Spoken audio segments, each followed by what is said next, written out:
Disney Plus proudly presents Rivals. Proudly presents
Lakat Maratag! What is up, everybody? Happy Friday! It's almost time for you to get blasted on the weekend. Actually, why not just get started early? Go on. I know someone's sitting there right now at their desk in the office. No one else is looking. It's Friday. Everyone is kind of like de-spawning on the eyes of focusing on work and thinking about the weekend. Just reach into that drawer at your side. I know you've got it there. Like, just go deep in that drawer and pull it out and pour yourself one. Just sip from the bottle even, right? No one's looking. This is your moment.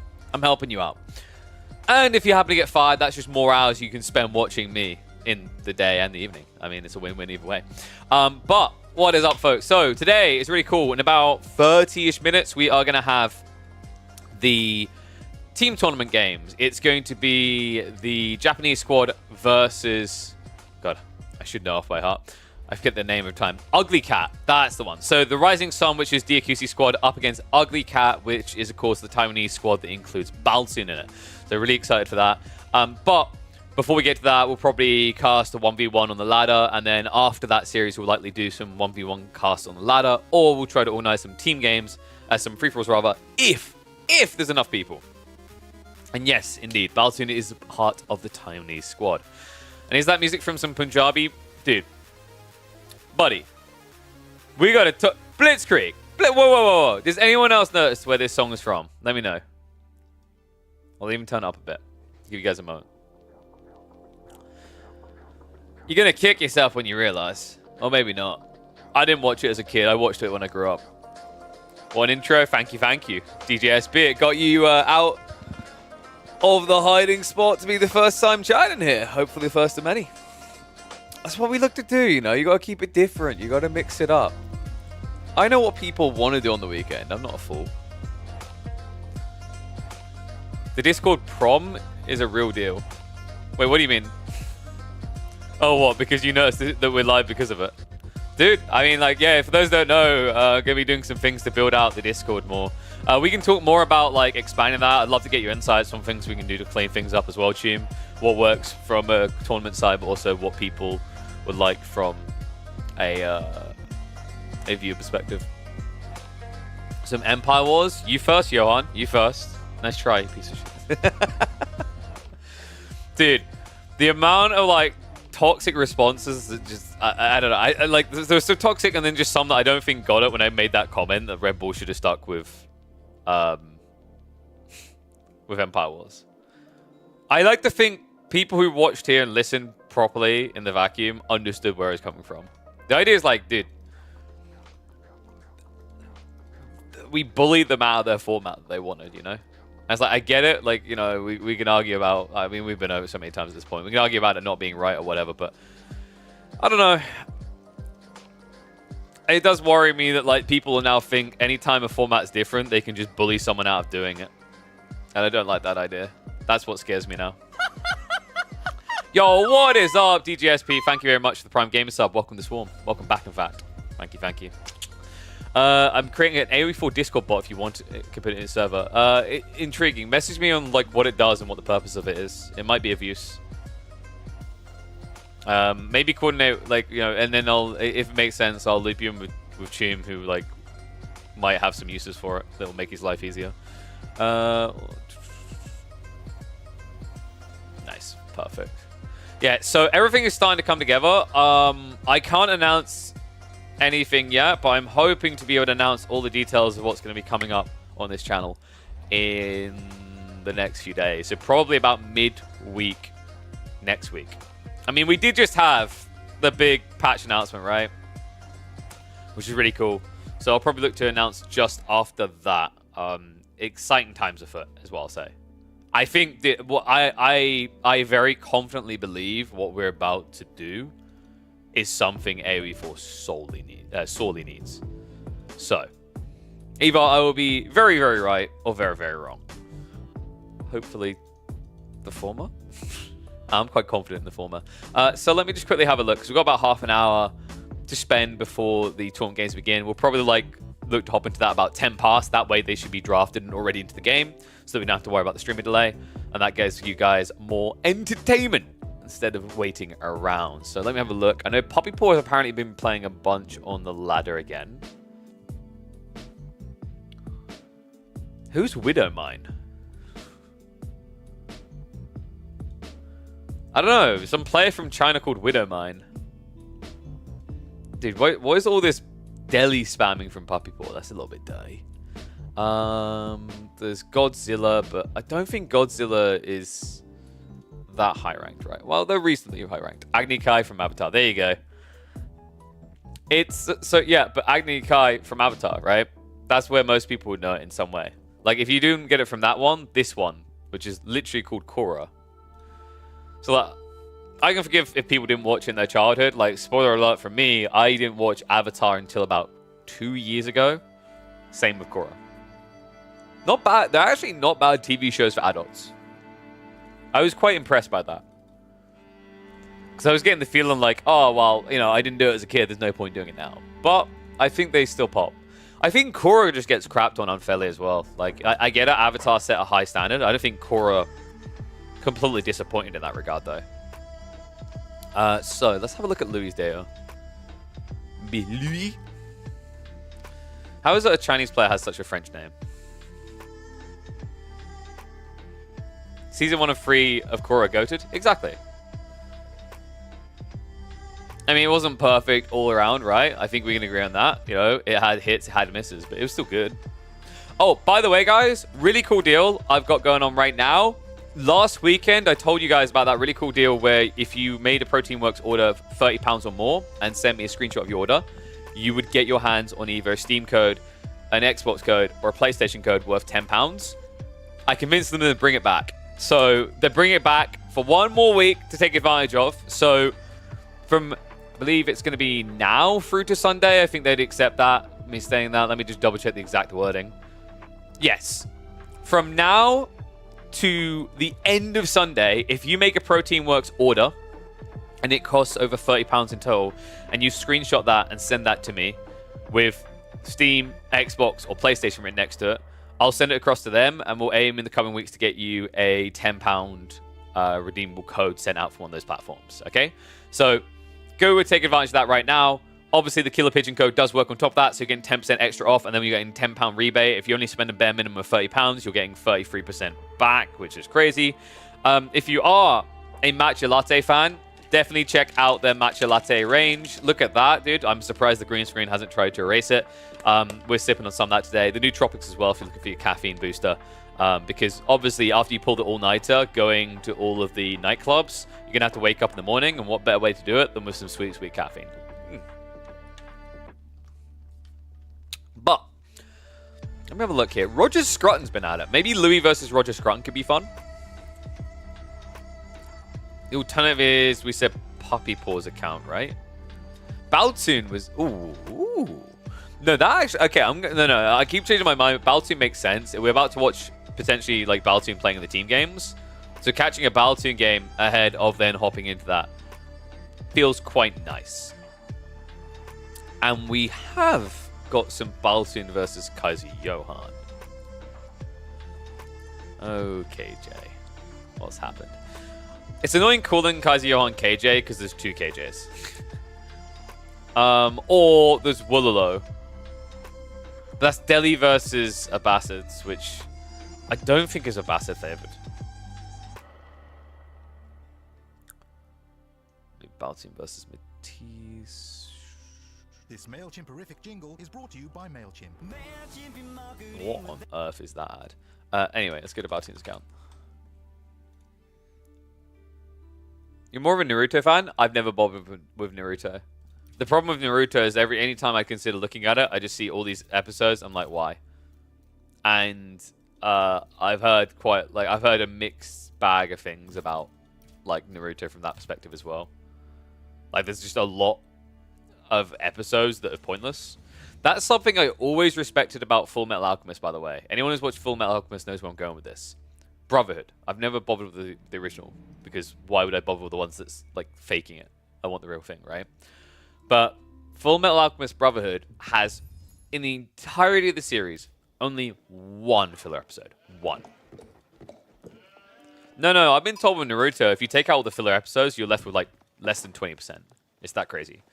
But Full Metal Alchemist only has a single episode that is considered filler, right? I can't remember the name of the episode, but it's where they run off into the mountains to like help a girl recover something. I can't remember what it is, but it still somewhat links in because it has a reference point to like one of their masters, right? But that's the closest it comes. Everything else is like fits. All right. So, you know the drill, guys. We're going to speed up just to get a minute or two into the game. And we'll hop into it live. Let me make sure that I just realized I didn't have my streamer chat bot open. So let me open that now so I can see all POVs. The thing's kind of been hit or miss. I might have to just get rid of it and find something better. It's the one I'm using to kind of, like, to try and smush the different POVs together of YouTube chat, Twitch chat. I still haven't looked to see if I get Twitter chat in there. Oh, God. Japanese. Dude, how is this Civ not getting buffed? There are things like Naruto Cut to Manga, which is still 100+ hours content. I mean, guys, if you want a really good anime that's so underrated, because people just think it's pervy. Look at it wrong. You want to check out Kill la Kill. Still think that anime is highly underrated. It's so absurd and creates such a convincing story. All I'll say, without giving away the whole premise, is Closer trying to take over the world.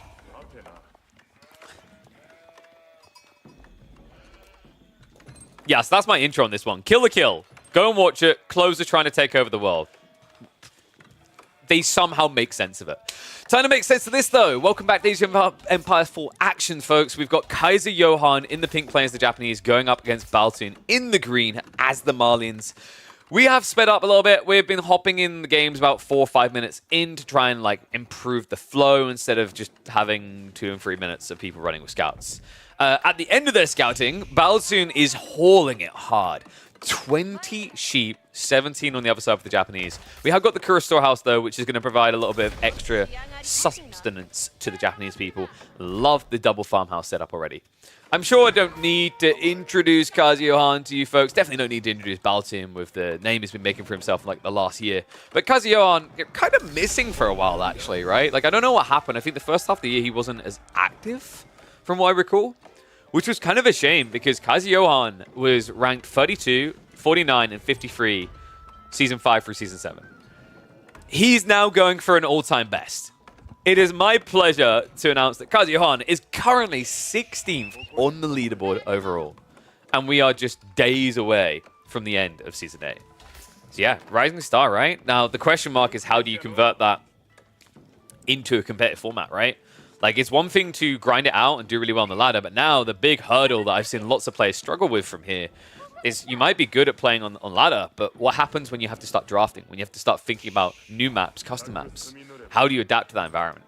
I think that's going to be an exciting tale to see told for Johan. This is an exciting one. He's actually playing the aged. So it makes sense, right? I think fast castle Japanese can be a little bit weird now against Malians, funnily enough. Because they can semi-rush Castle Age and they will just have a real Zerg, right? Whereas you have a limited economy. Playing Feudal isn't a bad idea because the thing about the Malians is they are a civ that exposes their economy, right? You've got pit mines out on the flank. You've got resources that can be attacked by this Horseman, Spearman, Onabagisha spam. A classic build also for the Japanese that could win the game for them in Feudal Age was to open Horseman, switch Onabagisha. The logic being is when you open as Horseman, your opponent is going to build Donzos. And Malians aren't going to just stop at one unit, right? They're logically going to want to build a second. Instinctively, most Malian players are going to build into Javelins. If they do that, you already counter them, right? Because Onabagisha are a light infantry unit that move very quick. They only take bonus damage from archers. And archers, at least in Feudal Age, feels like the one thing that Malians most want to avoid building, right? Because it's just, when you look at an archer range, you go, I've got Javelins, I've got archers. Obviously, Javelins just feel better because it's much easier to keep them alive, whereas archers are more, I want to say sacrificial. They're going to be in range of their opponents. The funny part is, he hasn't seen the reaction he wanted. So instead of going like the Onabagisha, Kaiser Johan is evolving the build. This isn't the classic one that came out at the start of Sons Ascend. We've got Spearman, Yumi, Horseman. I'm trying not to vomit, and I'm trying to follow the thought process because, like I said, this guy is ranked 16th on the leaderboard right now. So he clearly knows how to cook. He's not just eating microwavable meals here. What on earth am I about to witness? Maybe a win for the Japanese. That would be a nice thing to say for once. Definitely an underperforming Civ. I think Japan has to be like a bottom 3 Civ at this point. Most players have been vocal about it just feeling underwhelming compared to pretty much any other Civ in a wide array of situations. The one where they can usually thrive ends up being water-based maps. And although there's some ponds here, the weird thing about Rocky River is now for over half a year, it has not been played around fishing whatsoever. Not since they nerfed it from 4 shoreline fish down to 2. In theory, this is a really strong play for KJ. Think about it. Green has double pit mine right on top of each other. So if you can park yourself here and become immovable, you can just deny all the gold equity. And the bigger issue then for Baltin is how do you do anything here, right? Javelins cost gold. Going for the cattle cost gold. Teching up cost gold. All of that will be blocked out and you'll just be left with a 75 gold income a minute. Yeah, but this is now where things could get tricky, right? Because the horsemen are going to have to dive in these choke points where a few Donzos can hold you back, where the javelins can feel protected. So this is why I was highlighting Onobugisha earlier instead of Spearman. And I'm still a little bit surprised he did go Spearman over Onobugisha, because the thing you have to keep in mind, guys, is mathematically these units cost the same. It's a different type of resource, wood versus gold, but I'd argue it's better to have to exhaust more gold, because by exhausting more gold, you're getting more stone. And if you're getting more stone, you're getting your Daimyo Manas. So yeah, a little bit confused by the Spearman decision. The stables got you confused? Oh. Yeah, so we got Kaiser Johan after the game in chat. I mean, the thing is, the stables just make sense for the scout upgrade, right? Like, I wouldn't panic too much about, like, the Sofa potential. It can theoretically happen, but the thing that I'd say to that is if it does happen, you now have a Rax already to transition Spears. I'd say you at least open Onobugisha, because the cool thing is if you open Onobugisha, you're going to force him to try and go into Archers as a counter, which then just enables the Horsemen more, right? Logic being is that, you know, Horsemen will die even slower to Archers than they would to Javelins. A bit of a tricky one here. I wonder, does KJ just try to go for an age up now? Maybe that's the long-term intent. Scale the Yumi up to 30 or 40 and then tech. Baltin is, of course, now adding in those archers we just mentioned. And by the way, you know, there's going to be some discussion around if Horseman Onobugisha should just win, right? Why didn't he do it? And also, like, you're completely eclipsing the idea that he could build archers, KP. It's not that I'm eclipsing the idea he could build archers. It's the fact that you can't have everything straight away. If you start building into Javelins and Donzos, you're going to be stuck in Javelins and Donzos until you can transition, right? It's rock, paper, scissors games, right? You can argue that, you know, I won 2 rounds with rock, but you'll win the next one with scissors, and that might be true, but let's focus on the first 2 rounds of that, right? Like, you can't just change your fists into scissors in the middle of a draw. I mean, maybe you can if you have, like, some Quicksilver abilities from the Marvel Universe. The logic is, like, once you're locked into 2 units, and your opponent's locked into 2 units, it's kind of like you compare hands, and someone has an edge. And in the early days in particular, that edge for the Japanese was ruining Malian players completely. Especially when they got gold spawns that were a little bit too loose or a little bit too close together. We'll have to see if he's able to deliver that punishing blow, because KJ, I do wonder if maybe the Horseman count went a little bit too high, if he spent a little bit too much time on that, and if the Rams had been sooner, could this have proved more impactful? I mean, in fairness to him, he's already burned around the pit mine, so this one's only providing 35 gold. But the army has bulked up now, and this is what Malians thrive on. It's why they remain one of the most toxic civs to play against. They want to do one thing and one thing only on repeat. They want a Fulani. And the way they Fulani is what makes it toxic. You have to find a way into their base, but they have a hybridized army of range units. Every single unit in their army can attack from range here, right? Donzos with the javelin throw, javelins and archers. And that's what makes Malians so obnoxiously hard to break in these situations. It's the choke points. Melee units have limited saturation. It's also why Japan can struggle when the feudal age drags out like this. Because Japan is a melee-based army. Even with the Yuumi, you don't really feel like it's a ranged army, right? Like the Yuumi are just worse archers from a statistical standpoint. And he hasn't exactly zerged them, right? It's 19 to 10 archers, 11 javelins, so these guys will get disintegrated. KJ. He's going to send in the Rams to force the reaction coming in. A big chip damage being done, but the pit mine should be taken out. I mean, it makes sense that Baltin doesn't want to fight over this, right? It's 35 gold a minute. It's not going to break him. As Johan does at least hit the first target. But he really needs more than this. The awkward thing is with so many Donzos as well, just diving in with the Rams to delete buildings is difficult. And the reason you need to do that is because of the choke points we talked about, right? Like in an ideal world, Baltin gets shoved back to here, and then you're able to start hitting these houses. Because then your melee lines can fully engage.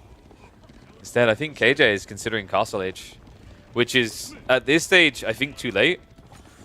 The problem you now have is the Malians pretty much have the entire ranch set up complete. So if you now both rush towards Castle Age, it's pretty obvious who's going to arrive there first. KJ looks like he does have the Katana Bannerman now on the way, so we are at least going to get the infantry being buffed. Makes sense that he buffs infantry here, right? The problem with buffing the Yuumi is they are already feeling kind of countered by the javelins on the other side, right? Too many units to dive, also behind the eco, yes. I mean, this is just a classic issue with Japan, right? Like, when you try to play feudal, I think there's only two ways to play feudal as Japanese.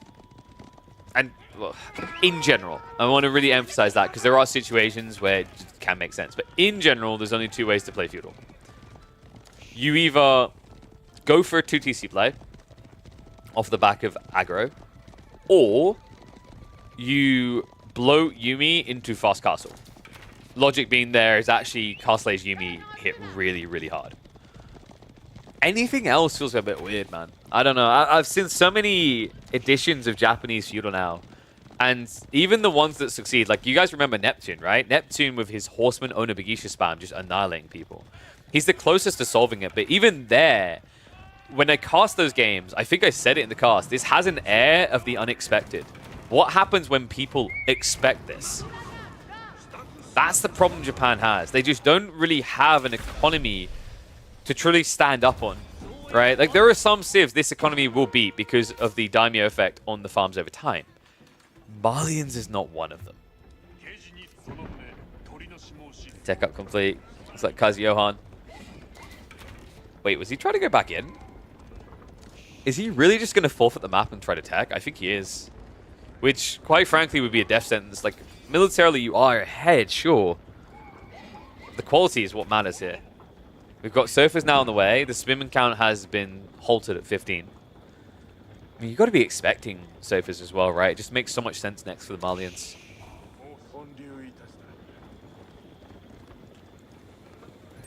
I'm going to speed this up a bit. The problem you now have as well is you can Yorishiro drop for faster veterancy on one unit type. You've got 3 unit types here. This is about to get ugly. And no, this isn't the Season 9 patch. Even if it was, Farimba is not going to be made great again. Fulani is too good. Mark my words. Way too good. Like, how to put this? What Farimba does, what the Malians do with it, there's other civs that have better fast castle options, I feel like. When you play Malians like this, it's about zerging, right? And you'll always zerg better off of a Fulani than you will off of a Farimba. A Farimba gives you an earlier timing, sure. But considering the units you can build out of infantry, you have to argue what can you really do with those units. Right? It's not like you're Farimba rushing and spamming Sofas. That would be an entirely different beast. Well, push comes in. Rams are at least going to buy some time, but Army has to fight. And remember, there's no veterancy here. So despite the fact that Kaiser Johan has defenders advantage and has military numbers on his side, he won't for long.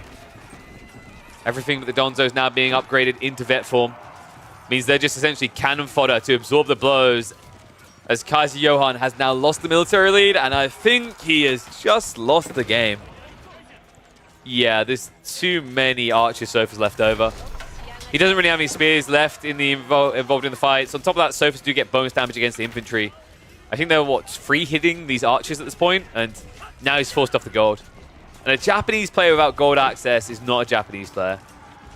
He does at least have that retracted resource over here with the gather on the berries, but in the grand scheme of things, I don't think that's going to matter. He's already lost too many villages. He's down by 6 against a full Fulani. He's been idled out at his TC now for, what, 30 seconds?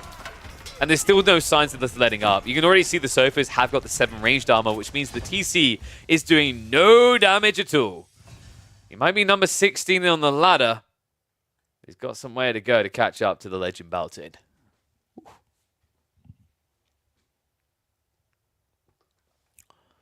I think if I was to play this matchup again, I would try 2TC. Don't have the eco. Yeah, this is the thing. Like, when you're against Malians who are greeting like that, you do 2TC, right? Like, a lot of civs do 2TC. And then what you can do is you can build Horsemen and Uma to control the map. I think that's what you need to do. Also, like, you're opening... Another reason, like, you shouldn't have been baited by the Spear Fort and went for the Bugisha is it would have given you a transition into Yuumi with the Yuumi Bannerman. But you missed that because you went for so many Spearmen, right? So you were gathering a lot of wood, not much gold. So you weren't generating stone for that transition. I'm a little bit of a Japanese nerd. Okay, so... I think we've got enough time for another pub game before we get ready for the official games. So give me 1 second, guys.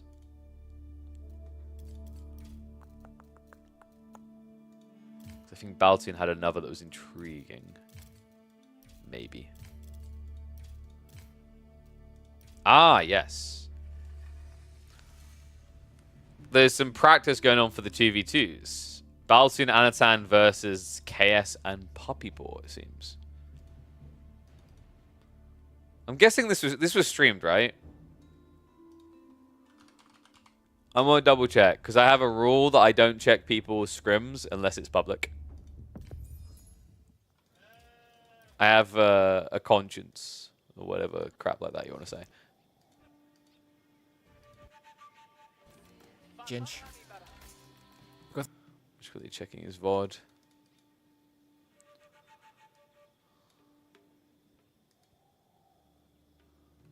Yeah, we're good. This is public.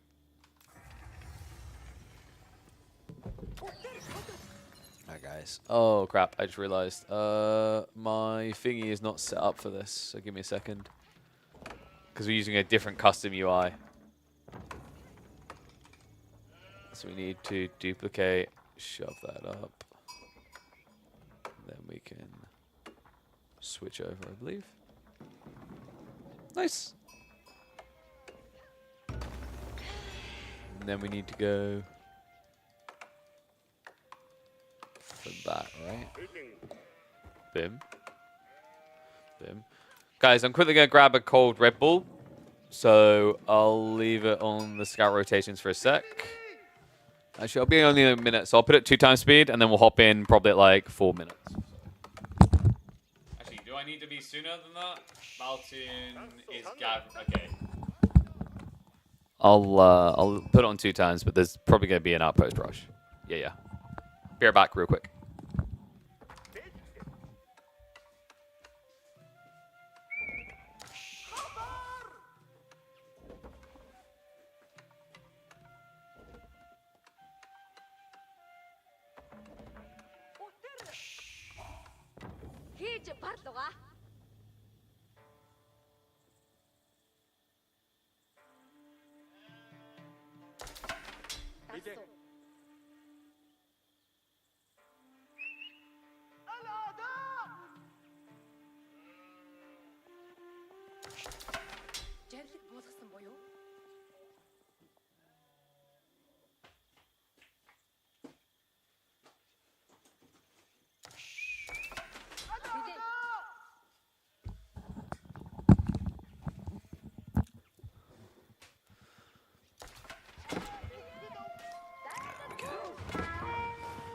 Oof. All right, forced to cancel then. Not a bad start.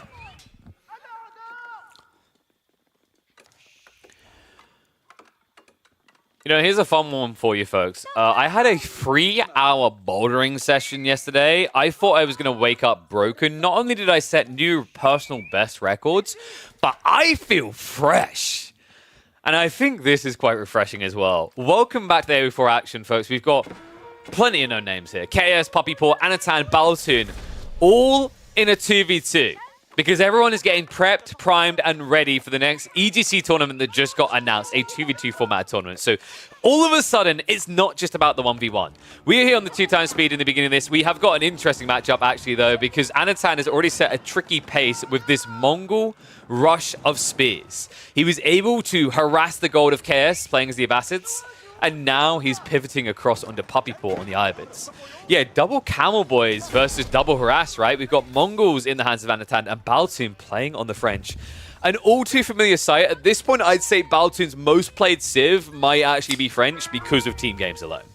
He understands that that is the meta, and he is more than comfortable to play that role. The logic usually being that he isn't the greedy player, he's the aggro player.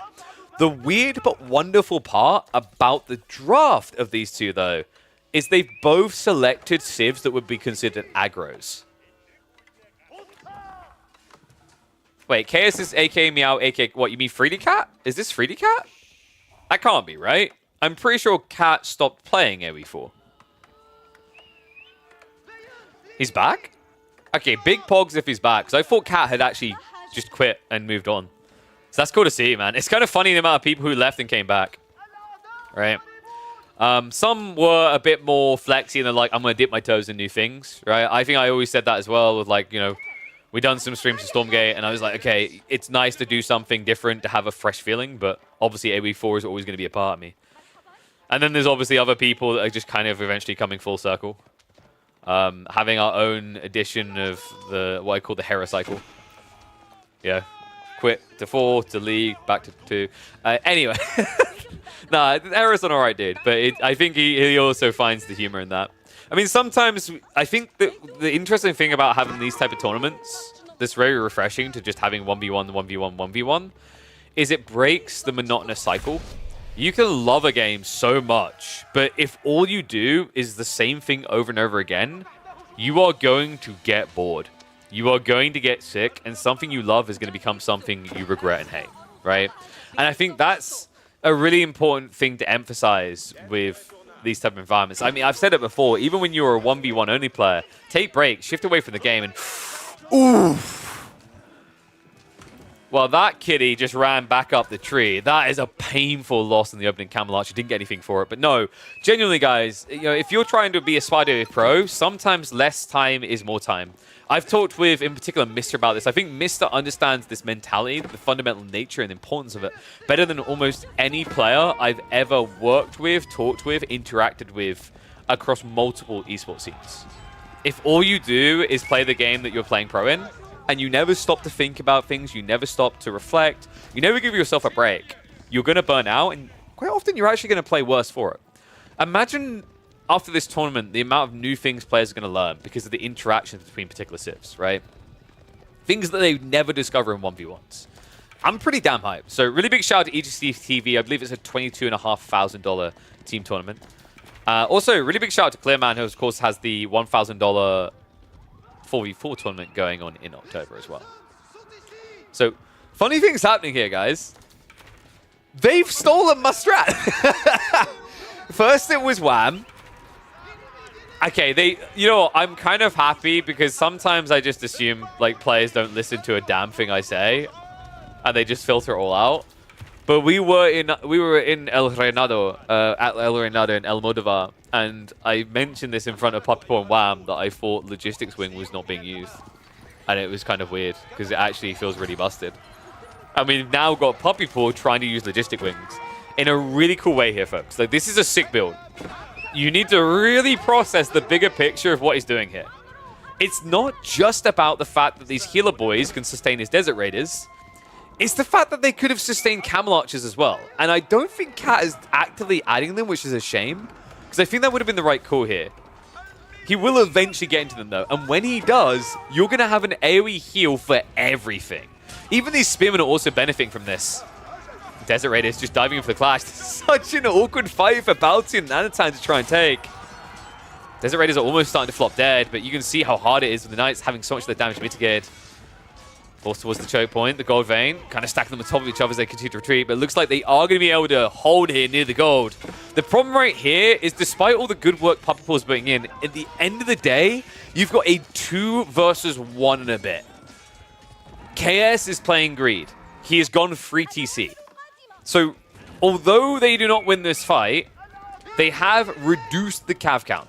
They have kept the archer count small. This is important because what they need to do is essentially buy time for Purple to start scaling.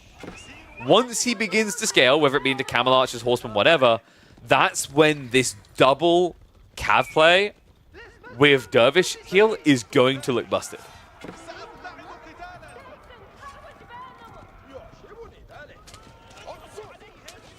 Love this as well. This is really smart. Like, you might think this is silly to use Desert Raiders in range form against Mass Archers. It's not. Because these guys can't heal. Those health bars are never going to change, but these guys will keep getting topped off. Folks, welcome to the new meta. I think this can work for 1v1s, but it's even smarter in team games. Desert Raider spam has kind of been the bread and butter of IB players for a while now, and this just essentially bloats that further.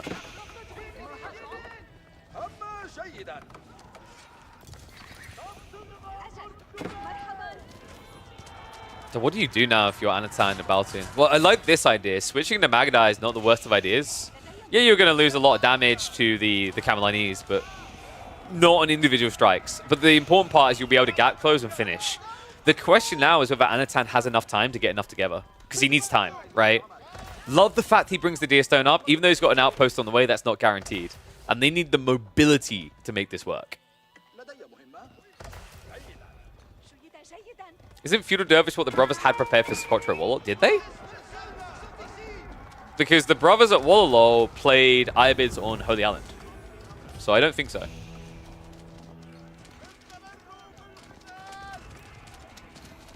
Deerstone has positioned itself very aggressively. They did. Interesting. Alright, well, if we're going to make this the I thought of it first discussion, I think I had this at MSN yesterday. Literally the moment they made that Dervish change, I was convinced there was something. I'm actually so... Like, you know, it's kind of like... What's the one long before? Not redemption. But there's something cathartic about it, you know? It's like, yes! We were right! Our brain wasn't being stupid today. It is such a smart and powerful strategy. Like, if you think about how powerful the Optimum Inman play was, it only stopped happening because it... Vindication. Thank you. That's the word. It only stopped happening because it got countered by mass ranged. This doesn't get countered by mass ranged because it's a cav unit. It moves too fast for ranged units to kill it. Spam is getting pretty bloated here. The Desert Raiders need to start culling the forces. The problem now is the archers aren't easily accessible even for the horsemen due to the Yam. Rams are forcing the villager reaction. Archers trying to target them down, but it's going to be wasted effort. Desert Raiders in the meantime are starting to win this fight. This AoE heal is making the difference for the archers. Oh my god, Anatan, he was so close to having it there. The Dervish overextending. Able to get away though. That is going to make it a bit weaker for the front lines. The Desert Raiders aren't getting max healed at all times, but now with the rejuvenation in and the archer count going down, how long can Baltin and Anatan stay here? Desert Raider count has been reduced heavily. Remember though, alongside this, all the way, it's always free TC booming. So although they may not be winning these fights, getting a stalemate for purple and green is winning.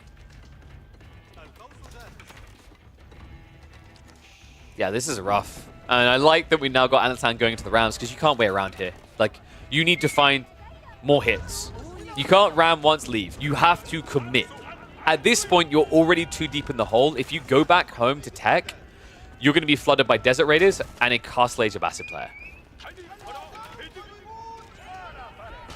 So it looks like they are going to target the Puppy Paw. I like this idea. Puppy Paw is a really big threat because the Desert Raider spam. And the Desert Raiders, of course, do cost gold, 50 each, right?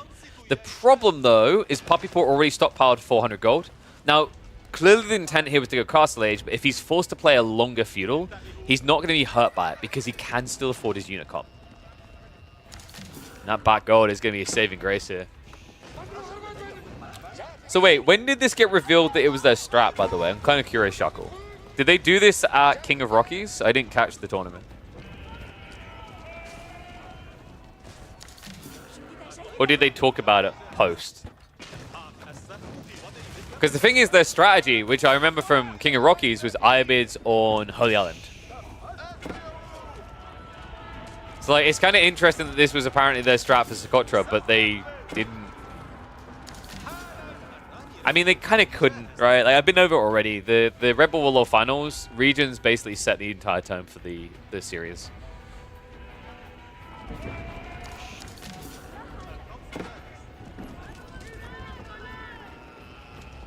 You want GG? Everyone wants GG. Dude, even on pub games, everyone wants GG now. You guys know GG has the highest win rate in Conk Plus. No cap. Wait. I think French might be maintaining the win rate in team games at this rate. Desert Raider count has bloated up, but so has the Archer count too. And this time, finally, the TC is going to go down. Congratulations, just 2 more to kill. It's still 70 eco though. Anatan down at 49. Clash is going to come in, but this choke point means the Desert Raiders can't spread out. This is a terrible position to fight in, and the weirdest part is that Anatan still isn't like priority targeting onto those Dervishes. In fact, what surprises me here is that Anatan could build a single Khan Hunter, but he never did.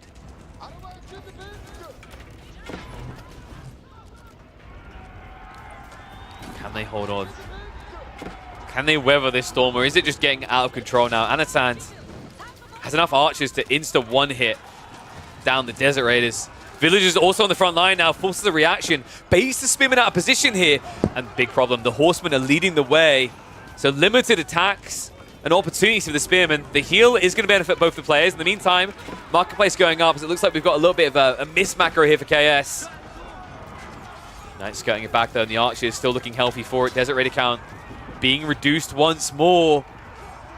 And it's starting to look like, despite the best efforts, it's not paying off for purple and green. It's tricky, right? Like, Anatan has done a good job of minimizing Archer losses because these Desert Raiders don't hit hard enough. Desert Raiders hitting in range form into the Knights, you might think it's good, but it's not. The issue here is that 4 of the damage is being mitigated, right? And you're hitting for, what, 7? Yeah. So you're only hitting for 3, and these units have Chivalry. So if you can't consistently commit to these fights, it doesn't work. Yeah, I think the bigger issue here was free TC. I don't think Chaos needed free TC. 2 should have been good enough. And now we do have that Khan Hunter I mentioned before, right? So even more difficult to trade here. But yeah, 2 TC still feels good enough. You can inflate your lead. And then on top of that, you can get into Horseman sooner, which will help your teammate. Because I feel like Puppy Paw was kind of left on a plateau alone for too long. That initial engagement, he done a great job of trading out as many as he could. But at the end of the day, you need that second player there so that the Dervish heal gets spread. So that it's not just benefiting one player, it's benefiting 2. And behind this, we're done with 2s, we're into 3. Baltin has reached age 3. I think this game is close to done. KS has nothing in reserve, he's not saving for tech. There was a time where Puppy Paw could contemplate an age up, but that time has long passed. He had to rebuild into Desert Raiders after the heavy losses. Damn, dude, they were so close. I don't know, I think free TC is just, like I said, unnecessary in 2v2s. It's weird, free TC works in 1v1s, it works in 3v3s. In 2v2s, you get targeted, or your teammate gets targeted, right? And the issues are too close to you. Whereas when the maps are bigger, you can justify it. You can even go higher, like 4, 5, 6 TC in like 4v4s, right? In a 1v1, your opponent doesn't have a big enough army to punish free TC. But in a 2v2, the combined force most definitely does. Oh, march in here. We're going to speed this up a little bit, as we need to get ready for the $1,000 team tournament games. Night dive on the backside. Villagers are going to have to shuffle away, but look at the confidence. He says, I don't care! Camel on ease is not going to stop me. Your bonus damage is not going to obliterate me. These are veteran Royal Knights. Even the villagers are now trying to defend. A futile last stand from Puppy Paw, as it looks like this game is all but done. In the meantime, Purple is being locked in by Anatan's forces. Reinforcing Knights, just to trickle them is good enough to handle the Horsemen as well. I love this. process, this approach, right? Much easier to cull the Poppy Paw forces, right? Ayabid's only on 1 TC, target those villagers gone. If you go after the Abbasids, they could have another third TC, which they have on the way behind this. So you're essentially just trading out the balance sheet, right? Whereas when you break Poppy Paw's economy like this, it's permanent, everlasting damage. And now after baiting purple out of his base, I think we're going to see them now just shift to the east. Poppy Paw is down to 34 economy. And Cat's definitely going to need to find one of those trees to climb up and get stuck in. Because he needs to find somewhere to hide away from this big boy force on the way. Archer count for Anatan has to be at what, 40? 69! Jesus, 53 on the front line, more coming. We checked at the perfect time. Damn. Let me know what you guys think of this strategy, though. Like, I'm still a big believer, and apparently, from what I'm hearing, so is Poppy Paw and Wham. The Dervish feudal play makes a lot of sense in 1v1s, depending on the format, but in team games, definitely even more so. Feudal Age is pretty much the way you play Ibids in team games, 3-3, 4-4 as well, because Desert Raiders are so good to spam to scale, right? So by going for the Dervishes, you can enable yourself and other cavalry civs, and we are, after all, in the middle of a cavalry meta. But with that detail in mind, it's undeniable who the king of cav still is.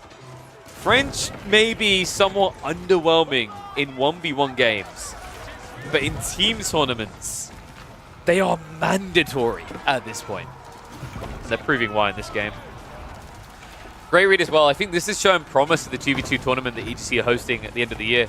Right? Like, I think people hear team games and they're worried about 4TC versus 4TC. The memes of it, the old school style. But what we're seeing here is that 2v2s are the right size for you to not need to be greedy. This was an all aggro, all in play. French plus Mongols sending it and never thinking about TC's extra until they'd already won the game. But make sure you subscribe to the channel, folks, if you want more of this type of content. Comment down below, it definitely helps a lot. Like it, share the videos around, and hopefully, if you receive these well, we'll have to get some more 2v2 content up on the channel. See you in the next one. All right, there we go. So, a few minutes past the hour, which is perfect. Let me update the title, because we are now going to be live with the $1,000 team tournament. Fight. So let me just update everything, and we will get ready to shift across with all that.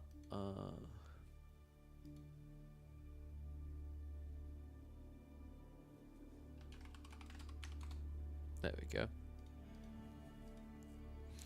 So let me have a look here and see if the draft is done. I imagine the draft should be done by now. I've noticed these guys can be a little bit slow starting past the hour. Usually, which is why I don't think we've missed anything yet. So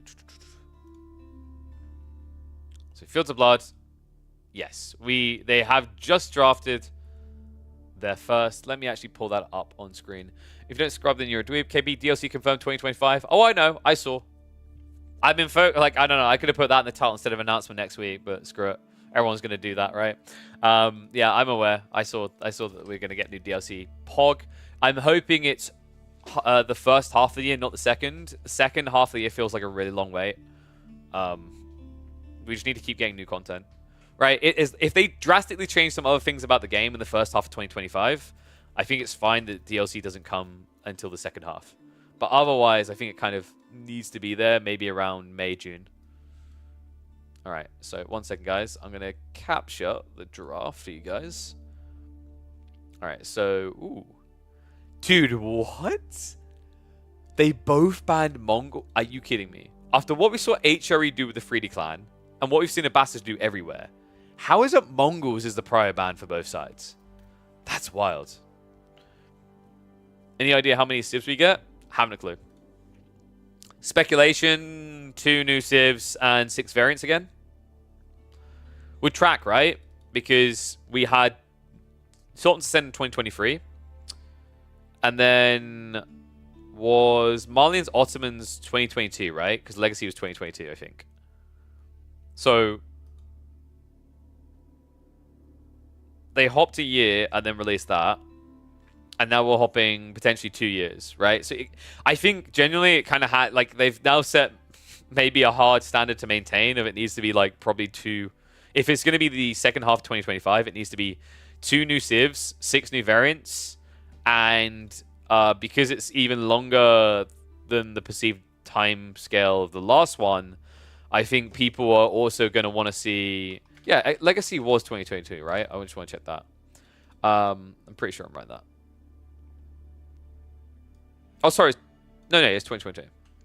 So, like, given the perceived difference in timing, and I know that's not how things work, but that's how people perceive it. The ideal world is that they get 2 new civs. 4, was it 4 variants? Yeah, it might be 4 variants. Well, now I'm up in the ante. 2 new civs, 6 variants, or 2 new civs, 4 variants, and at least 3 campaigns. I'm hoping that they have the data to support the idea that actually the campaign was smart, and that they should be making more than one with expansions. And it would be smart, by the way, guys, because campaigns will bring in an entirely new audience back to the game and into the game. Campaigns are the best way to actually branch people into the multiplayer, because no one's just going to hop into 1v1s and get curb stomped for 15 hours. You guys too privileged, still only 3 civs in StarCraft? Oof. Damn, that's true. Why can't you guys just stop being noobs and be like Warcraft? Wait, Warcraft 3 is 4 civs, right? Isn't 3, is it? Is my brain fine? It is 4. 4. There's more than 4, right? No, it is. Yeah, I'm right. 4. Human, Orc, Undead, Night Elf. I know my games.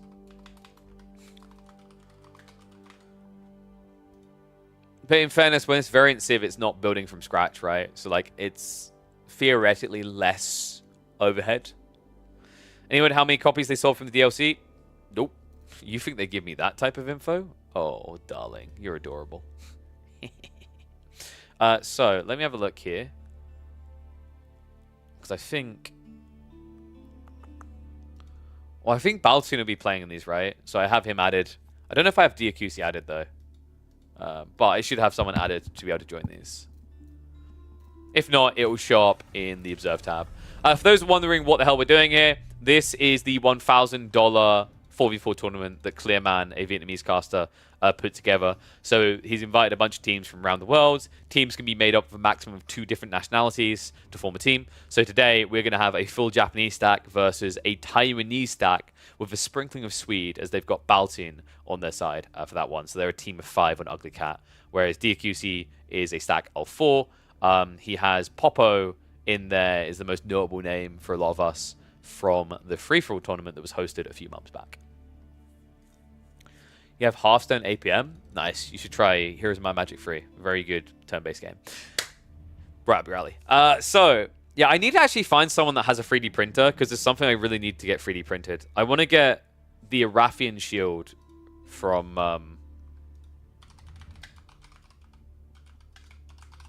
home. I want to get it 3D printed for a project I'm working on. Looks like there's some here, but this is Brooch. So Brooch is like that size, right? I want it like double that at least. Probably double that. And also for that size, they want $50, which is kind of wild. I don't know how much 3D printers cost to like use. I don't know if I've got any 3D printer nerds in my chat. Yeah, I've got something coming up I want to do, and I want to have this, like a 3D printed version of this as part of it. God, I love this game. It feels weird to me in some ways because I'm a Rampart main, but like Rampart doesn't have a proper shield, which is sad. I realized this recently, like Arathian shield, like, you know, because the civs on countries, they're like fully encompassing, right? So for that reason, they don't have like flags per se. Not in the traditional sense of like, this is the English flag sort of thing. Is 3D Clan playing today? 3D Clan should be playing... Let me double check. I don't want to say tomorrow. The lower bracket. So the thing about lower bracket, folks, is lower bracket is a little bit awkward. It's schedule whenever you can, right? As long as it doesn't hold back the rest, schedule whenever you can, is what they've been told. At least that was the case for these earlier rounds. I'm not sure about this. But they need these two to play. They need... Wait, no, that's not right. Okay, this has not been updated at all. Because 3D Clan played Turkey. Right? No, I'm right. No, they played... so they haven't played this yet. So Turkey needs to play VNC, which is the Canadian stack. And once Turkey versus... Wait, did we cast... Who did we cast the Canadians against? That was the upper bracket we cast of GQS, yes. Because this series got delayed by a day or two, so it delayed the bottom series. So this is now a little bit staggered. But my understanding is the goal is to have this whole tournament wrapped up, by the end of month. The awkward part now with the announcement of when the patch is going to drop is it means half the tournament is going to have been played on the old patch and half on the new, which may lead to some very messy and scrambled results. All right, let me check the Observe tab, though. See if we're into game yet.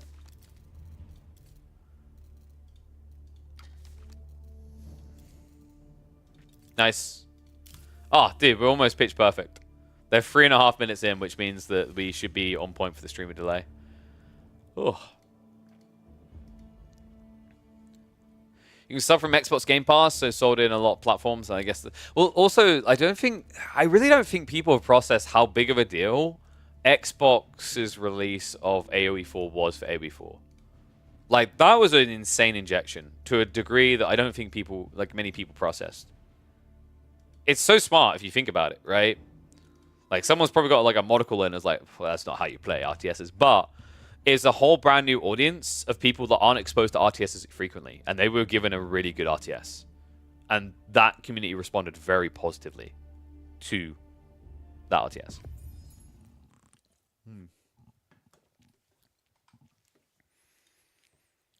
We need more casual players? Oh, 100%. I've went over this before, right? Like, do you know how hard it is for me to like do a low elo series? Because weirdly enough, it's weird as well because I thought it would apply quite nicely and like high level players want to watch it as well because it's kind of entertaining from their POV. But like my thought is there, educate people, relate to the average audience, but people just want to watch pro players and that's kind of sad. I don't think that's a good thing. I think that's kind of a bad thing. I think I've been very vocal about that before because it stops you from diversifying content.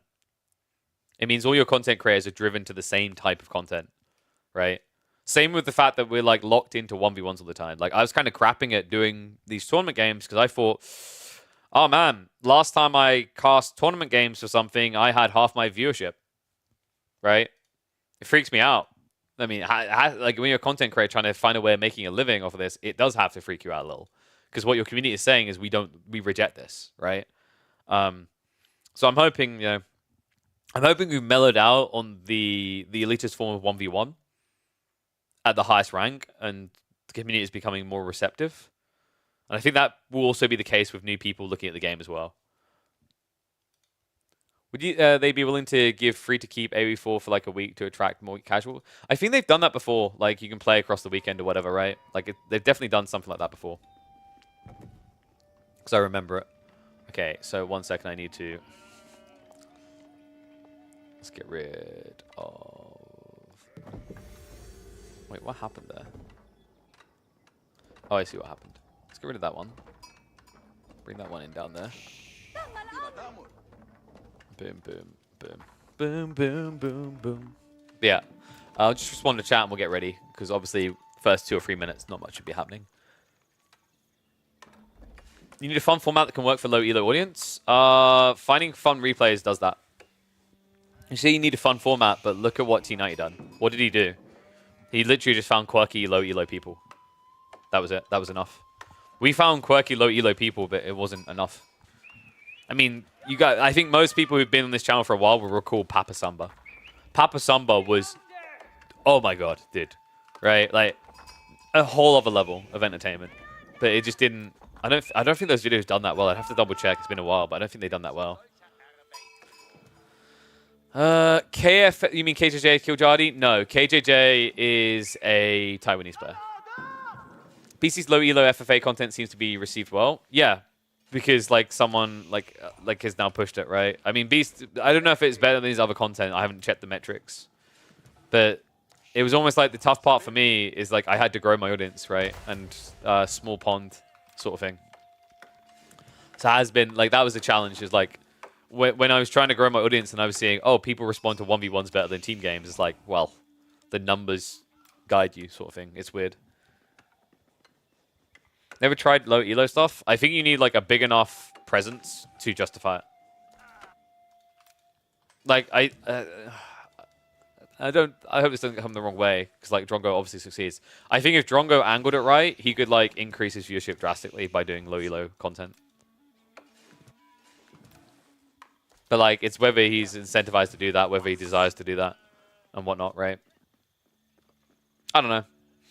Maybe I just need to spend more time finding interesting replays and try to visit again. I have said before, the early game of AoE 4 compared to, say, AoE 2s makes low elo content a little bit rougher. And also, the other thing is, like, low elo content requires that a meta is developed enough. Anyway, we should probably start focusing on the action, because it's happening.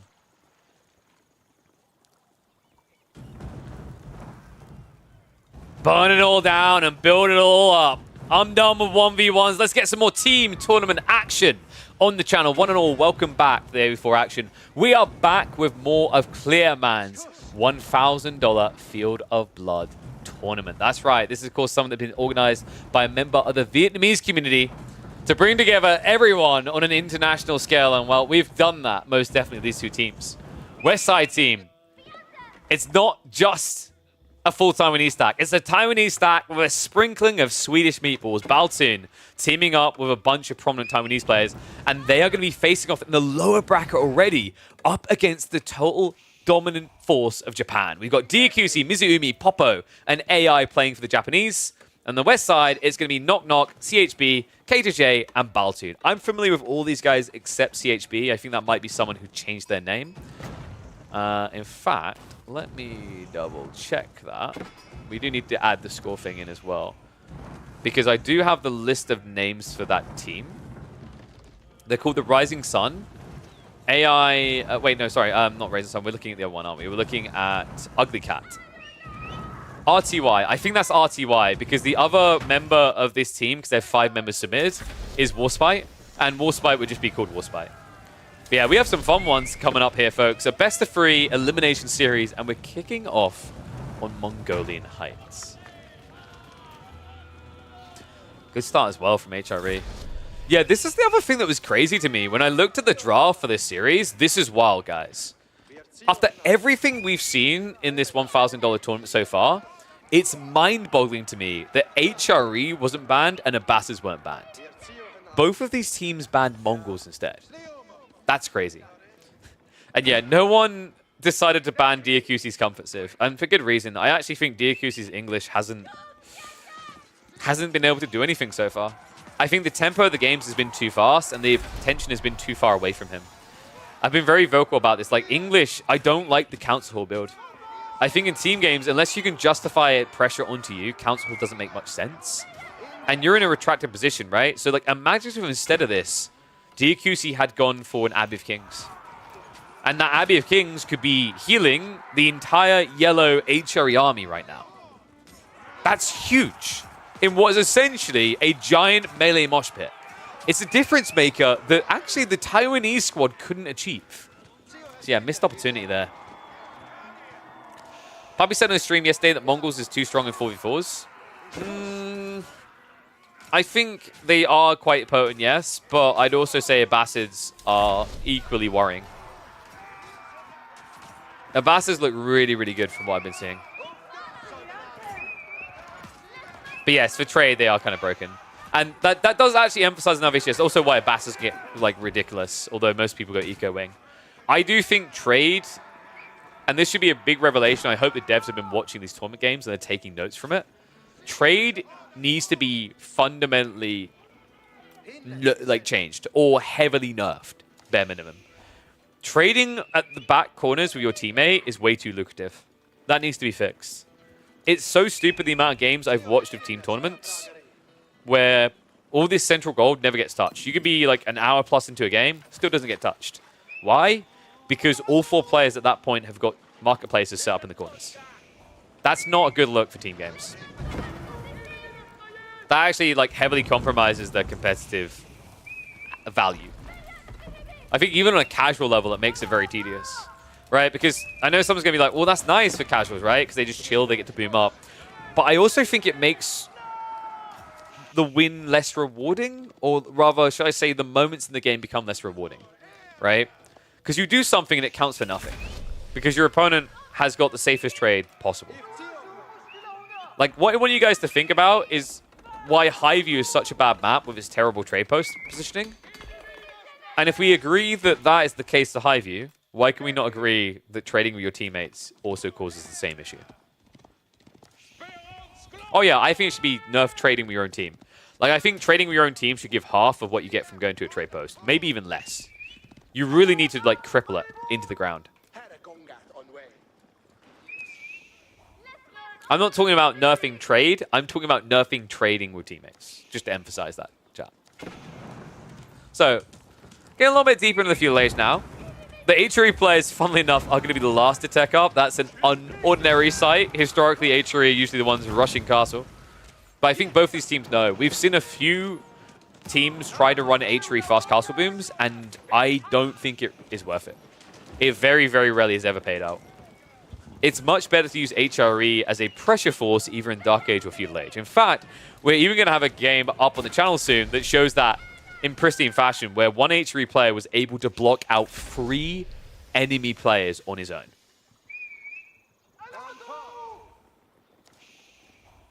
If trading with a teammate should give resources, does now, but maybe take a little gold from the teammate supply. No, I just think like you don't need to get overly cute like you're taking from Pete to pay Paul. All you need to do is just make it a very bad trade rate. Because the whole point is that maps are meant to be, especially now, moving forward, being designed with trade posts more in mind so that it's balanced for the state of the game. What's the point in balancing trade post placements if you can just do it in the corner? It completely contradicts the idea.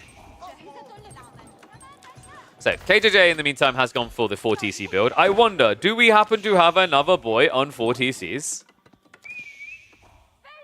No. Oh, Mizumi went fishing, right? So yeah, it's kind of weird that he's not just inflating TCs already. But he can get away with it. The problem I do see in this game is like there's only so much value you get out of fishing, and fishing will eventually evaporate. This overall feels like a weaker play than what's being done here by KJ. KJ has longevity in his play. Mizumi has spike. But I would argue it's not even spike, right? You're paying 75 wood for these fishing boats. You produce them every 30 seconds. A TC, you get a huge 35% discount, and then you get this discount on the villagers, only paying 32 food each, and building them 66% quicker. Wait, 50% rather quicker than the fishing boats get built. It's kind of a no-brainer like that, right?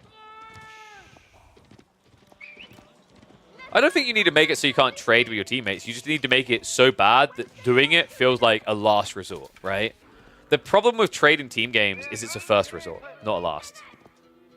Like, I'm actually checking the corners. I'm like, oh, look. Oh, there you go. Right, I was about to say, someone's going to set up a trade post already. Yeah, Popo has snuck out for his.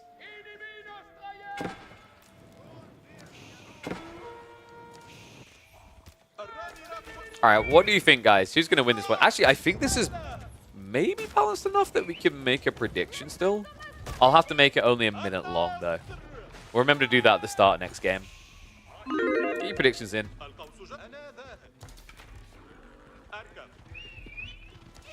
Limit trades to X. Hate that idea. I don't like that idea at all.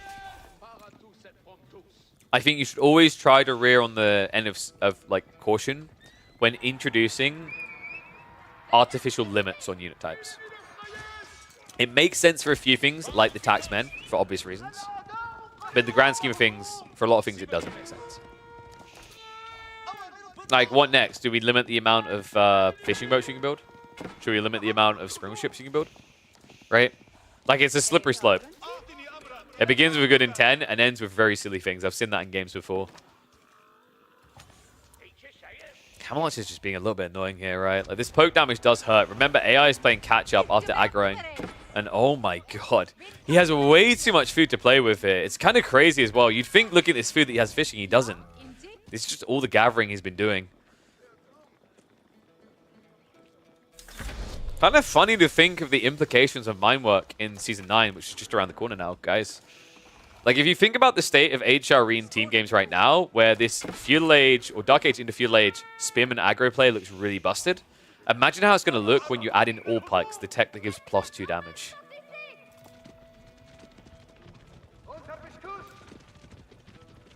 Popper in the meantime is going to pop over to the Taiwanese backyard to see if we can do some damage, because we've got green just rushing the age up. In fact, both H3 players, after being the aggro parties attacking.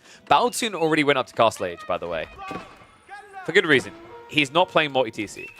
It's interesting, actually, because China not playing multi-TC, usually the play off of Castle Rush is to play into the Temple. You don't really want to be going for the Temple when you've got an H3 teammate, because the only reasonable thing you could do there is then sling them to him, which means you're sacrificing your economy and getting nothing in return. So I imagine we're going to be seeing Lancer spam maybe coming down the line. And maybe the way that Baltin could justify this is if he tries to sneak across to... Oh my god.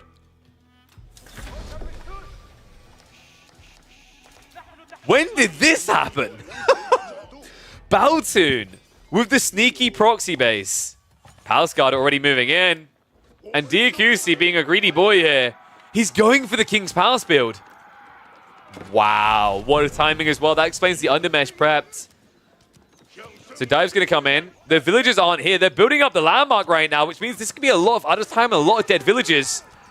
A knock, about to knock at the door. Villagers will see him running away. Purple's going to give chase there. In the meantime, Baltin needs to be scanned for this. He finds that the King's Palace gets revealed. DQC a little bit of panic there. He thought about pulling away for a second, but he has no choice here. He has to complete the landmark. So we'll get it up. We'll end up losing a few villagers, though, and there's not enough garrison room for all of them. In the meantime, the Knights have found the rest. So Diakusi getting picked to the bone here, down to 34 villagers. And it's going to get worse than that, folks. Now with the Knights already in position with the proxy base, which should now be becoming apparent to Diakusi, he's going to have overwhelming pressure up against him, and his teammates aren't helping. CHB is trying to play greed first. He's already got his own issues as Purple's now riding in. In the meantime, Pink is not participating. Mizuumi is just going Castle Age and playing TCs. And then finally, you've got this French player, Popo, who's way too far away to react to these plays. It takes the same time to get to Diakusi's base. Actually, more time than it would take for him to get to KJ's. This is ugly as well.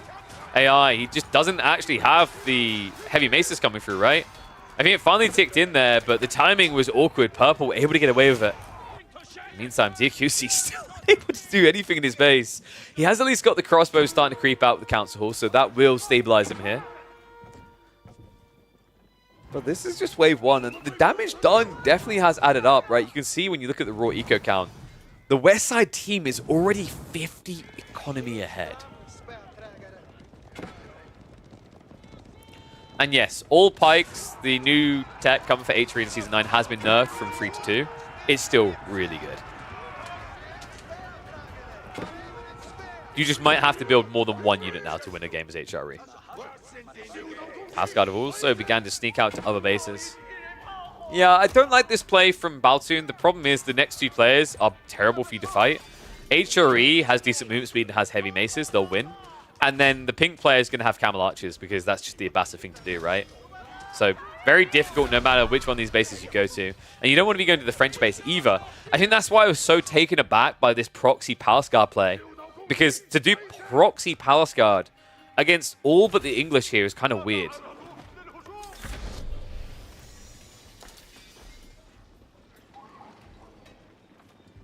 We have actually got a tech up on the way from Green.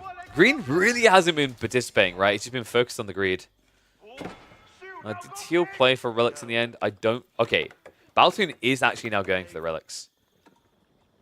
You know what would have been sick here is if he'd actually built a monastery here and gathered the nearby relics in this area. If they didn't know about the base, they will soon. It looks like Diakusi has revealed up the crossbows, though.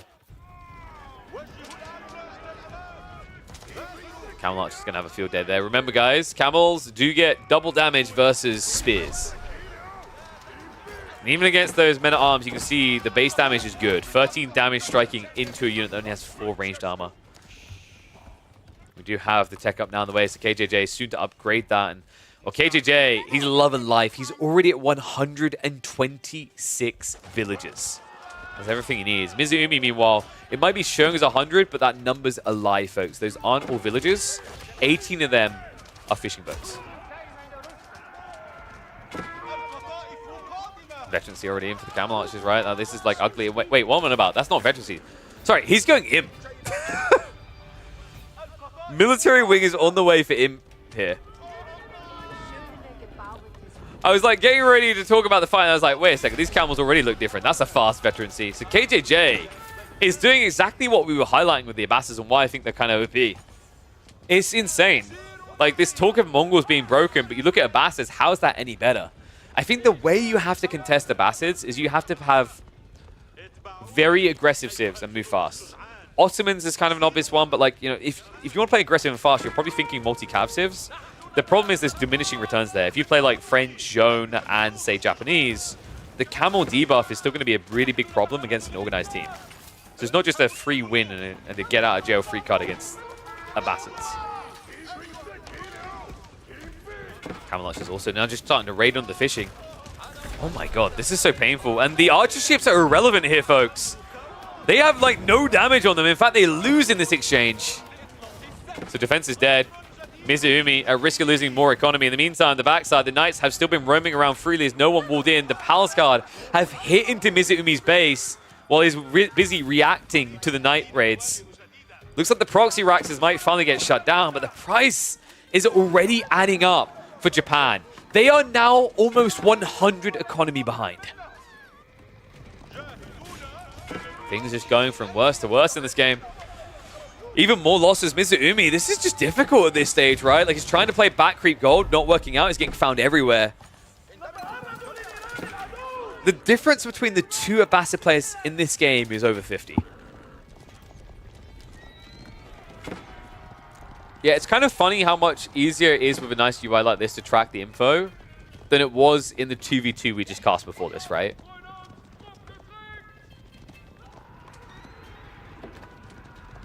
And yeah, well, this is my warning, right? I don't think Abbasids benefit from going for fishing on this map at all. Shoreline fish just doesn't justify. And oh my god, the big chonkers are here. CHB has gone to the Carracks. Guys, Carracks are oppressive on Mongolian Heights. You just park one on each of the crossings, which, by the way, is very cost efficient on population for 4v4s. Because 4v4s only have 5 crossings, right? So if 2 players split the difference between them with the cost of the pop cap onto Carracks, you can easily saturate every single crossing. Right now, it seems like it's mainly just on CHB to provide the entire bulk of the Navy. But if that's all he has to do for them to lock this game in, that's fine, right? Think about the state of the game. 3 players have been dominating Japan without CHB being present. If he can at least protect their side of the map while his teammates fully attack, this is in the bag. So there's going to be a redemption arc here. It's finally yellow and red go on the attack. His pass guard numbers do look good for Baltin, so we'll be able to hold them back here. In the meantime, the raids from the Knights still adding up, and KJJ here as well. I mean, Camel Archers are trying to hunt for their targets, but the reaction is so slow. Diakusi, as soon as he starts to have a semblance of a recovered economy, he's once again being punished.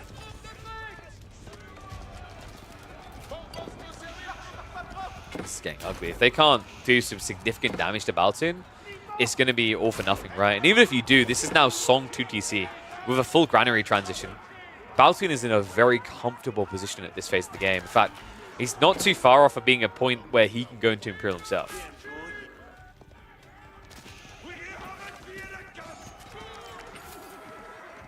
How do you win this now if you're Japan?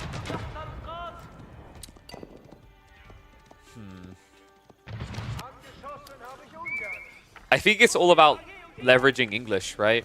You need DQC to probably set up proxy bases in the center, stonewall his side of the map, and then try to like shove through on the west side. I think diving China is probably going to be the biggest mistake you can make, because what will happen with China is they will end up building into a Great Wall Gatehouse that has Nesta Bees. They will probably build into Nesta Bees as well eventually, because he's going to go back for the Yuan Dynasty. So this is kind of the hardest way to dent, whereas if you play onto the west side of a proxy base, you're far, far away from that AoE damage that's lethal in these type of games.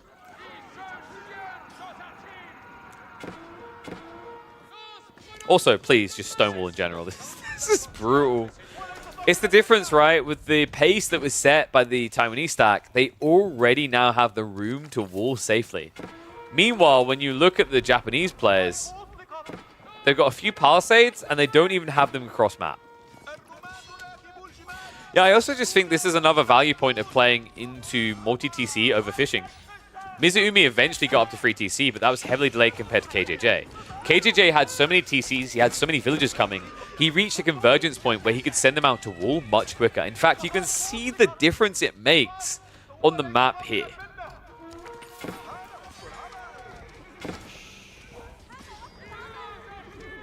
AI for Team Japan is at least going to be finding his way into the Age 4, but I have a feeling it's going to be one Age 4 guy versus 4 Age 4 guys here.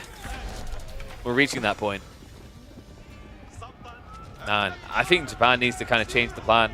The problem I've had when I've been watching the Japanese so far in this tournament is they've adhered to the same strategy, which is fine if it works, but if not, you need to alter. And the same strategy is give Diakusi English and then try to survive. Right? Like, which I had to chuckle a bit because for anyone who knows Diakusi, that is pretty much his game strategy in 1v1. He plays English all the time. He has like 1,500 games on them. He'll build multi-TC and hunker down and try to beat you in the late game. He's one of those players. He's Divine DFP from the East, right? So with that in mind, in a team setting, that's very difficult to do. Because people will just not even pressure you. They'll eliminate one of your teammates knowing you won't help them, and then it's a free v4. In this game, they understand that Diakusi, after a certain point, was going to be hard to dive, so what do? They just ignore him now. They might send in a few troops because the Palace Guard are being spawned there, but other than that, they're now wailing on pink, yellow, and orange. Orange in particular now in quite the pickle here. Popo's been reduced down to, what, 30 military in this game. Pink's going to try to intercept. That is going to force the reaction. And remember, these are elite camel archers with the incendiary arrows. So a fight that, despite the numbers, will not actually favor Pink. Oh my goodness. Yeah, the damage difference here. 240 HP versus 175. And then on top of that, we're talking about 16 damage versus 20. Looks like he will actually be able to somehow hold this. I'm a little bit surprised by that. Wait, were the horsemen attacking the villagers? I mean, it's eco damage, right? But I think you want those horsemen stabbing into camel archers. So credit to him. I actually think Mizuumi done a lot better than I was expecting there. However, behind this, the players that are benefiting is once again Taiwan. It's going to be 4 players in Age 4. Red Palace now on the way, next to a green cube. Mizuumi, by some miracle, has found the resources to go into Imperial Age himself. Popo's kind of hard stuck though, guys. I mean, he could try to rush the Age, but it's going to take a while to really exploit that value. Diakusi is probably going to try to rush the Age because he's not expending resources onto army that much, right? Like, he's burnt down this proxy base, congrats, but he hasn't come out into the wider sphere of the game yet. Which has led to a lot of these 2v1s. Hand Cannoneers now just trying to hold things here. It's mass crossbows from Baltin. So no Hand Cannoneer switch yet, but I imagine that's going to be on the way. Remember, we're approaching the late phase of the game where the highlight points are basically going to be English and Chinese. Chinese because of the better Hand Cannoneers. English because, of course, they do have the range to outrange everything, but also they can outgun them with the attack speed. But right now, I'm kind of seeing a bad way for Japan in that the 2 players that matter most now in the late game to wake up, one of them is present, the other is trying to be, but fundamentally is slow and still locked into one position. Another big deal here, of course, is going to be that Baltin can go for Johan. He has now got it, right? So these Hand Cannoneers are able to out-mobilize you. Don't get me started with the Palace Guard. Like, that's kind of interesting, right? Baltin could have played this one of 2 ways. He could just go mass Hand Cannoneers, or he could go mass Palace Guard. Because when the walls aren't up, when there's no stone walls for the East Side team, the Palace Guard are the easiest way to win the game. This character defense. Believe it or not, Green does in fact have land forces. You just wouldn't really believe it when you look up and see that he has 11 carracks. Reminder, folks, these things cost 5 population each. So right now, over a quarter of his population is into Carracks. Could you imagine having a Palsa Swabia but being locked to like 114 villages? He's probably going to have to delete some of those villages or Carracks, right? Because he just can't have a big land army otherwise. Well, that he can have, though, is going to be moving in. And you are seeing that correctly, folks. Camel support does work for allies. Please tell me Pink got that.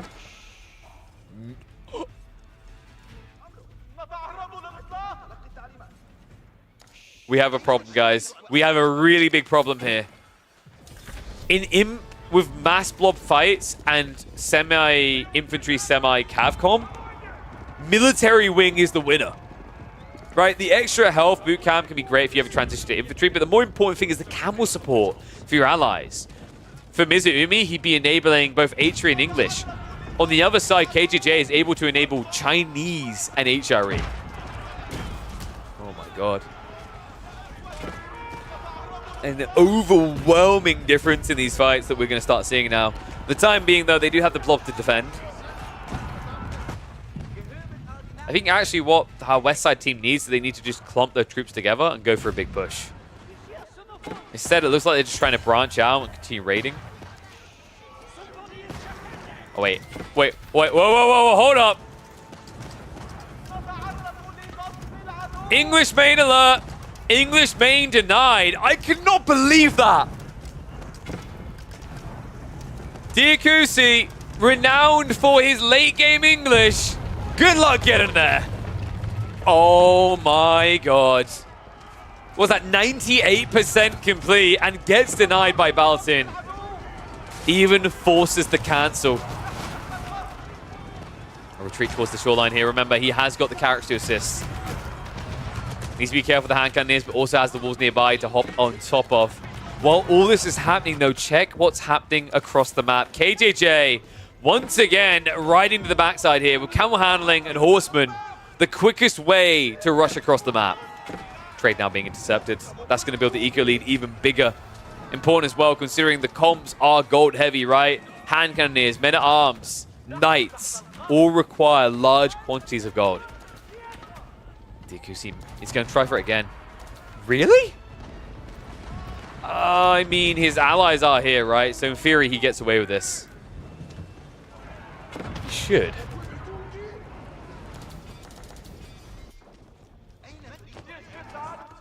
What are the chances that Baltin... What really are the... Statistically, what is the probability that Baltin just...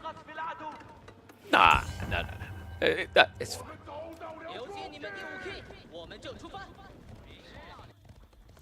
These raids. And you are correct to look at KJ.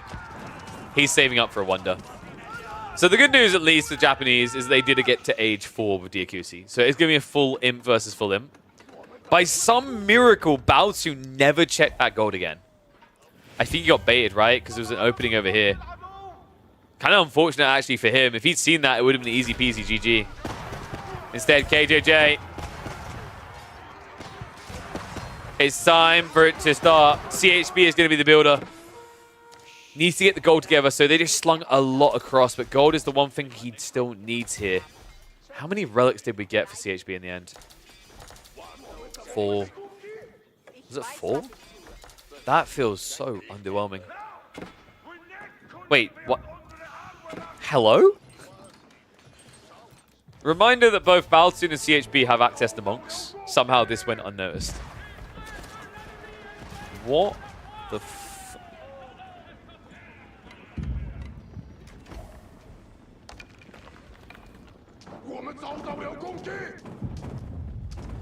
Aesthetically, this is very pleasing. What happened there? What? I mean, I'd understand if there was a relic there before. I don't think there was, though.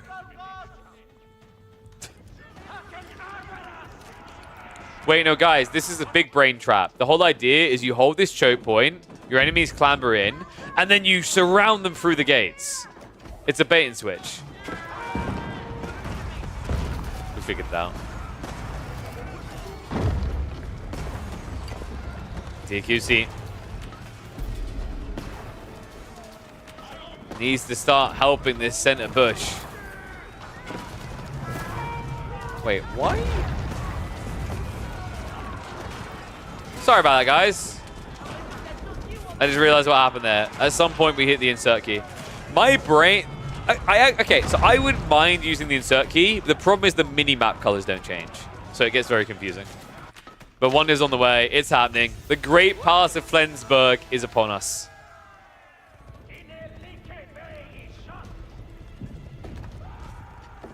You know, they should have called it the Flemsburg, because whenever you build this, it feels like you're spitting on your opponent.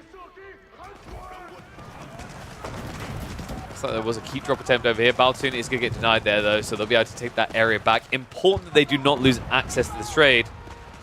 I mean, even without them losing access to it, right, it still costs them dearly. I can't imagine just how many workers have died in this game so far.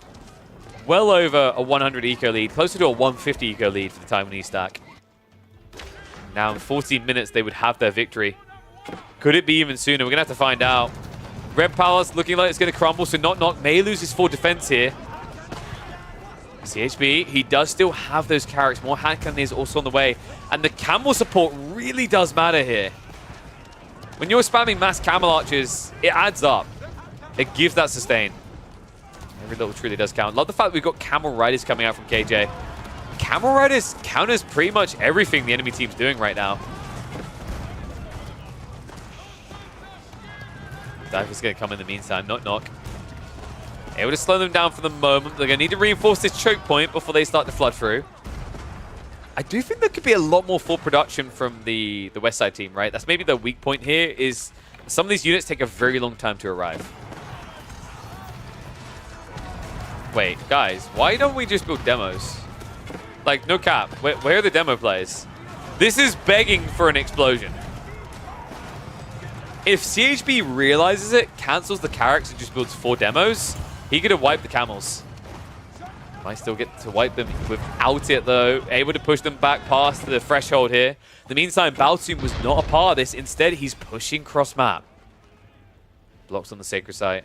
This is the thing, though, right? I think in the minds of the Japanese, if they cannot get the capture of the sacred sites before the 10-minute mark, breaking into this base doesn't seem very feasible.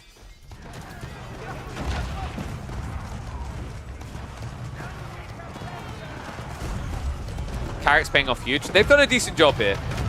One funny part to me is the fact that he didn't get chemistry, right? Because chemistry does work with Carrick's, from what I recall. Wait, am I misremembering that? I might be misremembering that. Oh my god, dude. It's because we never see Carracks because they're considered a meme ship. But he hasn't got gunpowder tech. I'm pretty sure chem works with them. I have to double check. Definitely works with Culverins, but they're classified as ranged, whereas these guys are siege. Wait, Hankan are now trying to answer that out. So Yellow trading reasonably efficiently here. Has also got the Trebuchet slaying these as they spawn. Are they able to gain enough ground, though? I feel like we reach this point and then things fall apart. It's almost like you can just see the difference in where the production is. Camel Archers have been doing a great job, but even with their mobility to reinforce, they're still running across map to do so. Yeah, I feel like this is where I have one of those classic rants about why full production is important.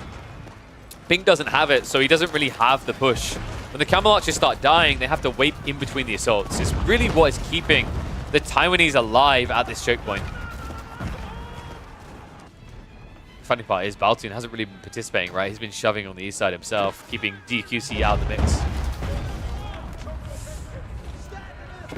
Looks like Hankan mass has built up. CHB lost a lot of the Carracks, but enabled him to go up to close to 30 Hankan and now he's moving into the enemy side of the map.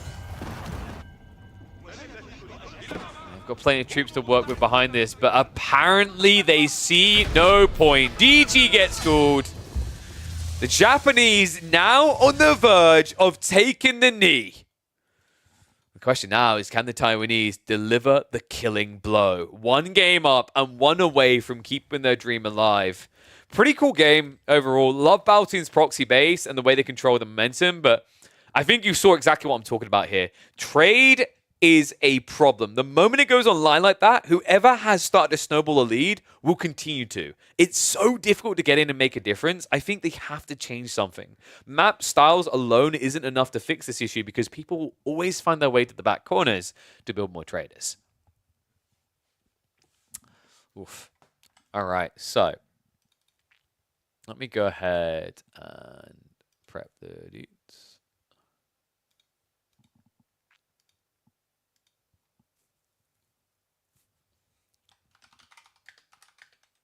Trade is a massive problem in Age of Empires 4.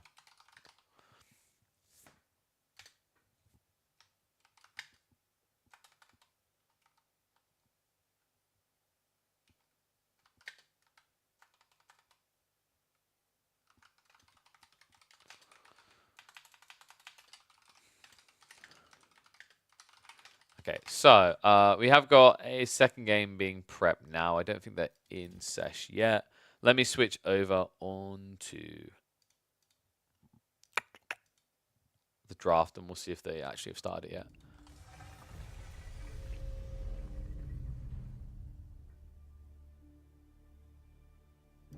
Taiwan #1. There we go. Got all the fans in the chat. There's so much pressure on DQC team trade, no real dives or answers from them. But that's the problem, Spy. Once one team starts diving it creates the space for them to wall, and then their trade is impenetrable. And if they have trade, you're just fighting a slowly losing battle. I think it's something that can make team games underwhelming. It's a problem. Okay, so draft for game #2. We're probably looking at, with that draft, it has to be Himiyama, right? China in English makes me think maybe Hillendale, but Mongols, French, Ayabids, these are all great for Himiyama. Japanese as well. Kind of reeks of Himiyama. I hope it's Himiyama. Himiyama's a bit harder to trade onto because it's just a bit more scattered. I think the best counter to the trade issue right now in team games that we see is when it has the circular spawns instead of the line spawns. Because line spawns means you're already all in position to protect trade.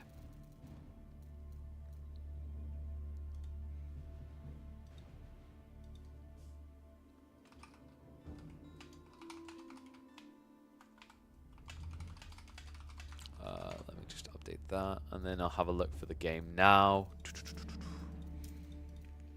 Change the scaling of trades to the soft upper limits for big maps. No, I don't think that, like, once again, I don't think that's the problem. I think what they need to do is they need to make it so that trading with allies is not worth it. Trading with allies should be a fallback maneuver. It shouldn't be a default, right? That's the problem. So, let me have a look and see if they've started yet. I don't think they have. All right, so they should be getting underway in a minute then, so they should be setting up the lobby. Let me do those push-ups. You want to know why I can do those push-ups, by the way, guys? I am able to do these push-ups after 3 hours of bouldering yesterday. For good reason. I'm even going to do another 3. Because a protein works. That's right. Let me get my butt up off the floor and tell you about this, guys. Today, actually, I'm drinking something a little bit less protein, but a little bit more caffeine-driven and delicious. Actually, having one of their matcha lattes today. Definitely recommend checking out those. But the real meal replacements are phenomenal. I've been loving the banana ones in particular. I also have been taking the peach iced tea whey proteins with me, the clear whey proteins. Definitely very useful to have when I'm hitting the gym. So if you guys want to get swole, get lean, or just want to get something delicious in your tummy, be sure to check out Protein Works. They're partnering with us for the 4th month in a row. I'm looking to make it 5 now. We're going to be reviewing the sales probably end of this week to see if they want to come back again. They deliver all across Europe. They deliver to NA as well. I don't think they deliver to Asia. They might deliver to Australia. But the delivery fees go down as you spend more. So they have some tiers to it, $50, $150 sort of tiers are there. If you're in the UK, at least, I know it's £65 and above will get you free delivery. But how about this for an absolute cherry on top? Right now, if you guys spend at least £30 on a delivery and send me a summary receipt showing that you spent that £30 and put Steam, Xbox, or PlayStation in that screenshot, well, not screenshot, in the text with it that you sent to me, I will relay it across to them. And if you buy before the end of the weekend, they'll give you a £10 redeemable code for one of those platforms. So really cool detail there. Really cool deal. If you spend £30, at that point, you're basically getting 33% back to spend on games. And let's be totally real. You're all gamers. You were going to spend it on games anyway. So this is just basically you getting 33% off on top of the savings that are already crazy. We're talking 70, 80% on some of those items. And with my code, it works on top of those discounts. So use code KillerPigeon at checkout to also save an additional 10%. So, that in mind though, we should have lobby starting soon. Oh, did I mention that if we do get them resumed for a 5th month, I'm going to add more money into my war chest for hosting show matches. Not a bad deal. I said I'd add $200 extra into what we'd had planned for the next month. So, pretty damn good deal all around. So take advantage of it today. Let me double check something.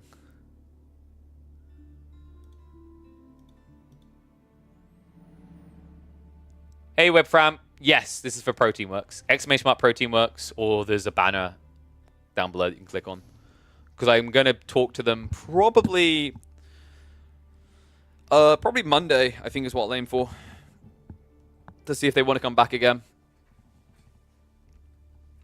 Because I know originally, like, because start of this month, I was really busy with things. I wasn't able to stream as much. And they're like, sales are a bit low this month. I was like, oh, my bad. Kid born. Traveling. But, like, I mean, it's so, like, the thing about these type of things is it's useful for me because, and I'll just show you guys that we're waiting for game. Like, hopefully it'll be up soon. It's useful for me, right, because I've started working out, started bouldering, so the things like the whey protein in particular are really useful. But the meal replacements have been handy because anyone who's been watching for a very long time before we start working Protein Works will notice that I take snack breaks less frequently. It used to be I'd get 3 hours in. I'm like, guys, I need to go like eat something. Like half a sandwich, or I'd have to make like, you know, bring out some like biscuits or cookies or whatever. Now I don't have that problem because when I have the meal replacements, it sustains me through to 5 hours plus. So it works, right? Like, this is useful for gamers, you guys as well. It's not just useful for me, casting, it's useful for you guys, gaming. Because when you get a little bit hungry, and you're like, man, I don't want to stop playing, I'm in the zone, I'm vibing, you can just sip on some salted caramel bandit, or sip on some banana smooth sundae, or get your hands on the blueberry cheesecake riot, right? There's so many flavors of those meal replacements. And they're also great for people trying to lose weight. And then obviously they have the caffeine range. Like, there's just a lot of different things, a lot of different options there. There's something for everyone. And the thing I like about that is, obviously, if we perform really well, if we have good performance, they'll redeem for probably more money, is the idea. So it's a nice way that you guys get something in return. I've said this before, like, I appreciate subs, and if you guys want to sub, I definitely welcome it. If you guys want to donate, if you just want to give me money straight up, those type of things, I welcome it. But if it sweetens the pot for you guys to get something in return, this is something that felt really smart. Breakfast meal replacements are so underrated? Yes. Love that from Spy. It's so true. I highly recommend the vanilla creme and the banana cakes from there, by the way. They're great on an empty stomach to start your day. You just basically have some cold water, add in some ice cubes, shake and bake, mother ducker, and off you go.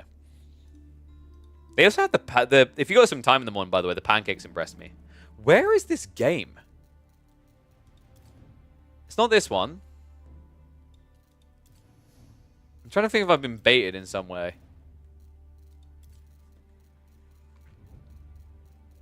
Because they are taking a little bit of bloody time here. Let me double check.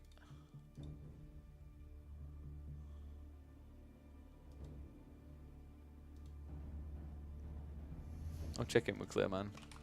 Because he's not in game either, so it hasn't started yet.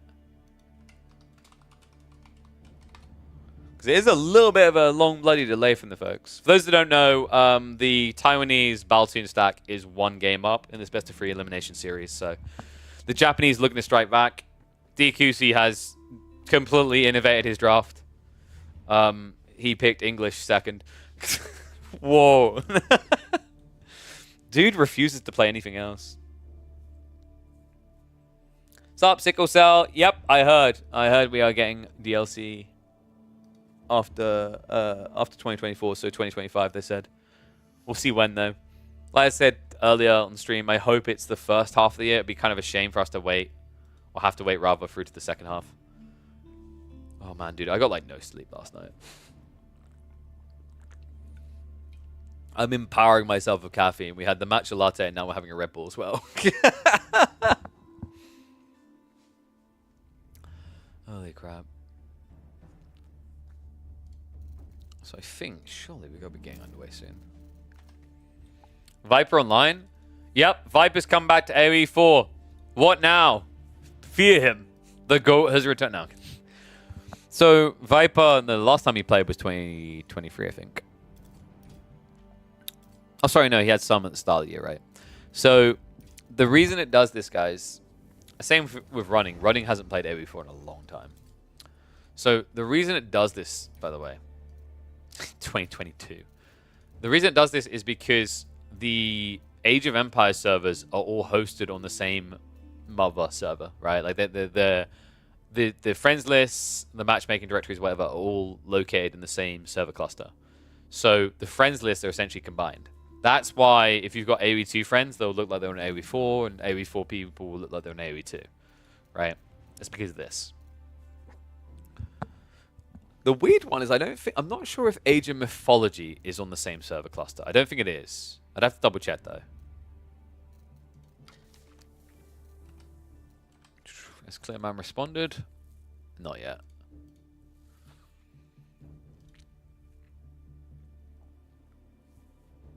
Dude, I'm having to get so close to the monitor because someone want me to take my glasses off. Like, bro.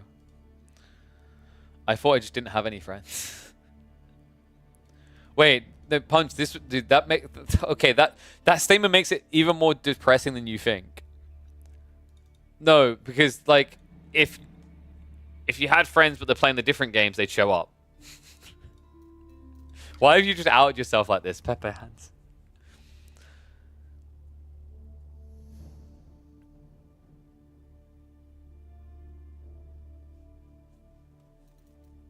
Yeah, I wonder if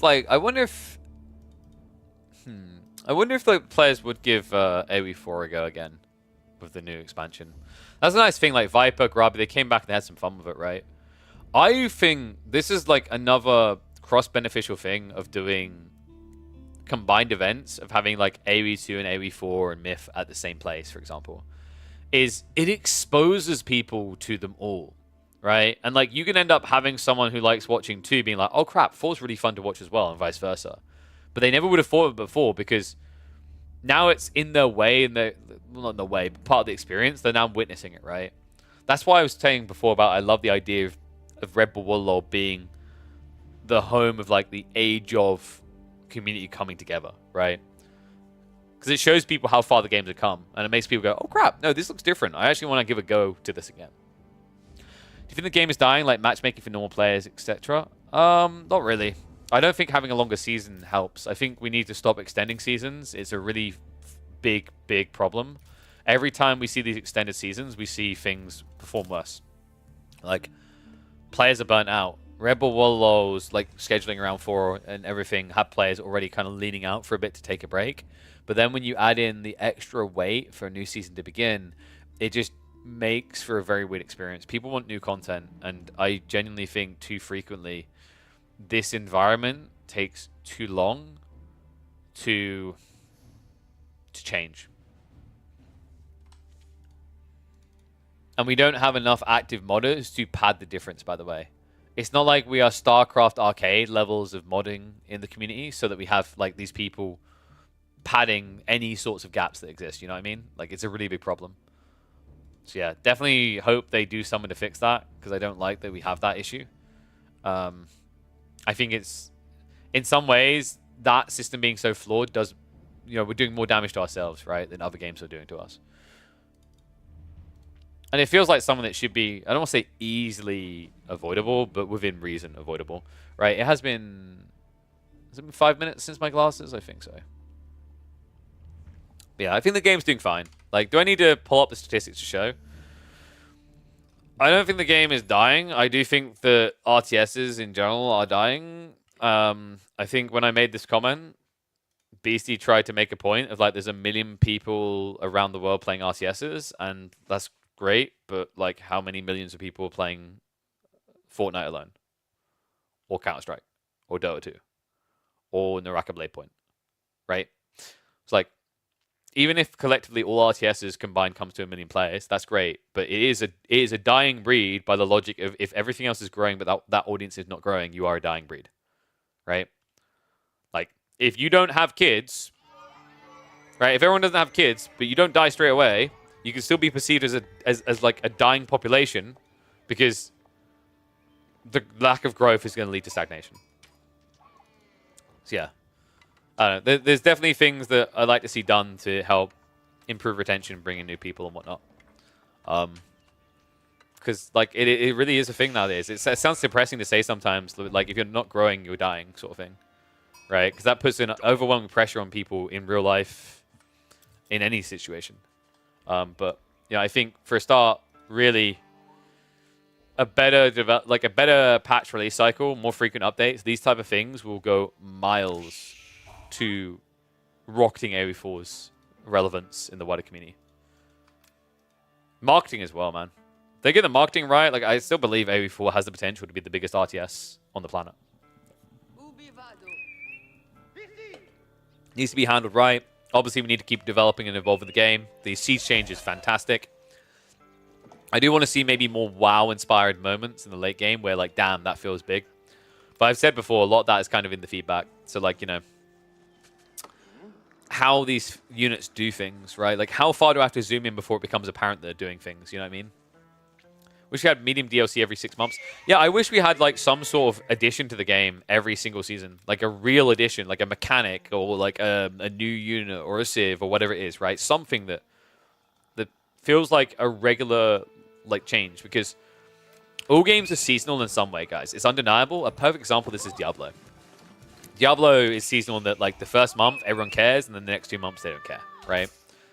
Only the hardcore ones do. So, like, we kind of, you know, we have a season system, but we don't adhere to the seasonal nature, because what you have instead is big DLC releases. So, like, you have that seasonal effect on a wider spread, say, every 2 years. Every 2 years, you have a very big spike, and then it pitters down. Downwards, downwards, downwards, downwards, and then you spike. Now, these things are unavoidable. If I shoot any type of Steam charts, you'd see this effect over some period of time, whether it's a month, 3 months, a year, whatever. It happens. It always happens. But it doesn't mean we can't do smaller things in between to keep the game fresh.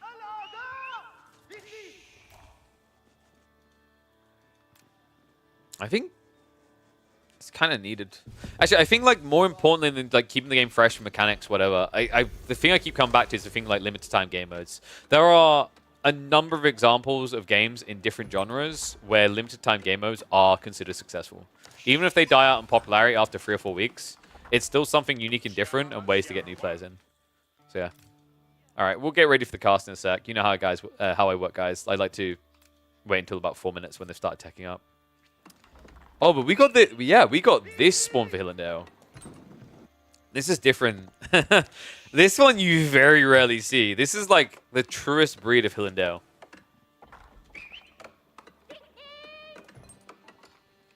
AoE Battlegrounds customs, I've been so...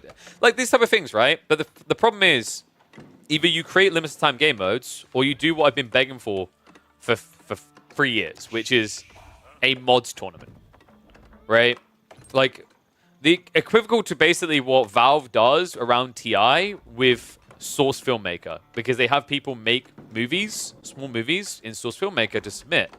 And the victors will get a monetary compensation. I think it's like $1,000 or whatever. I begged for so long for us to do that for AoE4. Because even if the player, even if you attract modders and they do something cool but then they leave your game, there's something they do, you can then just maintain. Like, just make it a conditional that all these things that they create, you have the right to the code or whatever. Make it part of the being valid for the prize pool. And that's fine. Then if you have, like, this really talented modder who creates something cool but then leaves, someone can pick up the source code and develop it. And that way, like, you could spend 10K to get 20 good mods. Think about that. And by the way, you do need to incentivize these modders. Because, like, people like hosting there in the chat, right? The stuff this guy has done with the modding tools it's horrible to have to do, right? He has to have so much passion and dedication to want to learn it and do it. Because the system is bad. I've had so many times devs say the system is good, the system is elegant, you can do loads of things with the system. Okay, that's fine, but the issue is the system fun to pick up and learn? No. No. I tried to make just a crafted map and I hated it. So, like, yes, you should financially incentivize talented programmers to come and essentially create content for your game. And the long-term value of them is totally worth it. All right, so let's get ready to hop into this one, though, because we're a few minutes in.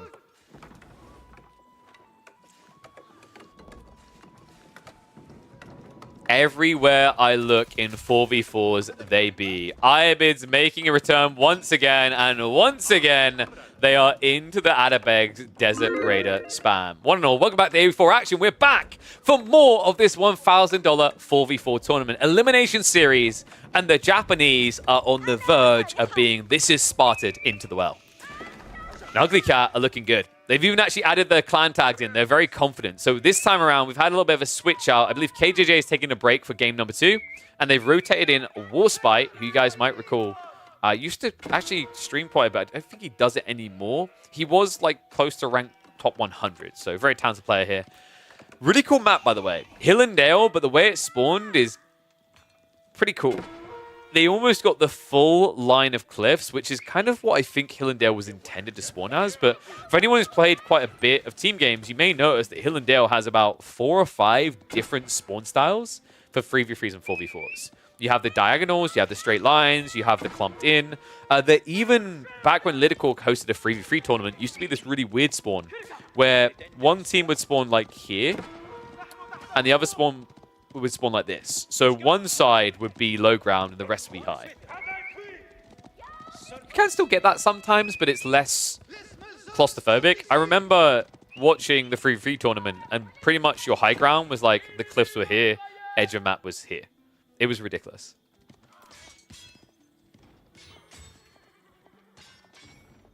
So, running through the civs, we have got double French, but everything else is different, which is quite rare, actually. We did also get a difference in bans. AI was able to get his hands on the Mongols. Mongols that in game 1 was banned by both teams.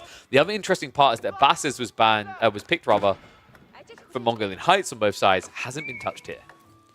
I do really like this comp, though. What I'm not a big fan of is when DQC goes Council Hall. And that's why I've got a bit of a smile on my face and a thought that we might get game 3 here. Because, folks, this is the play. Abbey of Kings is what you want to be doing as English when you've got double Cav civs on your side. This enables the French Knights to get healed up as they fight. And then that also enables the Desert Raiders. On top of that, you could have made this even better with a Dervish play. They obviously went the way of Adabegs because the King heal should be good enough. Yeah, this stuff is so underrated. I'm actually really happy that DQC's learning because I think he's been way too stubborn with his Council Hall builds. I kind of get it on more exposed maps because he wanted the Council Hall to protect himself with crossbows when he rushed up. But on a map like Hill and Dale, your base should be hard to breach.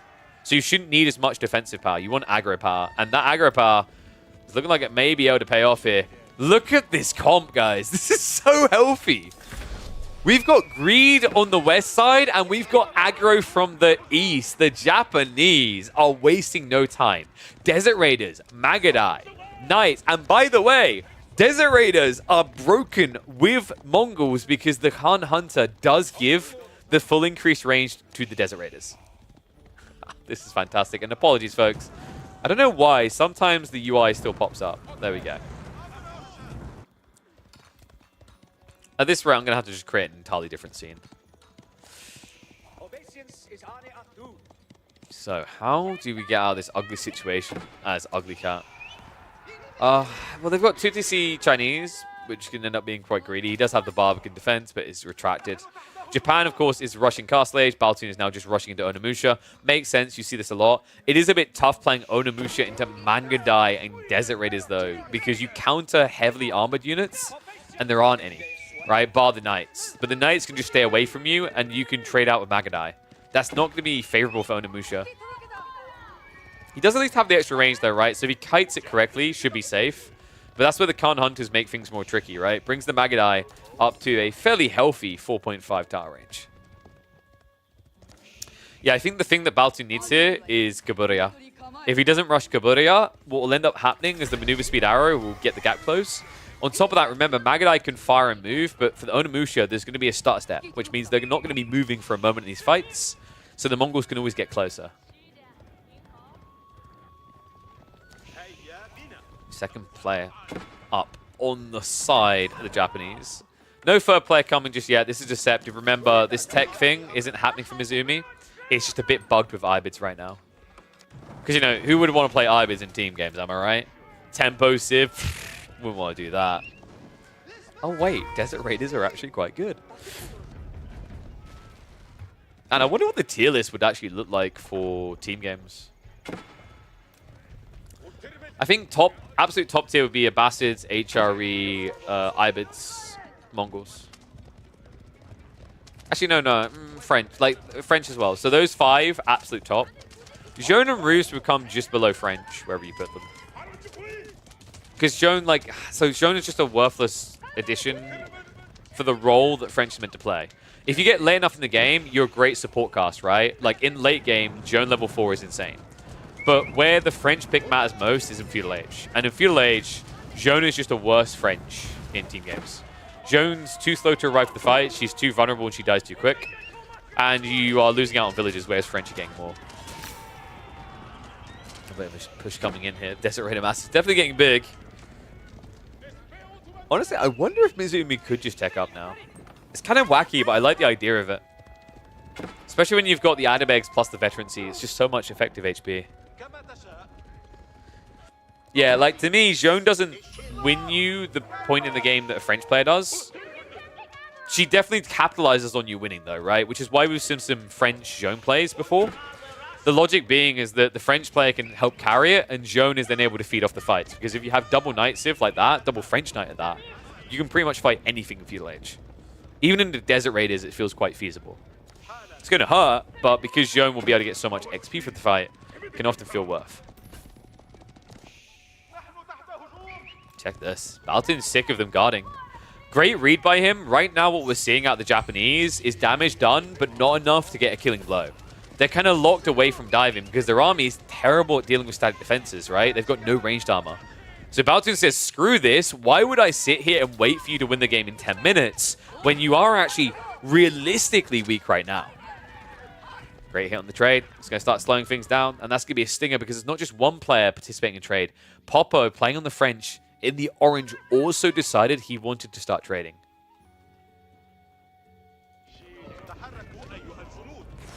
Bit of a miss micro there.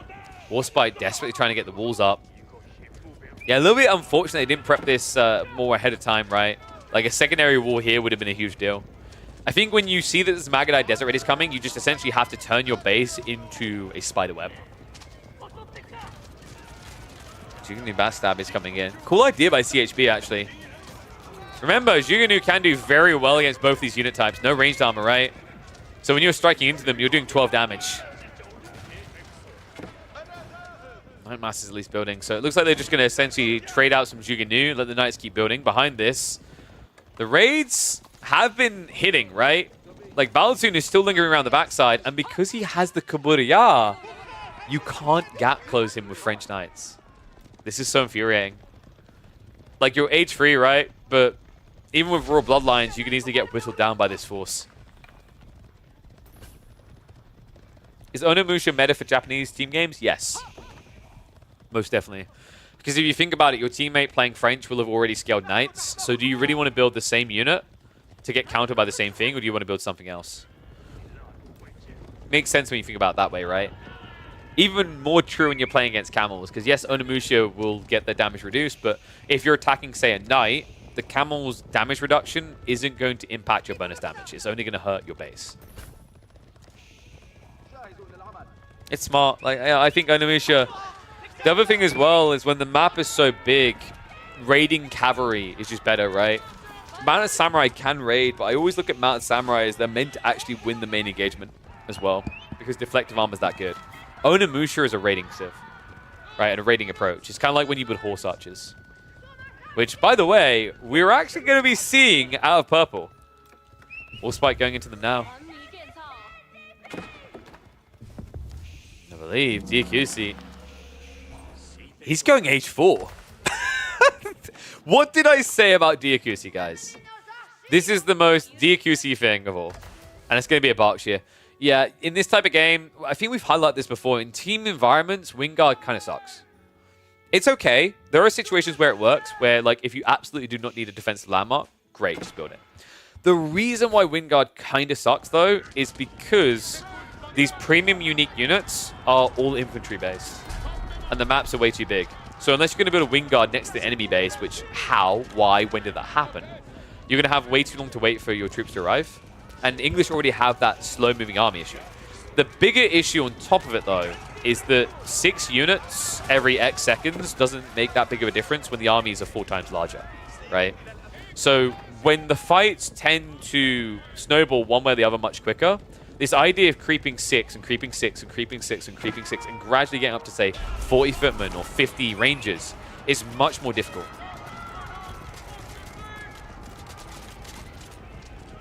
Shove in the center there. Berkshire not going to get scouted out this time, so won't get blocked like he did in the last game. Stone walls are also starting to come up, so it looks like it's going to be much harder for Ugly Cat to breach in. Royal Institute is now coming in from Knock Knock. Knock Knock, who has got 20 knights at his disposal. And you're noticing the range dynamics are shifting here. Mizuumi needs to tech up. He just triggered it. Still a minute and 40 seconds away, and he went military wing here, which means his economy is still actually quite weak in the grand scheme of things. Kuroya also just giving so much value for that chase down we talked about. Just difficult for Popo to stay out of range of it. Nice in the meantime, we're at least able to shove everything behind the walls. The Juganu will scare them off, and I think what we need to see here from CHB is double ram to break in. This is his role, and I hope he realizes it. He's got 3 teammates running cavalry. There's only one person on this team right now that can build into siege weapons on the go, and it's him. Ibid economies in team games feels like one of the worst. Well, the reason it feels okay usually is because Ibids are able to efficiently trade, right? Desert Raiders are some of the best traders in these situations. That's why it works so well. So yes, Ibid eco may feel bad, but you have to look at it the same way you would a French player typically. It's like, what has he been able to do with this space, right?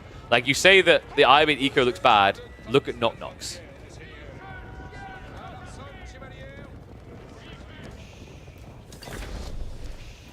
Triple ram now coming. So quick break-in on the way. But the time that's being bought here, check the techs.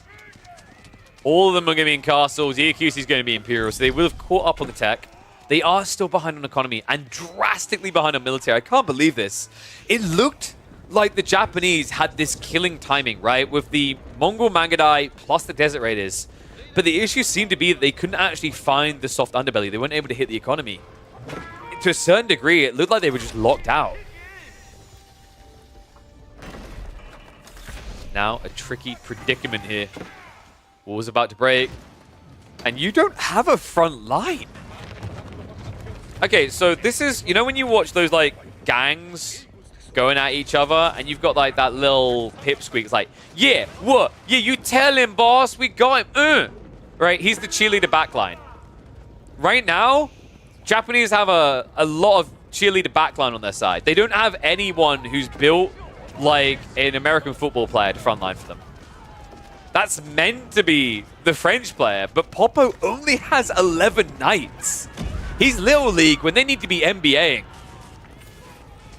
I know, I went for 2 different sports there. Got to share the love. Jiga Numas now moving in. China should have them upgraded soon. If he's super fine for the veterancy, it could be coming in any second here. He's already skirting it. The Mongol Kurotai is on the way, but the problem is they've already moved the armies away from that location. Anamusha going to poke and prod here. They've got the cooldown on the Kuburia. If they can shift towards the back trade, this could be big though. Jukes, they just got the veterancy. Desert Raiders got their own as well though, so they strike a bit better. The Mango is on the way to try and clear the field. The Knights, in the meantime, are going to split up from Nonamusha. The Magadai keeping pursuit with the melee. Nonamusha, I don't know if I like this. Heading north instead of heading all the way south would have allowed you to stick together and find more interception points. Knights will at least be able to charge in and do a little bit of chip damage to the Mango dies. But they are slowly dying off. And I think this split wasn't great. If Baltin can find a hit onto the farms, it'll make it worth it, though. And he might have just found it. Popo. All villagers running for their lives, but guys, there's not enough room! This is a catastrophe for Popo! Love the interception, the formation break there, so the villagers aren't able to run away cleanly. Onimusha will find their targets. No textiles for Popo. A little bit greedy standing his ground like this, but Baltin knows it's worthwhile for what is now over 100 economy lead for Taiwan plus Baltin. The Knights also moved back across. They are still alive. So behind this, we now have Warspite, the Roost player, going up to age 4. And I hate to say it because I feel like I'm piling on him, but you can't ignore it here. I think you guys know what I'm going to say is, what is Diakusi doing? What has been his proposition? What has been his provision? What has he provided to this? In like 10 minutes, he can provide something, right? The hand cannoneers, the men-at-arms are building, but this is fundamentally not just an issue with Diakusi's playstyle, but I think also English in a lot of cases when they're played like this. This is why like there might have been justification to go Windguard instead, because he could at least flooded Raiders to build an army for his teammates. But he went King's Palace. He went full greed, right? He went for relics. He didn't build any military buildings whatsoever. And although he may be able to eventually provide, what's the damage by that point? Like, how are we in a game where he has 90 eco after being greedy, and Warspite is 135? Right? And he's now imp as well. And he can build Knights, he can build Streltsy, but notice he's not building Streltsy straight away. He's going Cav, because right now, dynamic is important. What he can do, however, is set up a proxy base here and switch into archery range.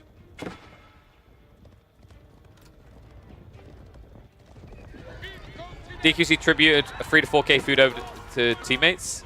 I mean, that's cool, right? But I don't know. My take is slinging at this point in the game is less value than being present, right?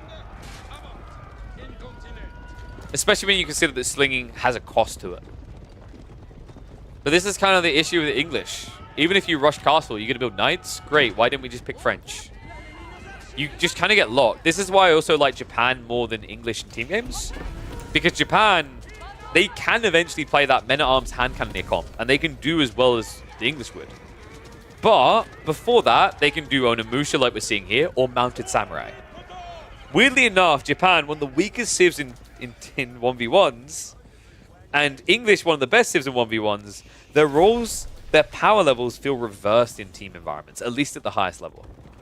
I think if you're playing like below Kong, sure, English are great, because people aren't playing this pace. But with the current cavalry meta, English just kind of get left in the dust. So the reason he placed the Berkshire here is he needs gold. The weird part is he's now setting up trades, so yeah, eventually it would have felt better here. But the reason why this felt justified is to secure gold, but also on a map like this, stone walls should be easy to do.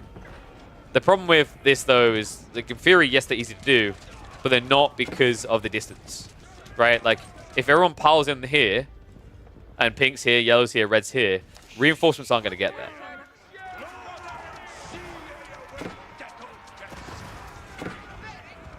I don't know, man. I think Diakusi, maybe his English could work in this format if his position was different. I don't think being the flank player works. He needs to be in the center. This is always the case when you play infantry civs. If you're in the center, you can react. Which is really good for English because if there's some early cheese plays, Lombos are really good to counterattack. Yeah, this is meant to be the fighting force to win the war. Diakusi trickles the hand cannoneers out and will find himself running back behind the wall swiftly. Third player now in Imperial Age on the Taiwanese stack. Only Knock Knock remains. And he has got some catching up to do, but a 130 economy with a lot of trade underway, it's not going to take him long. And yes, Ottomans in team games will do Mass Sipahi. Ottomans are actually pretty good in team games. You do Mass Sipahi, you create a funnel environment, as in you like wall the sides, you push in one direction, and then you switch into Janissaries, because the current meta is cavalry civs, right? So if you can do enough in the early game to get to the late game, Janissaries completely counters the team game meta.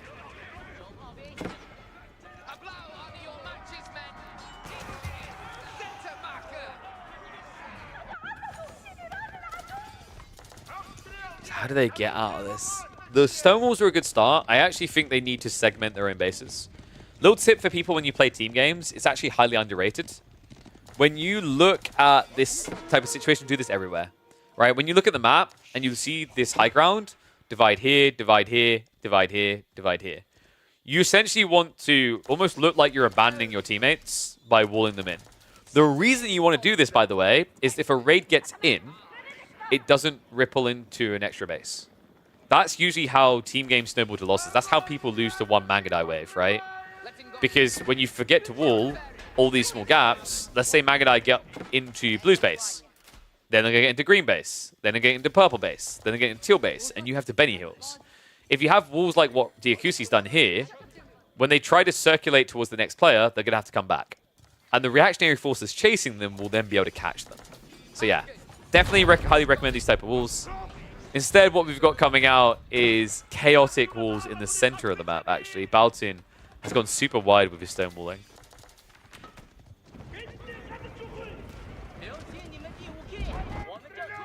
Not now on the way with the red pass. So we are getting a forward one as well.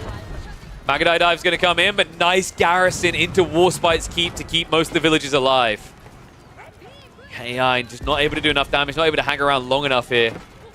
So back to what they go. Popo now diving in himself, but it's going to be cancelled the keep. Knock, knock. Not able to stay here. Good reaction, though. Good judgment call, right? Red was creeping in, but the Orange Knights is the biggest problem of all. It's going to be a cancel keep for CHB. The Kurotai has moved in. There might be hope yet for Team Japan. The trade is no longer being touched. The eco is starting to recover, and their military numbers are looking good. In the meantime, Baltin, still on Onimusha, has elited them up. He's got the Uma Bannerman. He's hitting for a lofty 21 damage base with 12 extra against heavy. Pretty good here. But I think right now, maybe the issue for Ugly Cat is the staggered format there. One by one, they go in against multiple players. So one by one, they can die. Baltoon has queued up 30 more of these. He has 68 Onimusha. I thought maybe we'd see him switch hand cannoneers, but he seems to just be raw sending it into only the ranged ladies. Pretty cool, actually. Like, I'm kind of surprised by how impactful they're feeling here. Usually Onimusha feel really unwieldy. The worse attack speed, the hitbox size, the mobility becomes like a disadvantage when you're clambering over yourself, right? Because they are glass cannons, but it's working out pitch perfect here. The biology has definitely paid off as well, up to 114 HP. The Uma Bannermans are huge, remember, because you have high base damage. You add the Uma Bannerman in for an extra 15%, and you are just blitzing it through your opponents. Like right now, Baltoon is basically carrying these fights. Needs to, the rest of them need to catch up. And hello, Freya. Yeah, do you want to ride a pony? Yeah, I can't afford one. I don't see enough people subscribing in Twitch chat right now. Sorry. Your turn. You go play. Go play, mummy. All right. All these mummies have to win a war before they can go home to their kids, though. Onimusha mass is still looking good. 67 plus being maintained. And in the meantime, behind this, look at the base being set up. Warspite is starting to boom his full production. And we do have more and more horse archers coming. I think actually Warspite would benefit from Streltsy switch up. You can justify it because you're fighting into a static player, right? English are pushing infantry.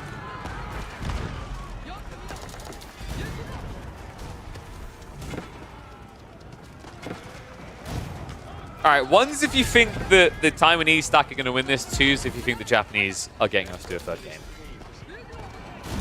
It's tricky, right? Because you have got the English Aurora, which is insane. You have got Elite Magadai, which can also be insane.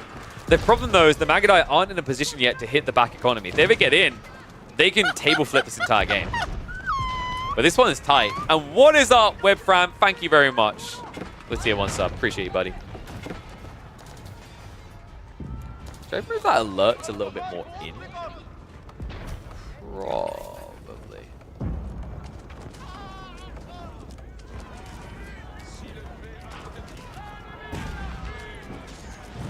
Yeah, CHB has kind of been letting down the team from a military standpoint, right? Because he's eco-booming. I think they're going for a Wonder. This reeks of Wonder play. Like, look at it right now. Guys, he's 175 eco. I think they're prepping Wonder. They're like, okay, trying to break the base may take a little bit too long. So let's do this instead. We do at least have the bulky French Knights arriving. I mean, Knock-Knock's economy just feels a lot better than Popo's. It's weird because there's only a, what, 5 villager difference, but kind of feels like he's more prepped for this type of push. Nice, we had to hold back red. Meantime, north side, pushback continues. We have got the elite horseman coming in with the boys' fortitude. Makes him insanely tanky, actually better than French horsemen at this stage. Perfect counter to the Magadai and the Onimusha. Once again, looking like they can carry these engagements.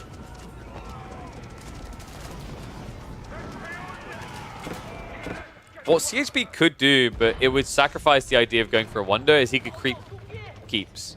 Okay, no, he just deleted 30 villagers. I think he's going to commit now. And you can see what's coming. It's the hand cannoniers.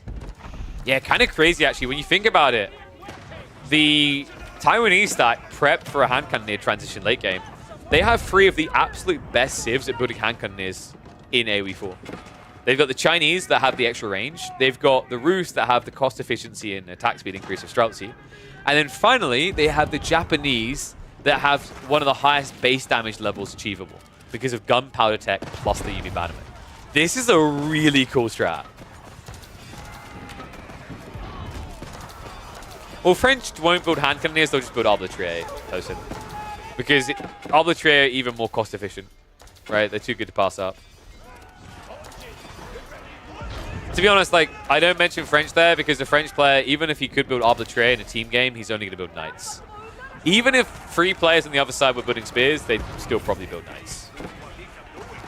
They just can't help themselves.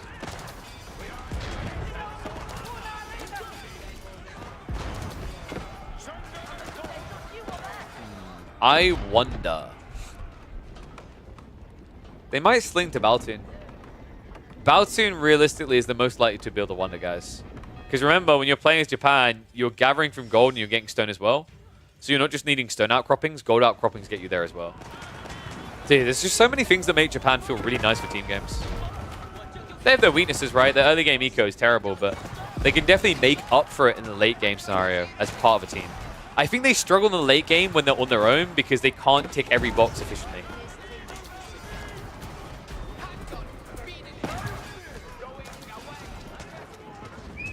We're getting close to the point of Japanese being stuck on the high ground, right? Team Japan is starting to give way. Onimusha just diving deeper and deeper. Kind of crazy just how good these Onimusha are at trading out here. 18 damage compared to the 13. Oh, sorry, 16. Although the attack speed is much quicker, however, the difference in range does matter. The Khan Hunters is giving a slight edge here, but you have to pump out so many of them to maintain that range. Backstab now coming in from the Knights, the Popo. Looking to pounce, but there's still just so many Onimusha alive. I think he may have mistimed this. Apparently, going to force a retreat, but behind this, we've got Streltsy hand cannoneers being prepped. Baltin now up to 73 of the ladies on horseback.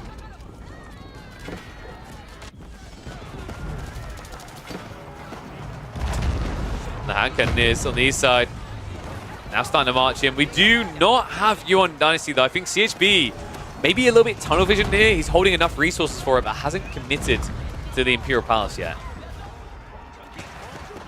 Yeah, I don't know what CHB is doing in this game, guys.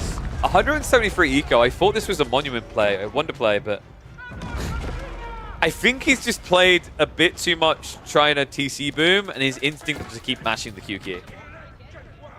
Then again, is he prepping trade? He does have some. Not a lot. Wait, maybe? Oh, holy crap, guys. He has... Yeah, he has 48 traders. Okay, so there it is. He's gradually deleting the villages. I think he wants to get to a balance of food and gold only. So wood won't be needed, and then he'll just pump hand cannoneers, which is pretty smart.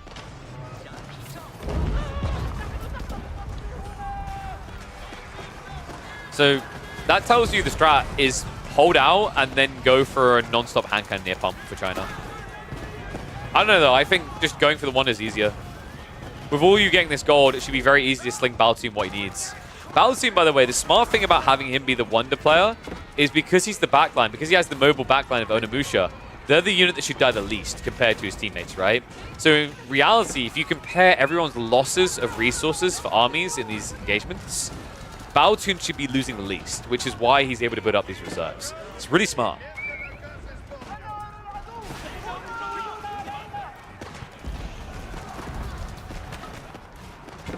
You've never seen Japanese Onimusha being that useful and effective. That's the Baltin effect, guys. Like Baltin, remember, did anyone remember that game? Ayabids versus Japanese. Baltin versus might have been Zertin. It was on Gorge. And he done this fast castle Onimusha build that annihilated the Camel Lancer Gulam options and ruined the Ayabids completely. At a time where people were like, nah, wait, dude, you can't win Japanese fast castle versus Ayabids. He found a way. Baltin is a very talented Japanese player. It's funny as well, because like, I remember, I'm sure you might be saying, he didn't really feel, like I remember when we were at King of the North, he didn't really feel like Ottomans was a hard counter to Japan when I mentioned it. And then he played it, it's like, oh yeah, no, you're right.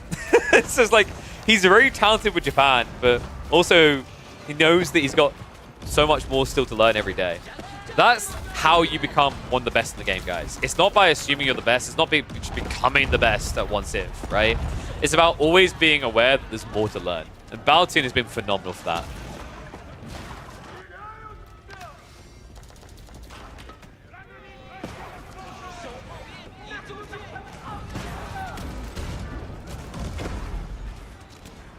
So this game may take a while, folks. I don't want to just make this a day of ranting about trade, but can we agree on what I was saying in the previous series? This is caused by this. You could argue this leads to comebacks, but there's different ways you should be able to achieve comebacks, right? The maps are big enough that you can play for resources to make those comebacks. The problem here is twofold. I mean, two major issues in team games. One, trade. Two, map design. Maps are way too big. Players spawn way too far apart, which is why we're in a cavalry map. You have to play cavalry because the enemy teams are so far away, and you then also already had so much reason to play cavalry. You now have to play cavalry guaranteed because of trade. Because how else are you ever going to get in there and stop them trading? They have no meat shield, they will go hand cannoneers. Hand cannoneers are decent though, 130 HP and good range, right? Like, they're not squishy. I mean, men-at-arms are much more chunky at 216, right? But like, obviously the gap closed. By the time they do that against hand cannoneers, let's say they get struck twice for after mitigation about 35 damage, they're basically at hand cannoneer health. So I don't mind it if you can afford it. It's a big if on the affording though. They're not cheap.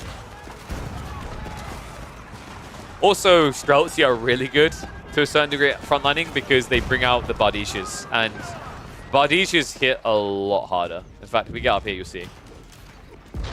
Look at that. Barely any slower attacking, but doing an extra 19 damage per strike. And I'm pretty sure Bardish scales with melee tech, by the way. It's just Warspite forgot to get the extra levels.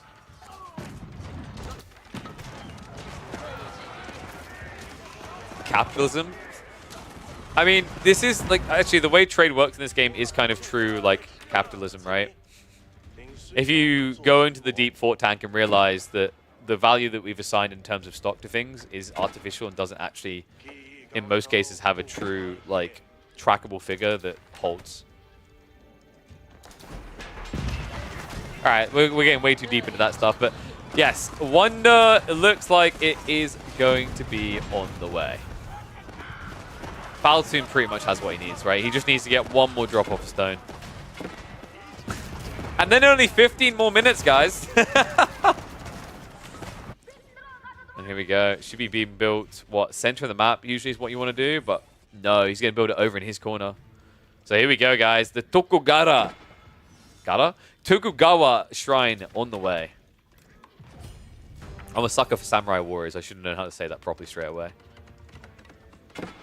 A wonder so big that my theory on zooming in being better for AoE 4 doesn't fit because you can't get it all on the screen.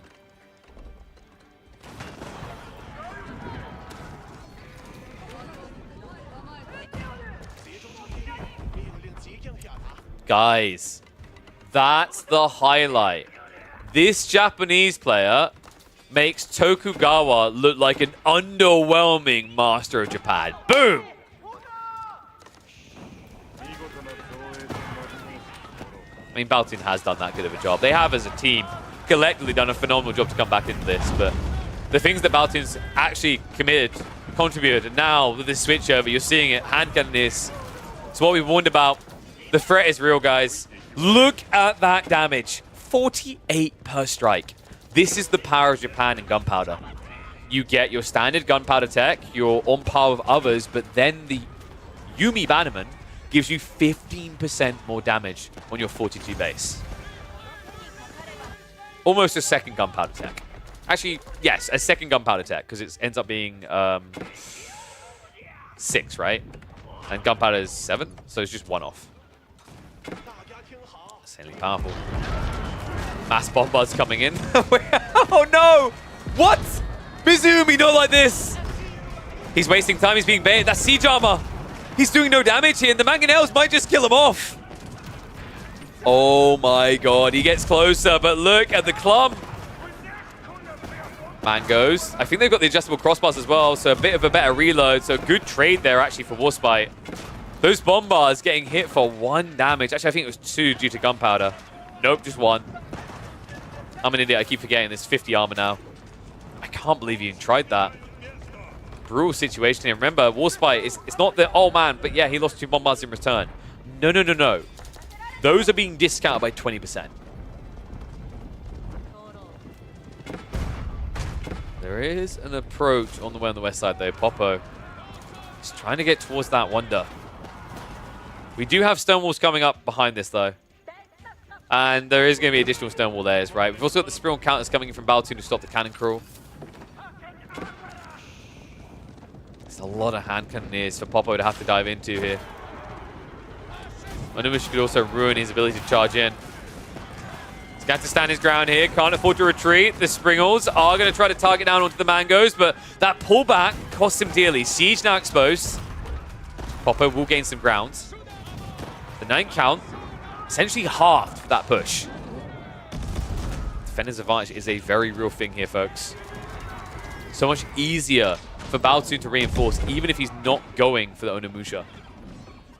The Wonder Timer is smuggled behind this score here. We're at 13 minutes. You'll know when we're close to a Wonder victory because the bells will ring. It also pops up on the right side.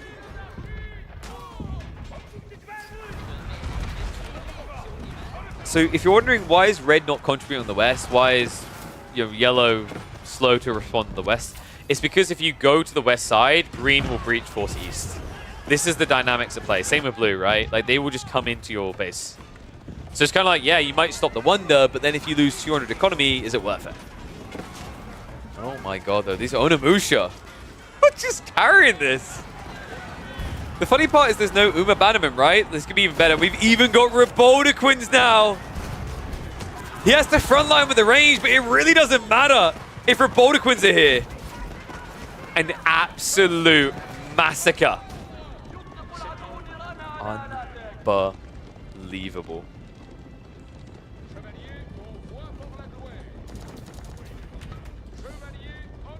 How did you get through this? I don't know. I'm thinking like maybe you have to just mass mangonels. You need your Mongol player to come over and build some Springles. That's the problem. They just don't really see the position of doing that. Like right now, guys, what we're witnessing is the Battle of Nagashino. And Baltin is the master Nobunaga. Oh my god. I love this about Baltin. Baltin rates gates higher than almost any player in Pro. And especially in team games, it really is that good. Because in team games, like let's say 2 players are defending here, one has to communicate to the other to get out of the way. With this many gates, you're probably not going to have to communicate that. So you can just do it yourself instead of having a delayed reaction.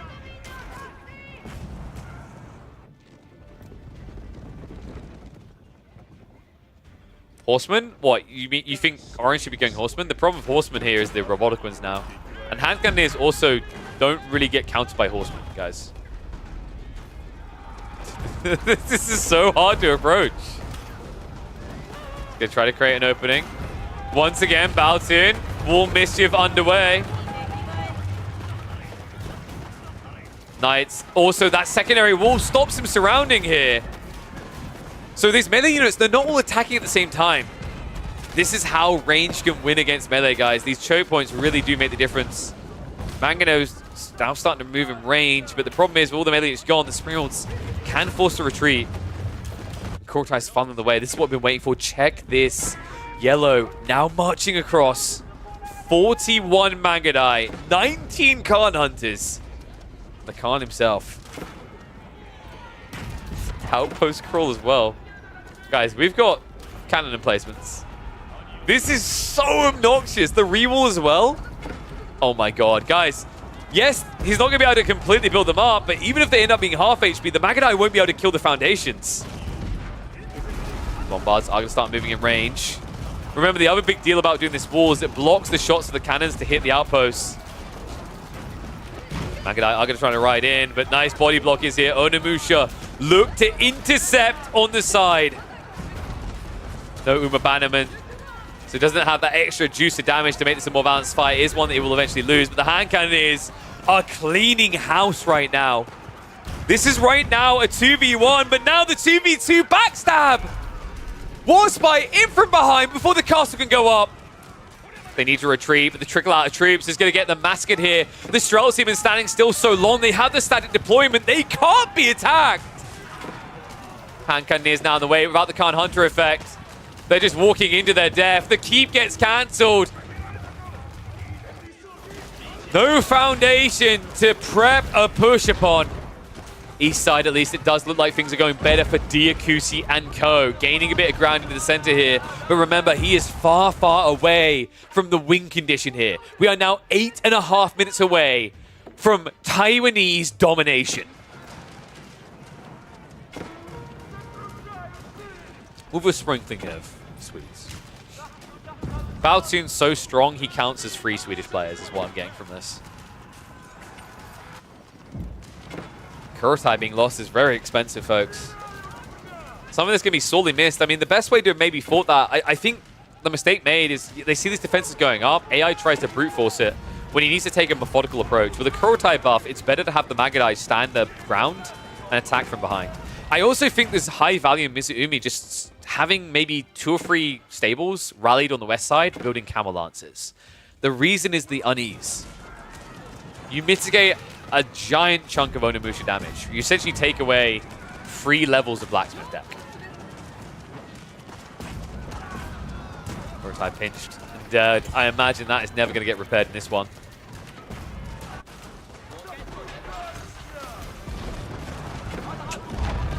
Yeah, I'm quickly struggling to see the way.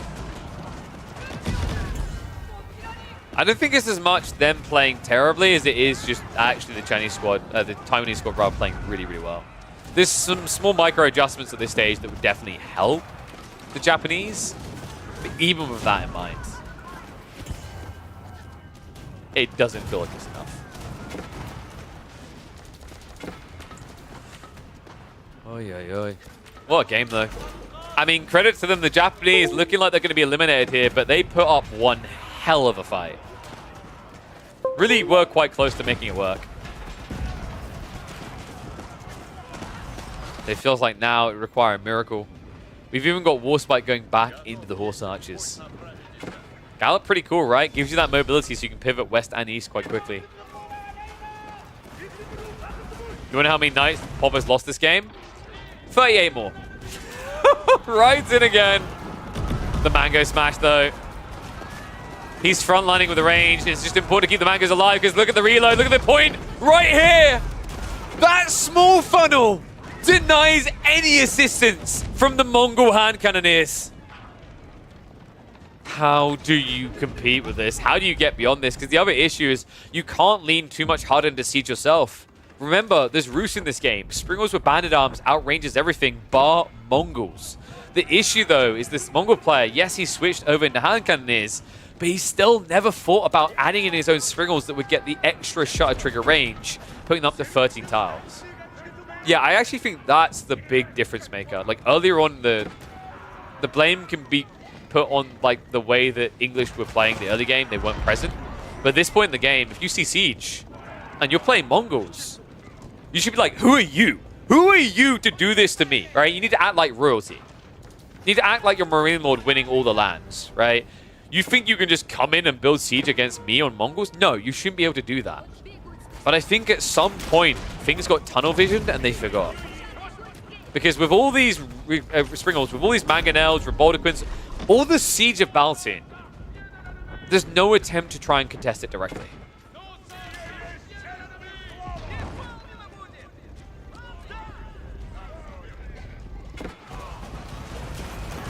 And the stalemate in the east is making this impossible. Like, if we get down to 2 minutes and we're still here, never... Like, actually, it's never happening, guys. I don't want to be the meanie burst of the bubble, but the fact that the pink and red are here and there's 5 minutes left on the timing, mathematically, like, how do you get through the stone walls? How do you get through the base of purple and then get over here that quickly? If these guys can't breach with this push, you're never getting in. Let's see if they can do it. Even Rams at this stage.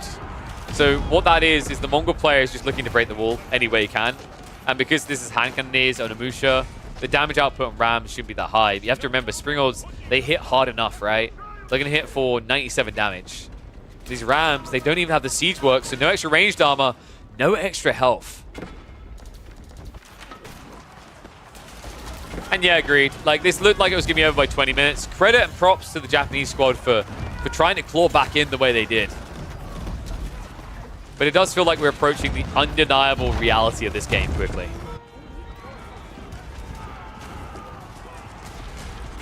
Popo. Trying to just hit onto Purple, who's backstabbing here. But if you're spending time being dragged into Warspite's front or base, you're not addressing the real threat. They should have played Japanese. Dude, I'm telling you, Japanese are good in team games. Obviously, Baltin is built diff, but seriously, if you can get to the late game, because the problem is Japan feels weird when they try to do melee and ranged in the late game, and you can't usually just do ranged, right? Because you're not HRE, you're not China. China can do it because they have movement speed and range, and HRE can kind of sometimes get away with it because they have movement speed. But for Japan, you have damage. You need someone to front line, or you need to stay at the game that can justify it, like team stings. That's what made Japan look good here. Japan is a different beast in team games. In 1v1s, it's about fast castle to overwhelm.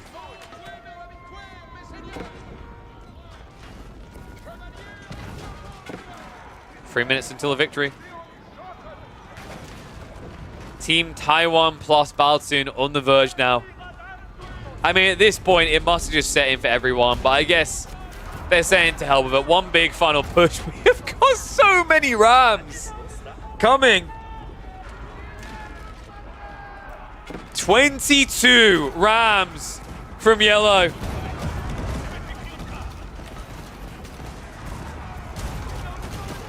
Baltin now up to 74 hand cannoneers.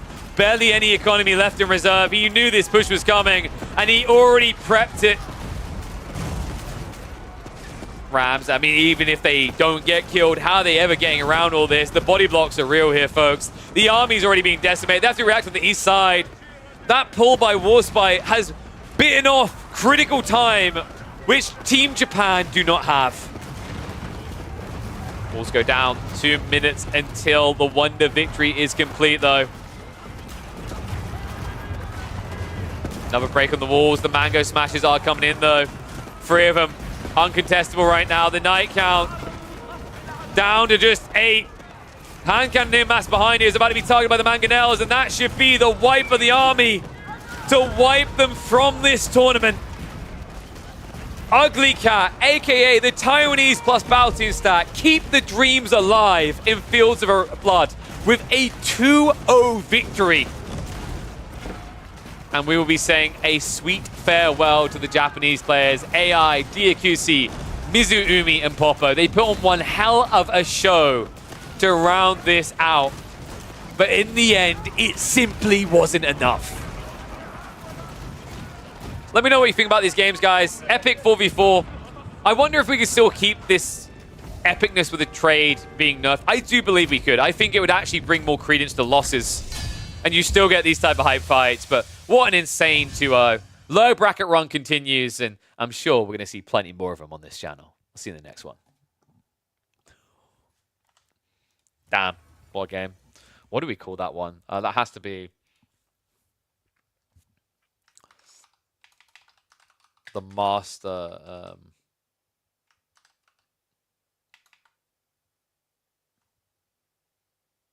Meet the... I don't think so.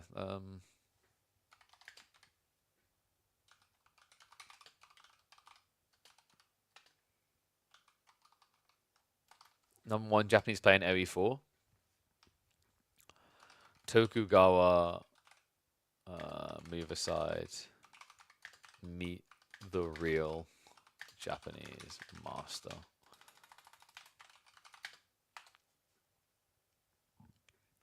Yeah, I think that works.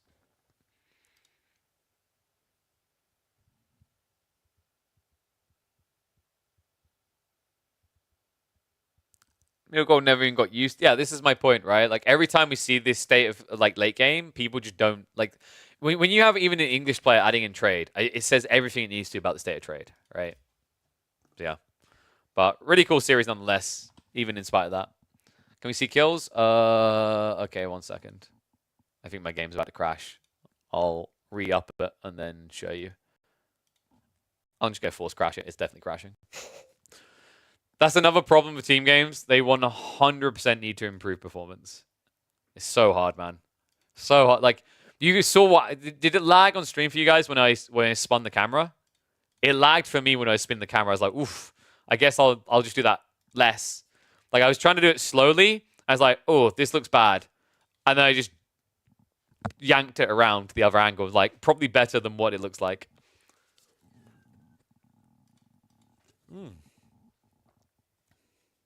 It wasn't the best. Well, that's why I'm really excited about this new build we've got coming. I'm hoping... So I've got CPU secured. I've got case secured. The case actually arrived today. The case is sick for this new PC. I'm hoping I'm going to be able to get GPU, maybe motherboard as well. And then RAM, and then I'm hoping to sort the hard drives. Well, the specs... Going to keep it a surprise. Should hopefully have a big reveal. If anyone happens to know people that work in hardware components and are looking to sponsor streamers, please do reach out. Because like I said, I haven't filled all the components yet. Things like power supply come to mind. GPU isn't guaranteed yet. Motherboard as well.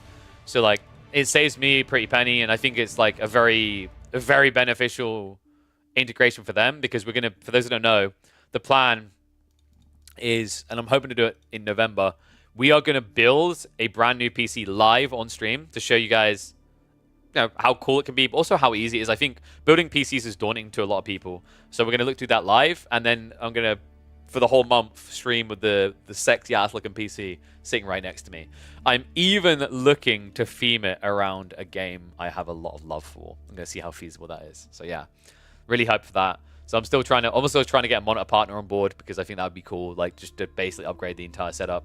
My current setup is a 3800X CPU, and I have a 2080 GPU, not even the super version. Reach out to brands. PC part brands are quite easy to work with. The challenge I've had, boy, is getting responses. So like, I mean, dude, if you happen to know some people, I would welcome introductions. Usually the challenge is finding the right person to talk to.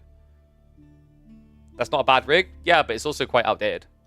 Because think about the generations that have come. So like on the NVIDIA side, I said I'm not super. So there was the 2 Series Super, the 3 Series, the 3 Series Super, the 4 Series, and now the 4 Series Super. I'm 5 iterations behind. And then on the CPU, I'm not the 3 Series, right? So 5 Series, 7 Series, and now 9 Series. So I'm actually 3 generations behind on CPU. Yeah, we have got a really cool... See, I don't want to like say the exact components until it's like all confirmed and everything is sent. But we have got a really cool PC or a really cool CPU coming, guaranteed. You work with them via your work. What do you do, boy? Kind of curious now. Are you in partnerships for esports events? Is there another match being played right now? That's what I'm going to check. Do we have confirmation of if there's another series today? Oh, I think I remember you saying before. Yeah, computer repair and specialized electronic shops. Oh, that's interesting. You have LANs? Well, by LANs you mean like PC, like PC build type things, right? Where you show off all the builds. That's cool though. Oh no. Oh, proper LANs. Wow, that's really cool. So TZ, the reason why Baltin can be part of a Taiwanese team is I actually helped Clearman figure out the rules on this. I said that you should allow 2 nationalities. Otherwise, it creates really underwhelming dynamics for team play. So, for example, with this format, it would have been theoretically possible for a Beastie to play, right? Because he could have joined a team of 3 whatever country, right? He could have joined a team of 3 Swedish people. So, like, I don't think it's fair to discriminate to people based on the country too much when some countries just don't have the same level of pro representation. So I think it's really cool. Because the thing is, like, it's cool to have Nations Cups and these type of things, but we have to also remember that the thing that makes esports different is that it's not privy to the same border limitations that traditional sports are, right? We don't have enough people playing in each game, in each region, compared to traditional sports to always enforce that. So it made sense to make the format so that teams could have 2 nationalities.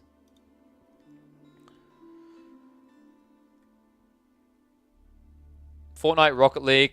Yo, where's my invite to these events, boy? Come on, we've got to get me there. You know I've done Rocket League before, right? We show off all the custom PCs we sell. Ah, that's cool. Yeah, that's cool, that's cool. I mean, like if you happen to know some people at the brands, like I said, I think it's a good value. You can see where I'm coming from, right? It's a good value integration because we're talking about a month of presence on these channels as well as like a full PC build stream. So yeah, feel free to DM me if you can think of anyone that would be a good connect point. Because I've definitely got some roles. But that's really cool, man. Yeah, I did organize the Fortnite. Are you not a Fortnite fan? Okay, so I kind of became a little bit more reasonable. Whoa, what's up, my boy Lash? There he is with a raid.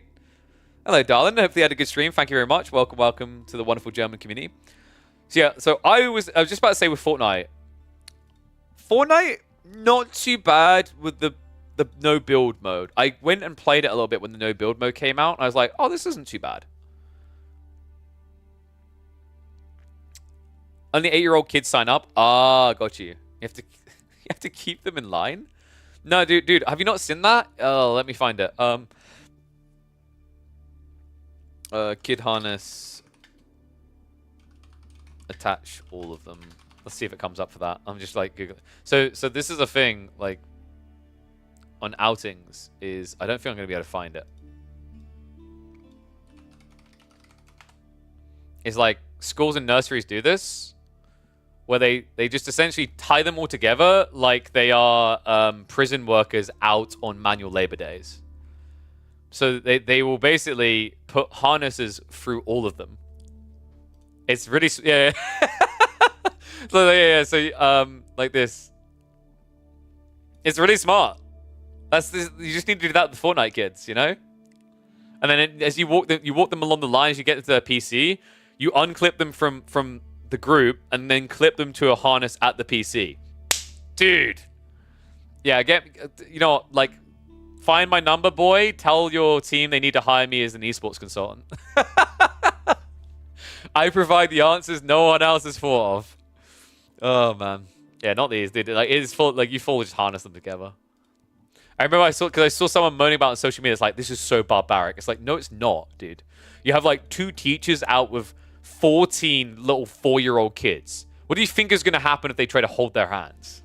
Yeah, everyone just hold each other's hands? Dude, I was a kid back when they didn't do that. I can tell you that didn't work. Someone always walked off. So, but yeah, children are barbaric, right? My nephew, on my partner's side, bit our daughter on the nose a few weeks back because she was in the way when he was trying to walk through a door. They're monsters, dude. They can be monsters. So, you know, sometimes you've got to put like a leash on them. And in the case of my nephew, a muzzle. All right, so.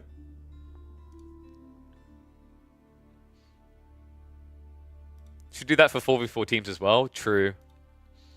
No. I know what you want. You want the just give control option, right? Force your low-ranked teammates to be like, I know how to play this game better than you. You need to give me control now.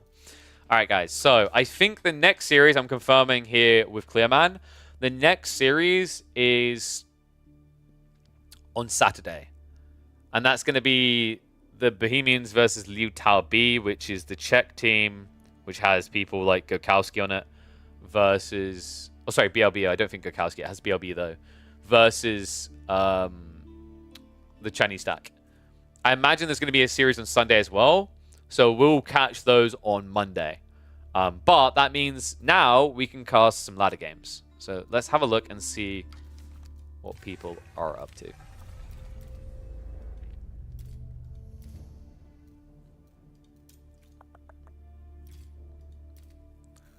Check if Jiggly is doing solos again. Why? Why? He's... Whoa, okay. That's unusual for Jiggly. But why? Why would we cast Jiggly, though? When Squiz is out... Dude, I didn't even realize Squiz was still in AoE 4. Huh? Already cast the 2v2 with Anno, Puppy, Baltin, and Cat? Yes. We did, Camin.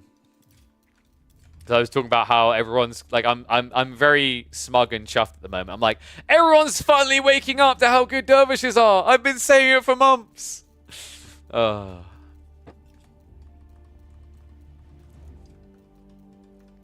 Very chuffed with myself about that.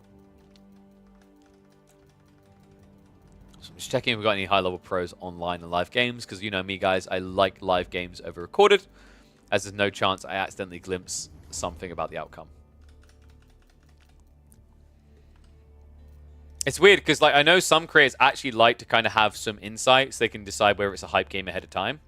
But I don't know, man. I find it so much more enjoyable when I'm not sure what's going to happen, right? What we can do is we can... Let me open AoE Full World. Because I know a bunch of games were played last night. You don't have KP emotes? You know what you do to fix that, Arcleaf? There's a thing that you can do to fix that. This is basically like ask Faplop to gift us up. Subscribe! So Louis was playing a few hours ago. Let me check his data and see if he had any interesting games. So hype for new season? Hell yeah. Dude, I'm buzzed. Especially with the things we got to announce next week. Oh, man. I'm ready to be over the moon about it. Oh, dude, and some of the things I'm being sent in the background right now, I'm smiling.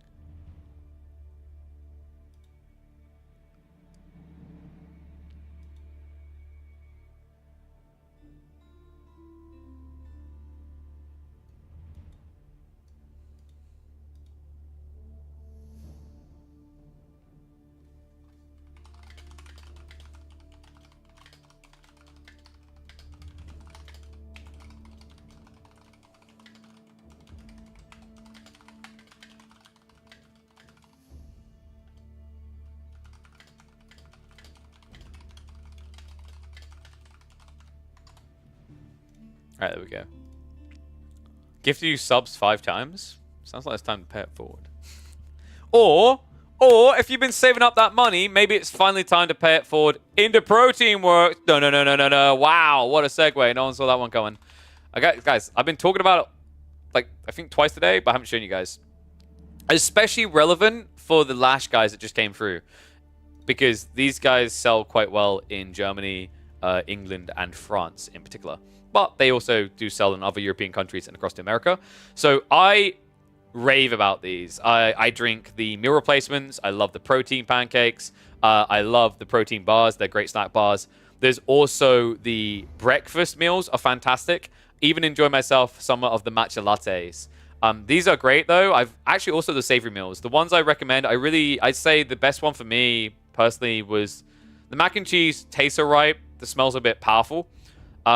I quite liked the tasty chicken noodle. It's not overwhelmingly powerful taste, but it's decent, especially when you consider that it's very much kind of protein-focused full fiber meal.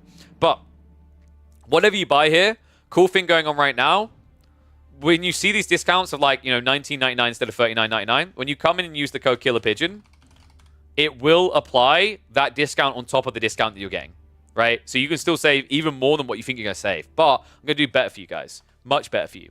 Because up until the end of Sunday, starting now, if you go and make a purchase and the total comes to £30 or more and convert for whatever your region is, if you send me a screenshot of your summary order, that's the summary that will not show any of your details. Don't worry about that. It'll just show me what you spent. If you send that across to me, and I'll show you an example of that so you can see what I mean, that you won't reveal any of your details. If you send me like your order details, like this, and put either Steam, Xbox, or PlayStation, what we'll do is we'll send that across to Proteinworks, and they're going to give you £10 back as a redeemable code for one of those platforms, whichever one you type in the message you sent to me. So that is a really cool deal. That means that you spend £30 and you get £10 back to spend on games, which you know you're definitely going to spend, to try something that you might actually really enjoy. There's so many things here as well, guys. We've got the breakfast meals. We've got the meal replacements. We love drinking those. I highly recommend anything banana flavored from this lineup. There's a salted caramel bandit. There's things like the blueberry cheesecake riot as well. Loads of great flavors. There's also, if you're thinking about working out, there's things like the whey protein. I've been using that for my climbing. I feel great after 3 hours of climbing yesterday. I should feel dead. I actually do think that the protein helped a lot. And I've been feeling a lot better drinking these when I go climbing overall. But yeah, outside of that, they also have vegan lineup. So if you're lactose intolerant, I was talking to someone who's lactose intolerant. If you are worried about that, because a lot of the standard ones do have milk in them, the vegan lineup do not have milk, so you can get around your lactose issues there if you still want to try out things like the chocolate bueno, or the blueberry cheesecake riot, or the banana smooth.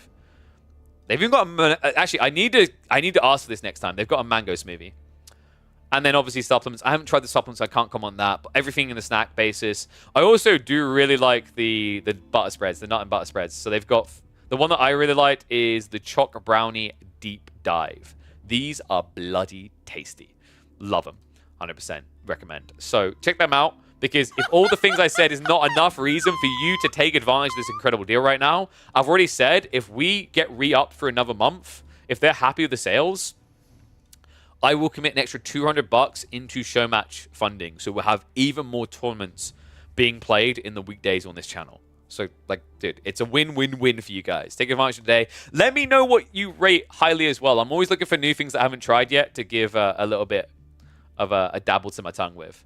Loads of products. There's just so many products to try. They've even got you covered on the caffeine front with the coffee coolers, which I have the matcha latte for, and the endless nootropics, where I've only had the blue raspberry so far. Guys, they're sold out.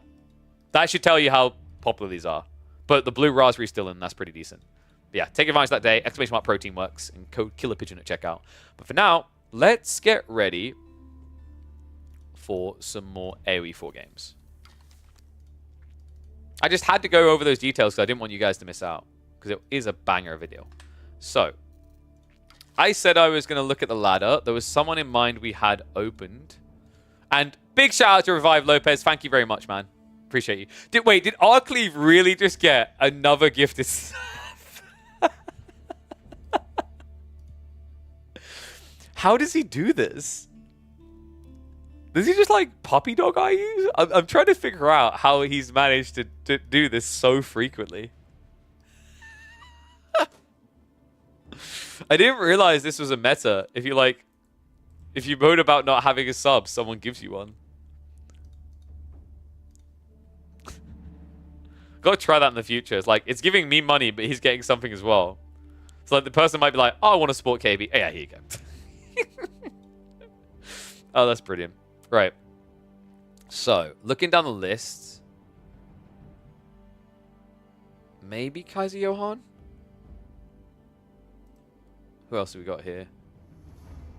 Oh, wait. Baltin. No, Baltin had a really cool game against Wham the other day that I wanted to look in on. That's perfect. Let's check that out.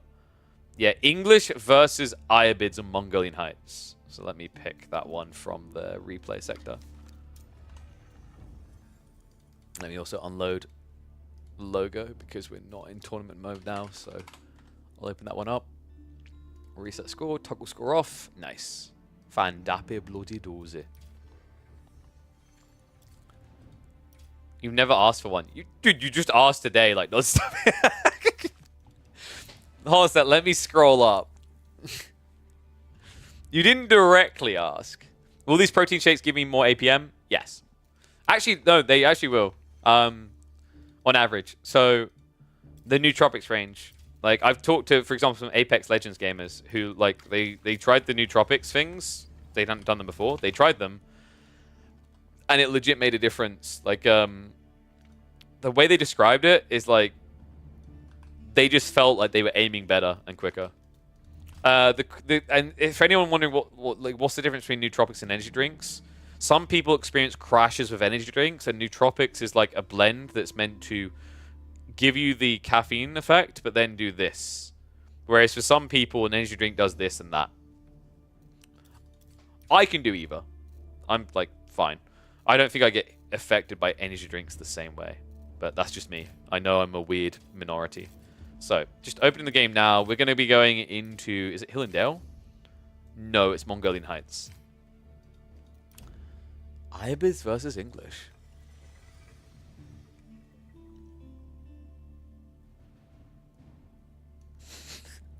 Yeah, this is a strategy, dude. I'm actually secretly Arcleave.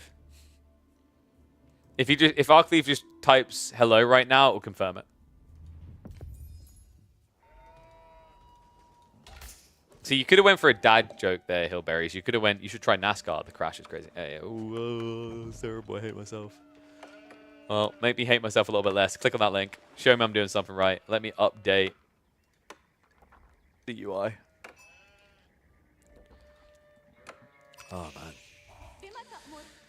How do you guys feel overall about Mongolian Heights? Are we at a point as a community that we like Mongolian Heights again? I've been curious on this. Or have we already got tired of it? I feel like these are the type of maps that do have that effect, almost like a polarizing effect, where like you rebound back and forth between loving it, hating it, sort of thing. Oopsie, 1 second. I need to refresh my Twitch and whatnot. We'll let this play through to like 5 minutes. You know, the other thing I like about doing it this way is we almost have like a conversational podcast piece for the first 5 minutes, which is nicer. I've said before, like the thing I love about Twitch is all about interaction and community building. That's the difference. Like if you just want to cast, it's almost like YouTube should feel better for that, right? Because like you just cast into the ether.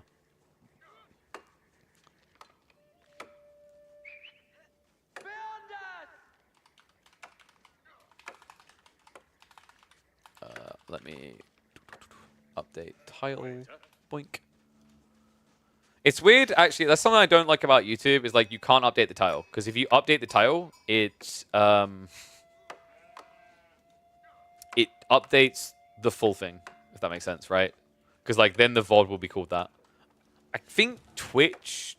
I can't remember if Twitch does different though. I think Twitch takes whatever you start the VOD as a title, which is awkward if you misspelled the title or like forgot to update it. Had to chill because they don't deliver anything to Colombia. I mean that's not true. I just need to get a cocaine sponsor. Okay, sorry. I don't know. Who knows? Like you know, there's if we keep growing, I might be able to attract some sponsorships that deliver globally. Dude, I can't see, hear, whatever the word cocaine without immediately thinking of cocaína. Do you guys know what that's from? Cocaína. I can't remember the name of it. Brendan Fraser. Do you guys remember the movie? Bedazzled. With Elizabeth Hurley. Released in 2000. Yeah. It's such a classic. The whole premise of the movie is he gets wishes and he keeps using them to try and fall in love with this girl. And one of them he wishes he was rich and powerful, and he gets it, but then he realizes that the devil made him a drug cartel leader. It's bloody brilliant. Classic, actually. Kind of appropriate to watch now, right? With Brendan Fraser just kind of making a comeback in people's eyes. The other one that's quite interesting is, you guys know that, like, his name is Brendan Fraser, not Brendan Fraser. Everyone called him Brendan Fraser for years, and he just kind of is like, yeah, sure. This is what I meant before when I said if you convincingly say a player's name a certain way, eventually you just become right. Right? It kind of just sets in as acceptance. They have to become whether they want to or not.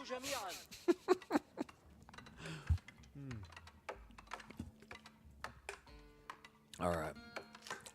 We'll hop into caster mode in a sec.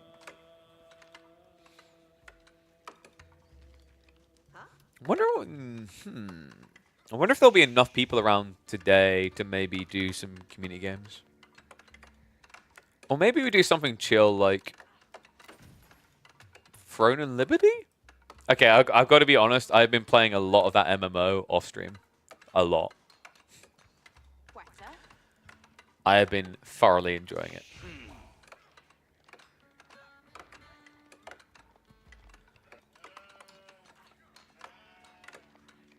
You didn't put t-shirt from Molo in a frame to put in your wall? No, what? Or you did? I'm assuming you mean you did. Because it's just weird to round say you didn't do it. It's like, you're going to follow up, it's like, yeah, I wiped my ass with it instead. Your name is covered in stain. It's like, whoa, what? What is the hate, brother? Did. Oh, okay, that's cool. Nice, nice. So my signature was a little bit scuffed on his t-shirt because his pen ran out, so I wrote the word killer, and then I just couldn't write anything else. It looked like it was just labeled. Alright. Should we get ready to get underway, though? We're 5 minutes in. Abbey of Kings. Oh, my God. Yeah, we're definitely going to enjoy this cast. It's happening. The new meta is upon us. We're not even in Season 9 yet. This is our future. One and all, welcome back to the Age of Empires for action. Two absolute top players clashing here in Mongolian Heights. One of them being Wham on the Irobids with what... Can I call it the KP build? Okay, I didn't develop the build. Call it the KP idea, please. Give me at least this. I've been talking about this, wishing for logistics wing play for a long time in Feudal. And apparently Wham and Poppypaw have been formulating it as well in the prep and build up to Red Bull World Law. Cool to see it coming into action frequently on the ladder now towards the tail end of Season 8 here. Baltin on the other side playing something a bit more normie and typical here. English, 2TC. Wow, I've never seen this before. And fishing. Okay, that's a little bit different because we are, of course, on Mongolian Heights. Both of them did go for the walls. Ooh. Much better wall for Baltin, guys. Wham secured less of the total water safely. This is now the no man's land, and if you look at what's behind, obviously Baltin just has a lot more in his dominion. However, the trade-off is that Wham, because he's playing a Civ that only pays half price for docks, dropped a Ford one on the other side of the wall. So Baltin in quite the pickle now. King is at least going to be able to ride out. But folks, here's the other awkward thing. This is a camel. Would you like to guess how quickly a king kills a camel? Oh my god, dude, no. It does nothing. So guys, next time you're worried about English king, just buy dervishes, silly. Oh, this is just brilliant.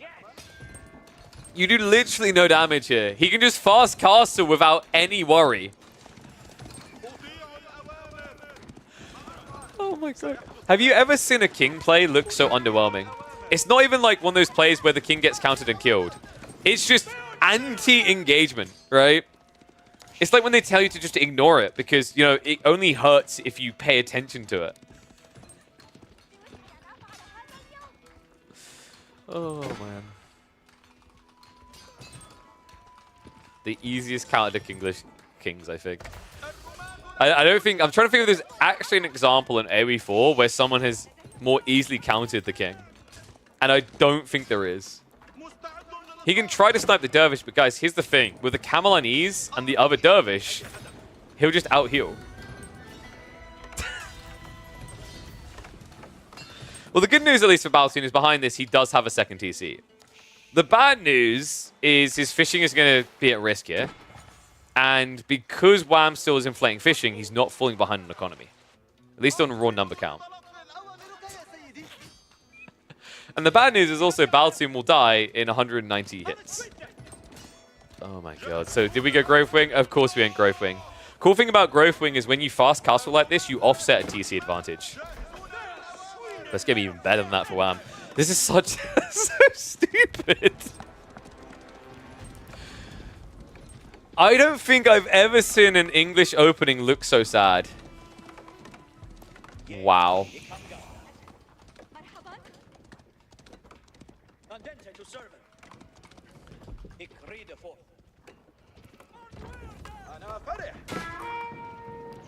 He almost gets a...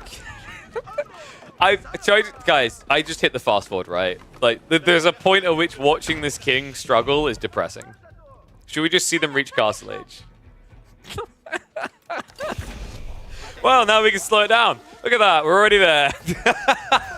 Immediate stable drops. Camel Lancer's on the way, and this is where the king will feel irrelevant. White Tower play is also going to be awkward because one of the things that made Ibid start to do really well against English is this old school play of going Abbey of Kings, King into Knight spam of White Tower is absolutely horrible against Ibids because Camel Lancers counter everything, and Initial Desert Raider counters the King, right? It's just not an easy matchup to win by rapid format. So most of the time, English players instead try to play more defensive, which basically sounds like every English game, but you know, even at the highest level where a lot of English players try to play aggressive, this is one matchup where it feels incredibly difficult.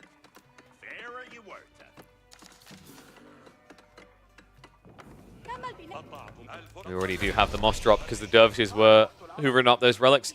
In fact, yeah, I was about to say, why take your own relics when you can take Baltin's? Oh, this is brutal.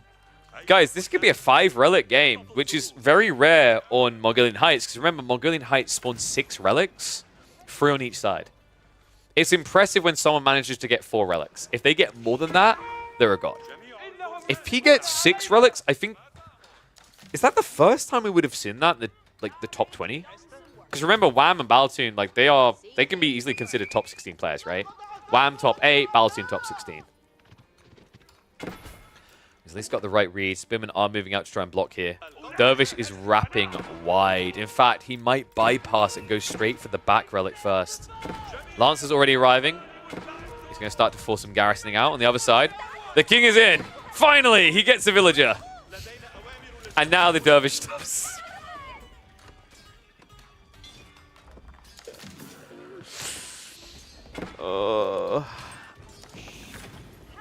AoE healing, folks. I don't mean the franchise. What a thing. Dervish, in the meantime, he snuck out. Wait, no, he's been seen. There's no way. Guys, if he just runs, like, legit, if he just runs. He pussyfoots it, though. The unfortunate nature is the 4 charging would have killed him. If it was just 2 spearmen chasing, he would have offset enough damage that the relic would have been, like, here. And this is brutal. Baltin is at least getting the spears together, so we'll have somewhat of a defense. But second TC now on the way. We're going to speed up the game a little bit because things are going to slow down slightly, right? Like, Baltin is in position guarding 2 relics. In fact, Wham kind of helped him out now. And he is playing for the relics himself. So this is looking like a 4-2 split. Really good still for Wham, but Baltin has at least minimized the damage. And Archer follow-up is now on the way. Of course, the perfect counter to what Baltin is doing here. Camel Lancers are still poking. We do have the forces arriving on the water side. So it's going to be a dive in. Naval Arrow-Slits is there, but I don't think Baltin can contest this. He's trying to get a demo ship out now, but with the double fishing boat behind, I don't think this works. Nope. Just shy of what he needs. So Camel Lancers are going to come in for the assist now. Docker's going to be gone. That's no fishing now for Baltin. He's going to need a full farm transition, and so far, he's only 1.5 clusters in. He has at least got the 2 relics to pad him, but... What do you do as Ibis to make this good in Imperial? Because... although this is a good start for Wham, I don't know if this game is going to really end in Castle. That's always the predicament when your opponent builds White Tower. It's just such a strong defense. it feels like an uphill battle to try and break it, right? You have to lose so many troops. So a lot of the time, you'll see IBID players just go, screw it, and build free TC, right? IBID players typically, after hoovering relics, look at the game, and they make a quick snap judgment call. The judgment call is based on the idea of one question being asked. Can I end the game in the next 5 to 8 minutes? If the answer is yes, you stick 1 TC, you put full military, you send. If the answer is no, you'll usually see 2, if not 3 TC from IBIDs to get ready for the late game. Because the thing with the IBIDs is the late game is actually surprisingly good from a militaristic standpoint. From an economical standpoint, it's bad. Because remember, Bastards get a better Golden Age, they get Ecotechs. IBIDs don't get any of that, right? They've got a worse Golden Age by 5%. They only scale upwards to 10%. And then the late game is basically about scaling into Desert Raiders. Desert Raiders, Ghoulims, Hand Cannoneers. These are all the bread and butter of a true powerhouse IBID in the late game. Because with Ghoulims and Hand Cannoneers, Mamluk's Bravery gives you the damage buff, which is insane. Because you're a high base damage unit, 20% makes a big difference. And then obviously with the Desert Raiders, the crazy thing about Desert Raiders, well, for a start, if you have any support units in the form of infantry, it's +3 armor, +3 armor. But Desert Raiders, even without that, can scale up to, I believe it's 10 melee armor in elite form, which is insane in this matchup, considering most English players want to go men-at-arms. I think we are slowing down. Walls now going up on both sides. This is a 1v1. No team worry if someone trading to the corners. Thank God. I've already had enough of that for one day. Sorry, I do love team games. I just don't love 200 traders at the absolute safest point on the map, getting the absolute maximum. So I'm going to start harassing, but crossbows massing up both sides. And the fact they're going crossbows is going to inherently slow this down now, right? It's very hard to brute force crossbows. We are going to see an attempt by Wham, though. Mangonels are now being prepped. I'm wondering, does he go for the military wing reinforcement? Probably. Players have been leaning more and more into this. Like, in theory, this is very good. The savings ended up being something like, I think it was 580 resources. I'm trying to remember the maths off the top of my head. Because it's 180 times 7, which ends up being... Oh my god, maths. 560. It's 1260, right? Yeah, 1260. So then half of that, so it ends up being 630 resources. It's a lot. 630 extra income a minute, basically, is the way you should think about that. Pretty powerful tool, and especially considering Desert Raiders are really good in the late game, it's worth it. It's a bit weird in the English matchup. So I mentioned Desert Raiders are good against men-at-arms, but if you go too hard into Desert Raiders, a good English player will start scaling longbows, and longbows just disintegrate you. So it's all about the art of balance here, right? You essentially want kind of like hand cannoneers and Desert Raiders with maybe about 10 to 15 Ghoulims. Or you just play Desert Raiders and flank attack. The only issue there is when you're playing against English, flank attacks don't work that well because they're always in one location, right? So we'll keep it. I think we'll keep sporadically like increasing the speed here to 2 times when there's not much of a fight going on. Curious actually, when this gets uploaded on YouTube, let me know in the comments what you guys think about this. Like, is it better this way? Even on Twitch right now. I think it's nicer because when it's just small raids trying to hit wood walls and nothing else happening in the grand scheme of things, like especially when you know it's going to be going Imperial, it's better than just watching villagers gather on farms. And Imperial is not far away from Baltin either. Wham has what he needs in about the next 15 seconds. I'm imagining it's Desert Raiders. The only other possibility... He actually went Advisors. I mean, the Adebex is good as well. So what this tells us is Wham's reacting to the state of the matchup. If this was a non-Lombo Civ, you'd probably consider Desert Raiders, right? If this was a Cav Civ, for example, you consider Desert Raiders. If you're up against French, Desert Raiders.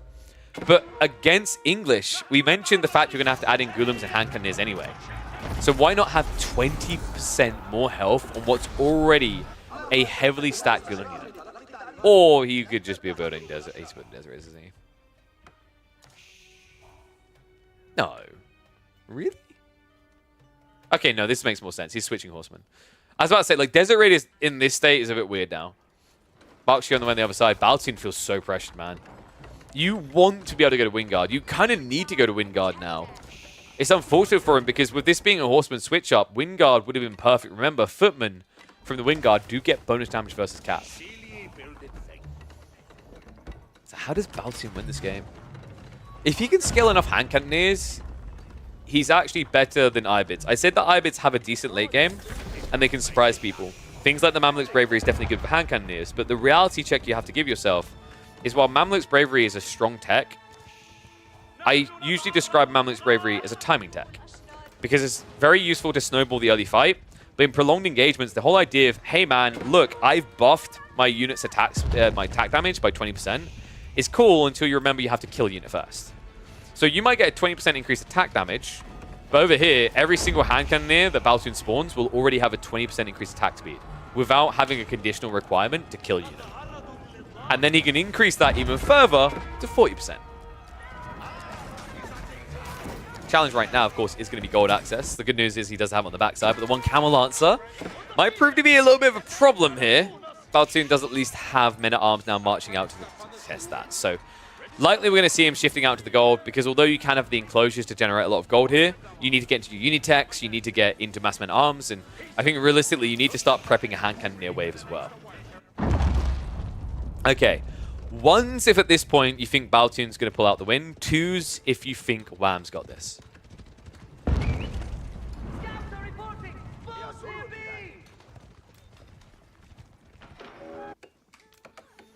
While we wait, we'll speed up. Looks like we have got some trebuchets to start deleting the walls to create the openings. I mean, English are pretty locked in, but those are only palisade walls, folks. And this is horseman spam. Like, you need to actually build stone walls against this. He'll at least be able to mirror the moves here, but let's say this turns into a multifaceted raid, 2 groups, you're going to be out of position. That's the thing I'm worried about for Baltin. So I hope he reads this correctly and looks to stonewall in the next 2 minutes between the raids. Right, when your opponent's running back like this is the perfect time to try and walk out and build a stone wall, say, here and here.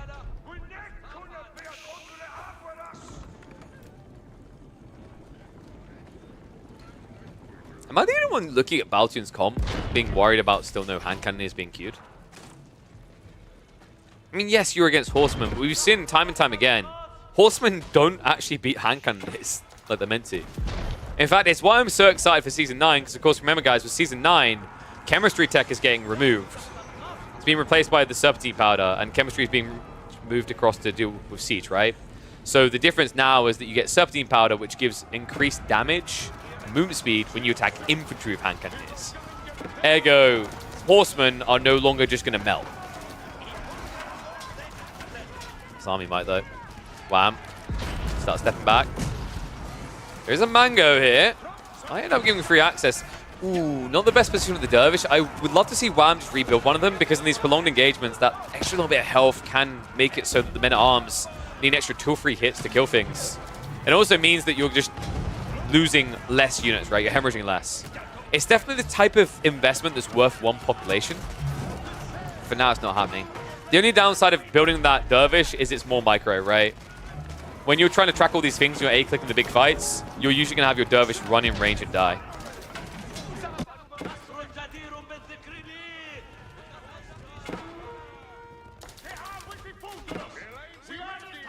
Horseman.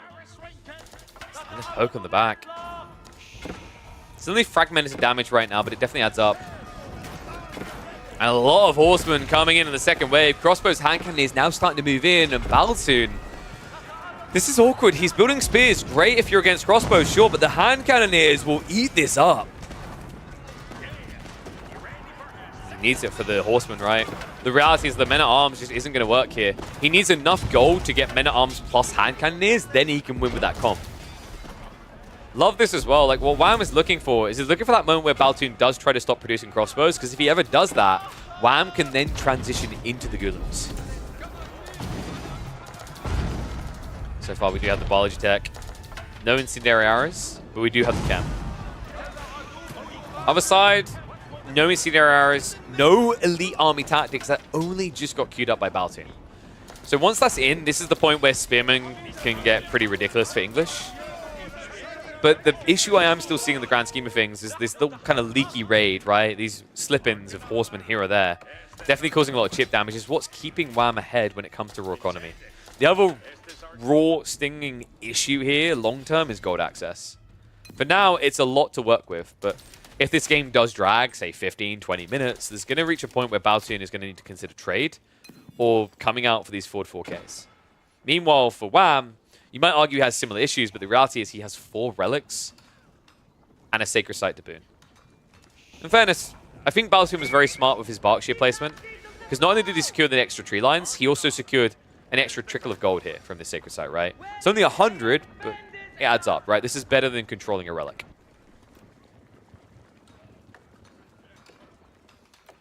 Man, this game is really slowing down.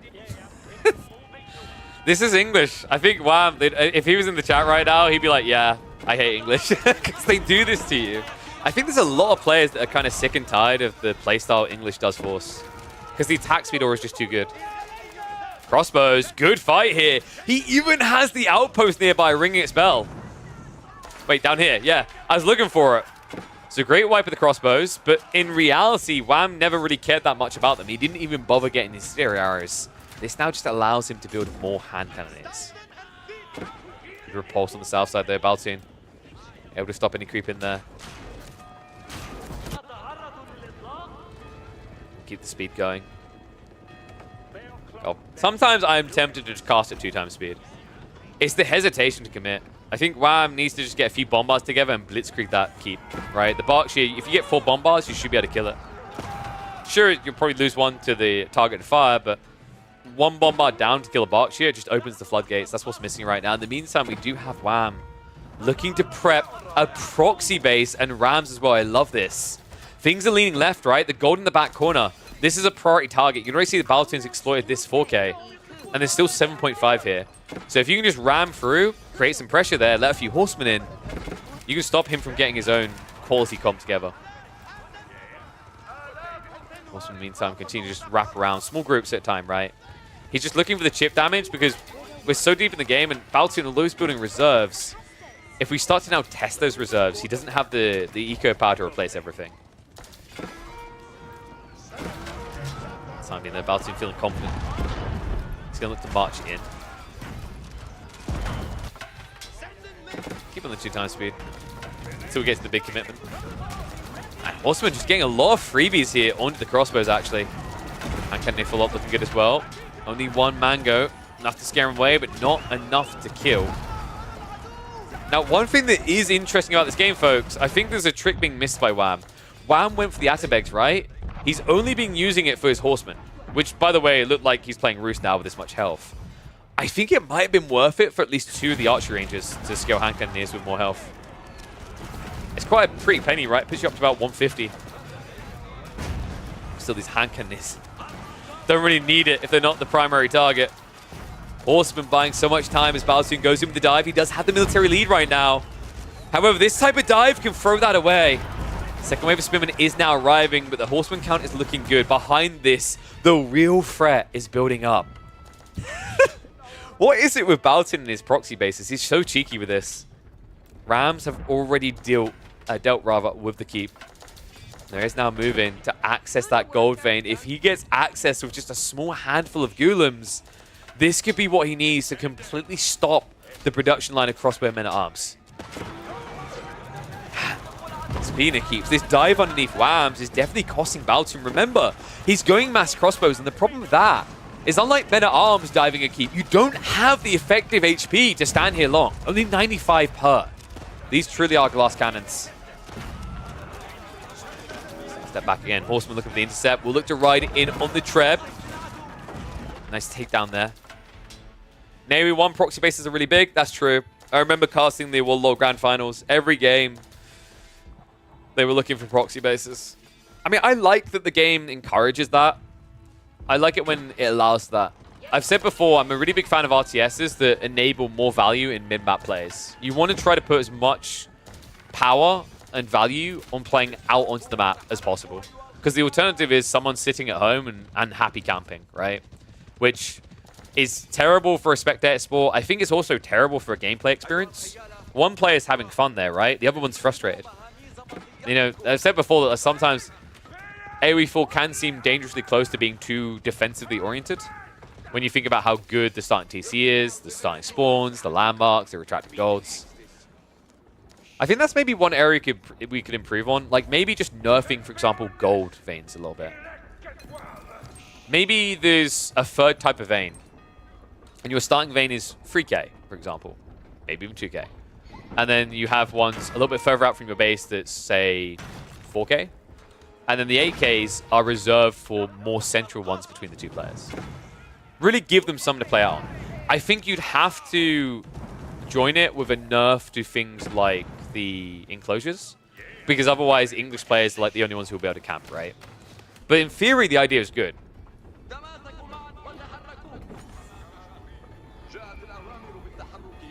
Rams are making this play good. Ghoulims are shuffling in, but they actually haven't gone after the gold yet.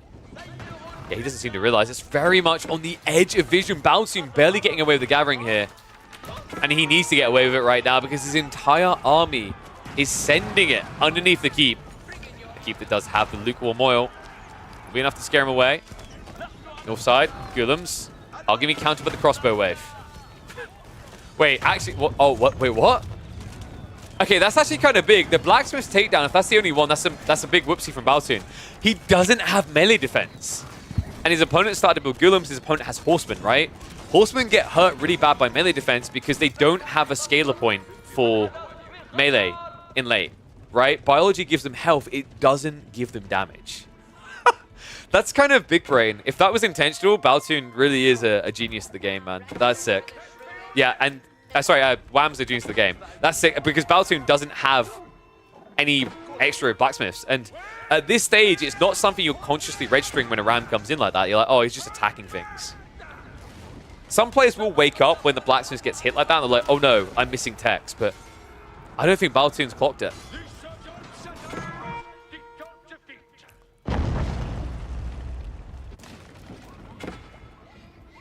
Horseman raid coming in. Backside farms aren't in trouble. Remember, you can just ignore the men-at-arms and bypass. Even if there's crossbows here, that's not a good solution. So the small handful of spears that Baltin has, luckily are in position here to minimize the damage. But he needs to realize there's a proxy base here soon. This is really causing some issues.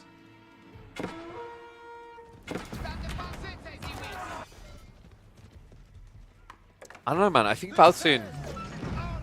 Could he have just went Bombard instead of Treb? Probably not because of the Culverins, but... It feels like he needs to buy enough time to get up to about 4 or 5 Trebs to really start dealing with any stacked defenses. It's funny, like, the amount of times I see Wham complain, like, keeps feel like they do nothing. But this keep has done everything in this game. I think, in fairness, he said it both ways, right? Like, the weird thing about castles in AoE 4, they always feel either OP or underpowered. They never feel like they're in the mid-ground where you want them to be. Does that make sense to people? Like... There have been games where keeps get dropped, it's irrelevant. They still just die.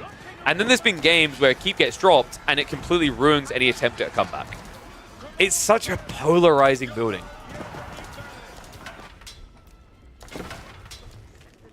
This game, though, I think it has been the undoing of Baltin. Time and time again. Also his pop block situation, right? I feel like he's had these trebuchets queued up for a long time. Sometimes they do get sniped, but for the most, I think it's just been too much men-at-arms pump and not enough room to get them out. Also want you guys to be cognizant of the fact that Wham is doing this with much less military. Like I said, it's the key. The key is worth about 20 military pop in these fights. Making that much of a difference. Baltin once more into the breach.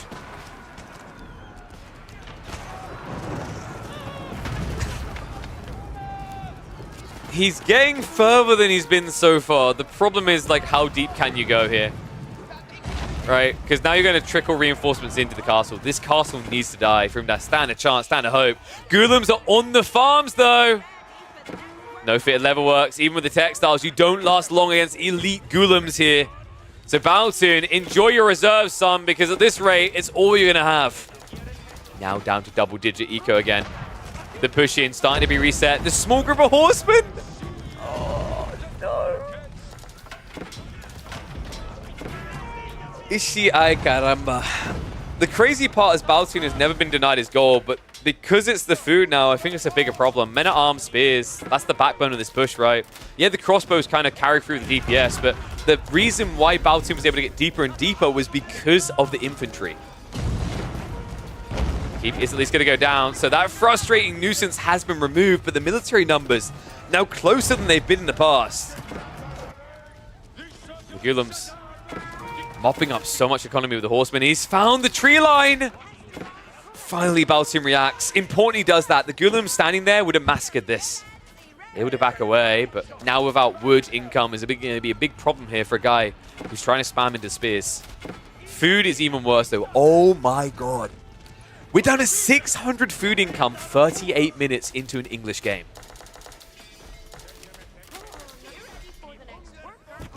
These are the proxy bases that we love, man.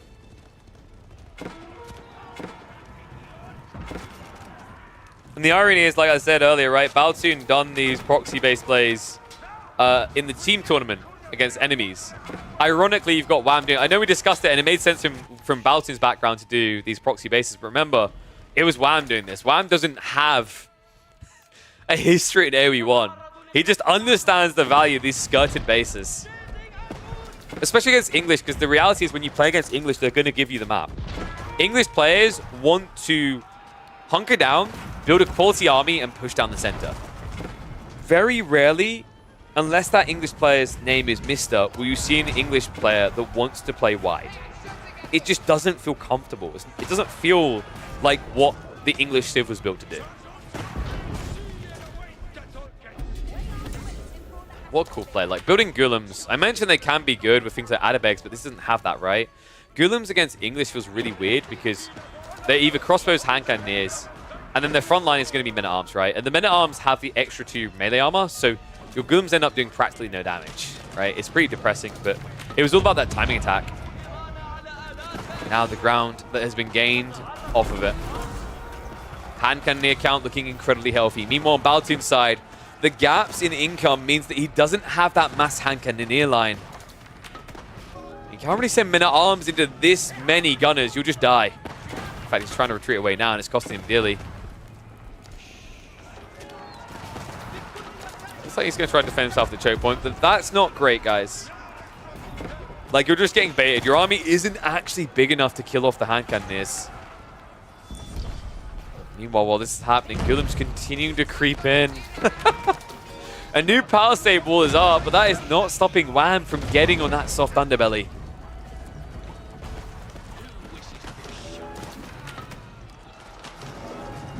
Well, you look at that.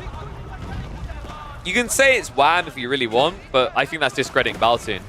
The more important thing to say here is Ibids can play late game. What a cool build. Highly rate the Dervish play. Like, it may have seemed like it didn't do a lot because he didn't scale it into the late game. I think he could have. But the real value came in the fact that he didn't have to panic overreact whatsoever to the English King. The English King, it's almost like he didn't exist. Right? Like, he was an annoying fly, but Wham brought the fly swatter. Actually, no, it'd be the... You know what it'd be? It would be the anti-bite spray. Because a fly swatter would be killing the King. He just didn't acknowledge his existence. Baltin goes down. Baltin at this point is just processing the loss. He's in a loss cycle, right? Like, it's a death swirl. He's got one hope, and it's if he can get enough hand cannoneers together. The problem is there's already so many for Wham.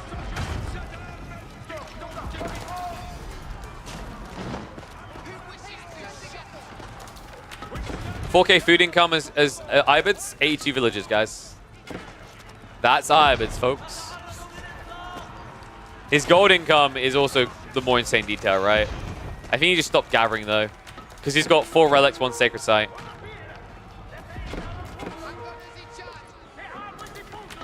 I mean, this is the thing, though. With Ibids, I mentioned it at the start of the cast, right? With Abbasids, it's about the quality of economy.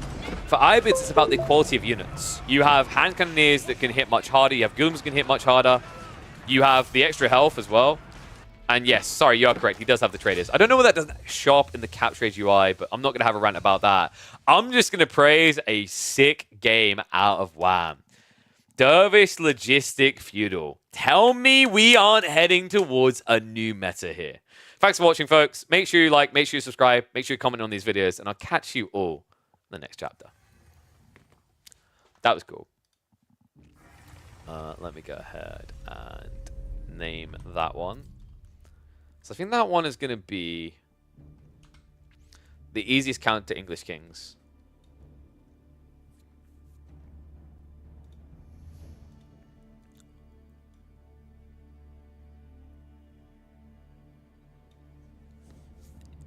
No, I don't think... trying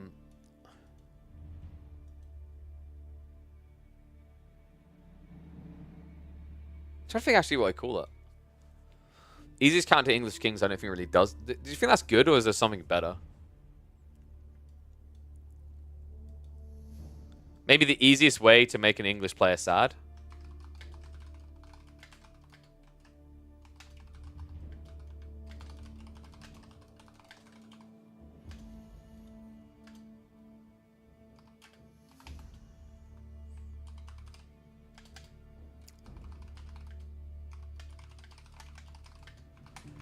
Alright, yeah, I like that.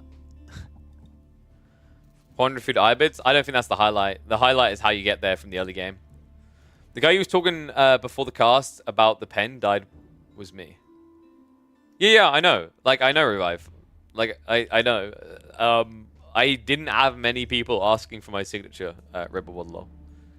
Because it's mostly an AoE 2 event, and I haven't done AoE 2 events, so... Also, I don't know. I did spend a lot of time in the VIP area, so maybe it was my own fault as well. What? The VIP areas are nice, guys. Like, you I see where they are, right? At the castle. They're like up on the walls. So, you know, what kind of fool stands in the courtyard? That's last stand material. That's given up. So yeah, it was damn. That event was so cool. Oh yeah, here you go. So I'll show you the picture. So it was... Yeah, so like... Here. Here was a VIP area. Here was a VIP area. And I think that... Yeah, there's a... The weird one is they had another VIP area on the far side, down low, out of the way. I think that was meant to be like for, you know, like high-ups at Microsoft and Red Bull to schmooze. It wasn't really applicable to most people because it's just so far out of the way. Beautiful view down there, though. Because it, like, you just... I didn't get a chance to catch it at the sunset because someone told me it looks the best there. Because, like, the view from there is fantastic. But even midday, the view was astonishing from that location. I do wish I'd gone up in one of the towers, though. That would have been cool. It's called a Bailey. It depends on the country, doesn't it? It's not always called a Bailey. Bailey or ward. There you go. Ward sounds more clear. Is a leveled courtyard.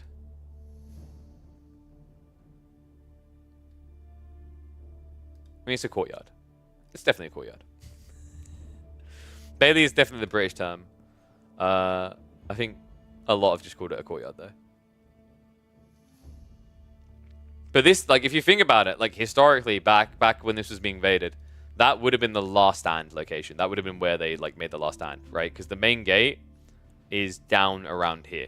So you'd head up into the inner sanctums, and then you come through into the last stand. And this would be where the Lord would be hiding, cowering, waiting for his head to go snip snip. All right, should we see if we've got anyone online we can cast? Let's have a look.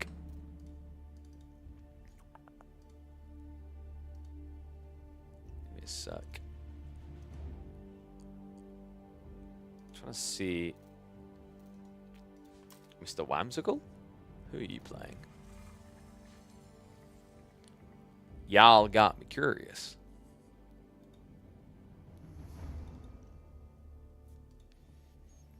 Helen Fisher Boo. Wait, what? Do I know what Helen Fisher is? It sounds familiar.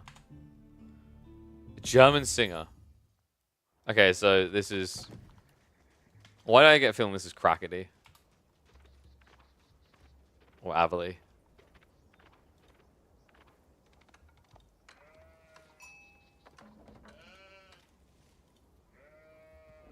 I don't know who this is. Nah, last season they were ranked 744. They're ranked 61st this season. Who the hell?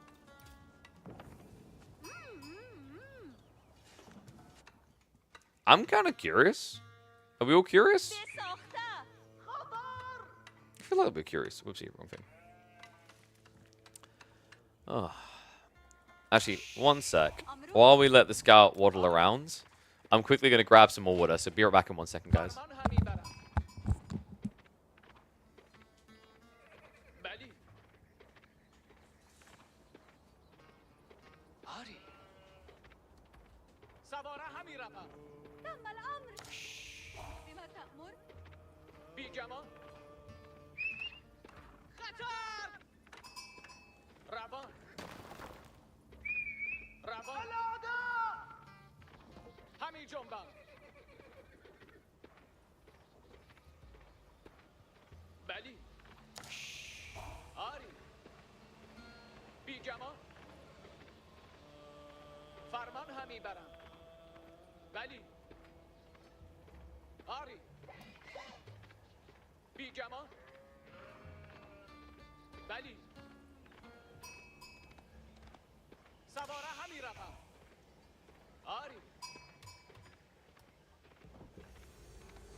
And I'm back.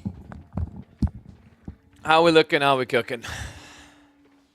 No cheesy shenanigans so far, I take it? No. Dude, it's Ibid's Delhi. I don't know, I used to feel like this was a really good matchup for Ibid, so I think it's switched back to Delhi favored.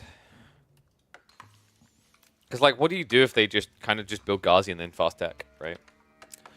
I remember the perfect example of the execution, and maybe it was kind of the rug pull of people not realizing it, was when I think Marine Lord done a really cool build against Delhi, where he opened with, I think it was 2 horsemen. They added in like a desert raider or 2, and then 4 archers, and then he went Castle Age. And it caught his opponent by surprise, because at that point his opponent had been sucked into the cyclone of building feudal units, and it was worthless.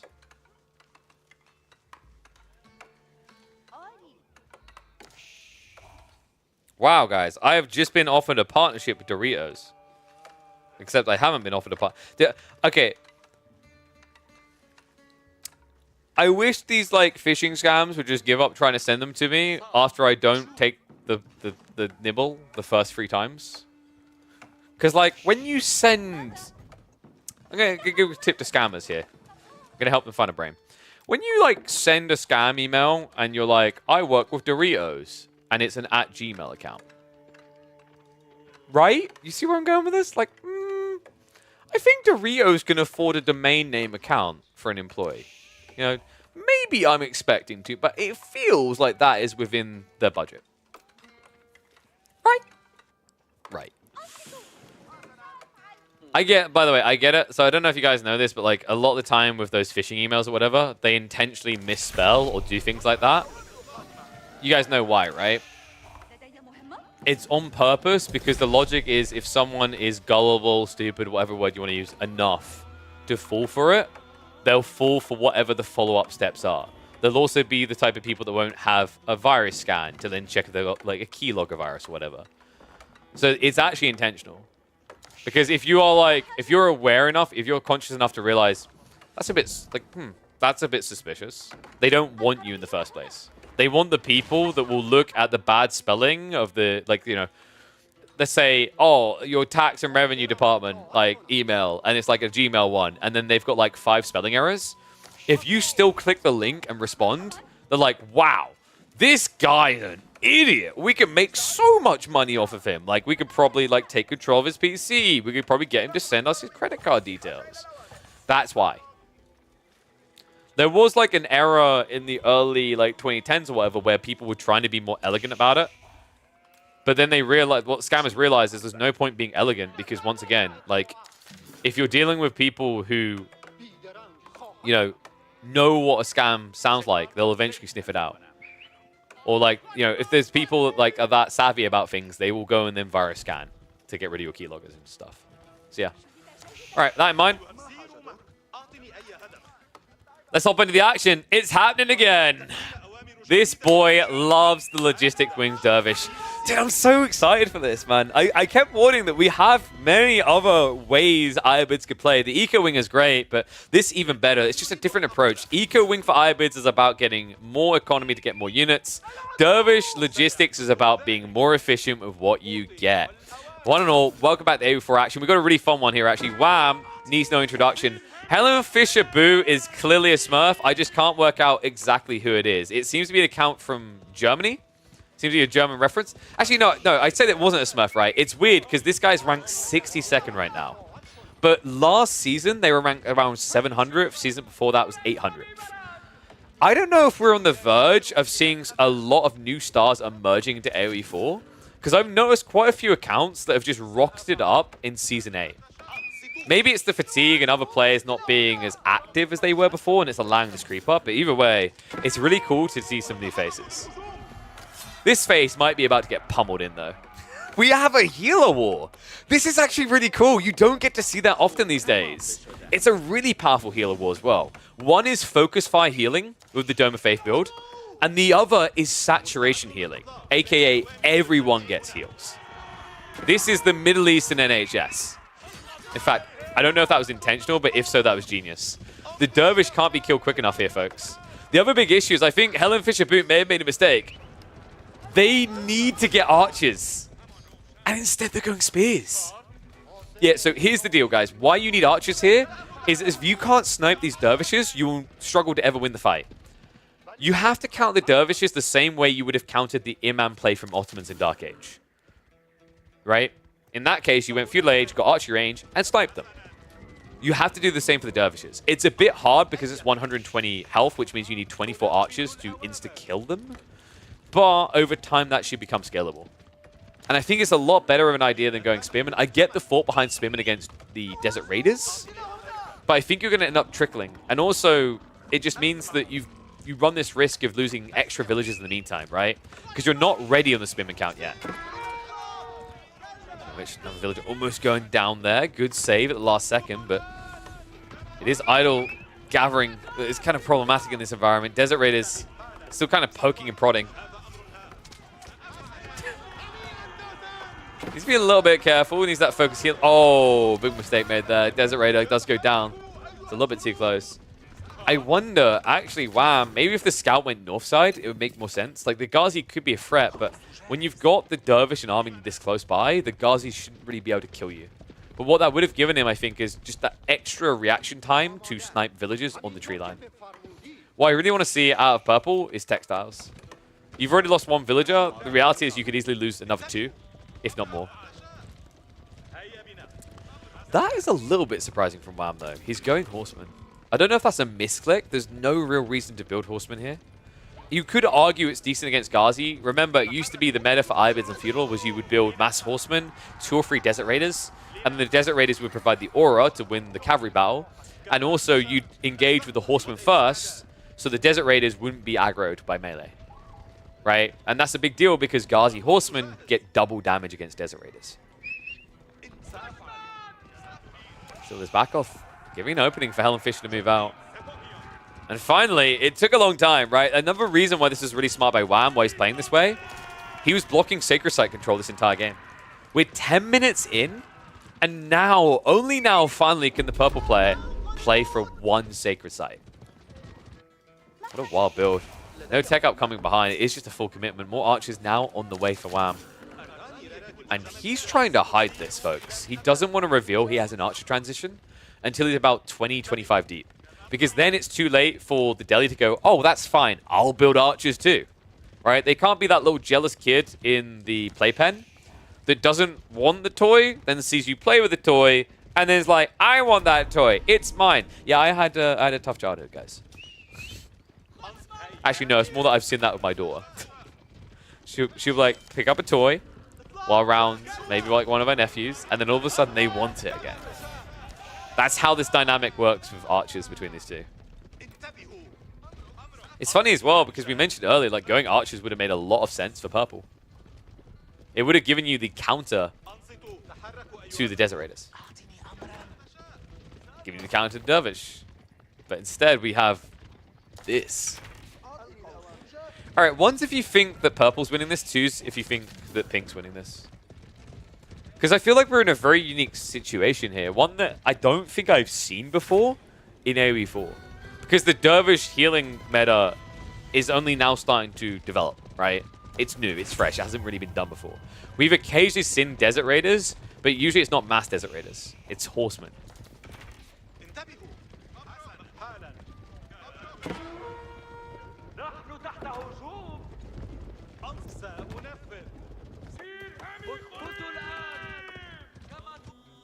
Gazi getting ready for a run by here. Wow. We'll be able to shift away with the villagers. However, this could force a lot of idle time, and that's big. If the Delhi can actually sneak out on the map now, this could be huge. The problem, though, is they may have over-leveraged the Gazi count, and no. The wall. This is big. If Wham can find the spread, get the trap, he will have an overwhelming lead. Purple teching up behind this. But if Wham is able to be quick about this, he could then rush and punish the Castlage play.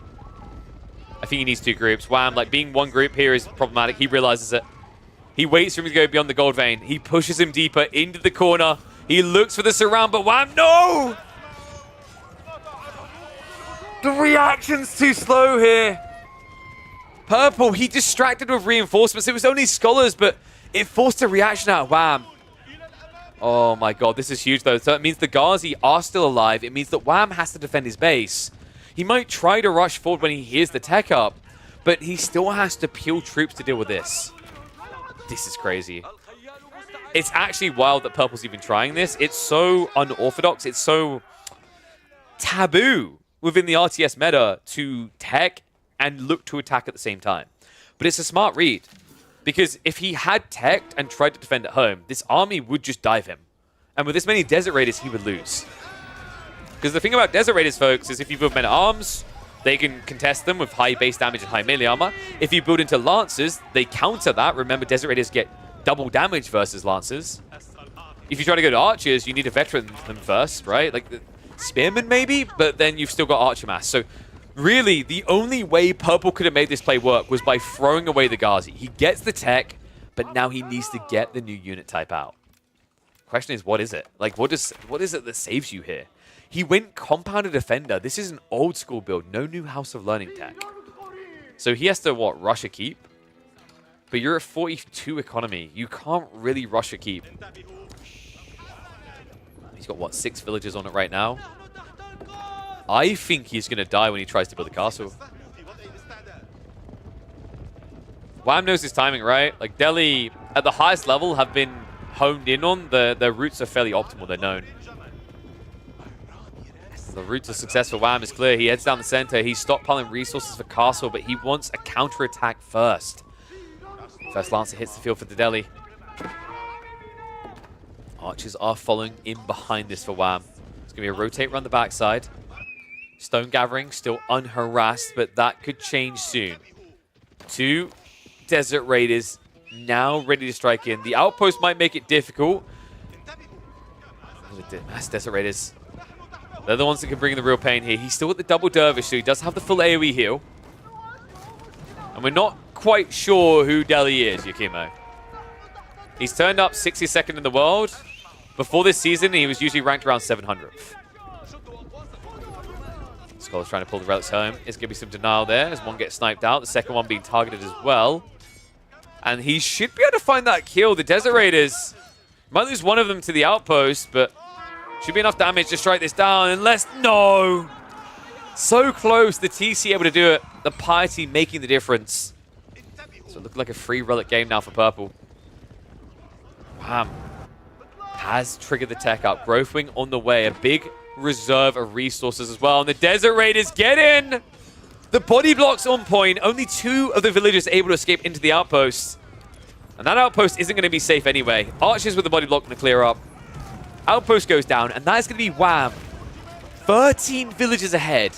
Soon to be 20. I mean, you can get all the relics you want, right? But this is now an uphill recovery for Purple. His income is not really impressive. Or rather, his production isn't. You're seeing he's struggling here. 1,200 food. Not that much gold, but what I'm really seeing is a lack of understanding as to what you build now. Like, what is your comp? Because Lancers, to me, doesn't scream success. Spearman doesn't do the Archer Mass. I think what he needs, Mango makes sense, but he needs Spears with the Mango.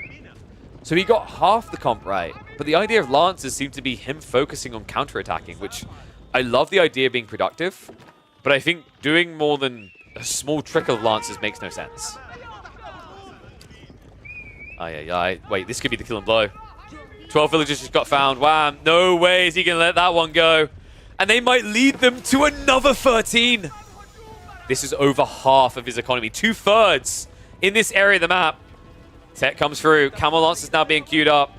And I wonder, does he know? Does he suspect gathering on the deer? If he looks and sees less carcasses, it might just set alarm bells off.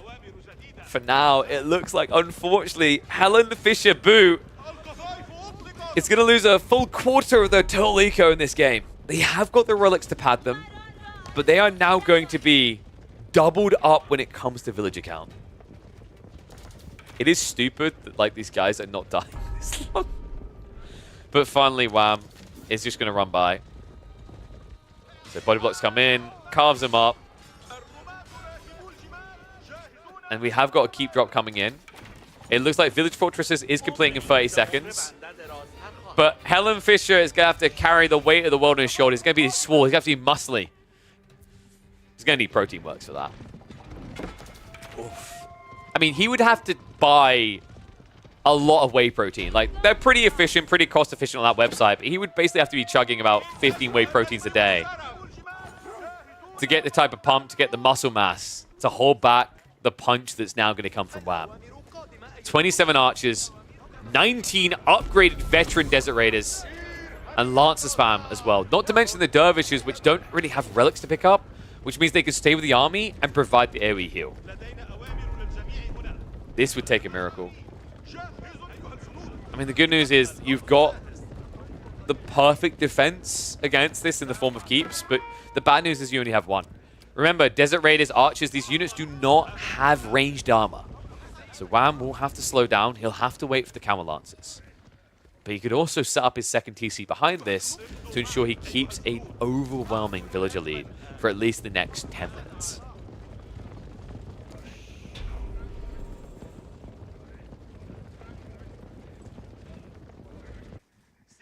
He's almost exhausted as well, right? He's got about 700 food left here, at which point he has to move out to more obvious locations. In fact, the Archer's about to reveal him over there. Meanwhile, main army gets ready for the dive into the base. Camel Lancer's already checking the back berries. And what the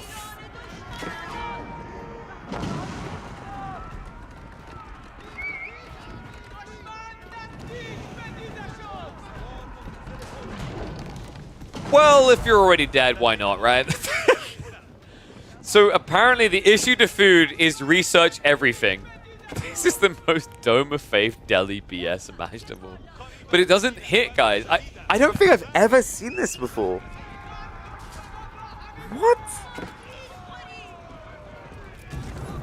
He's going Imperial Age with 6 scholars.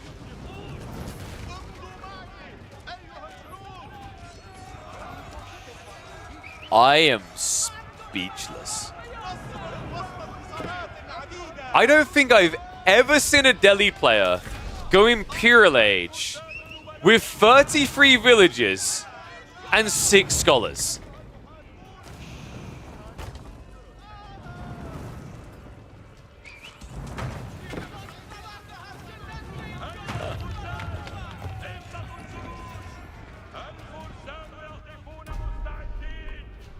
I just don't even know what to say.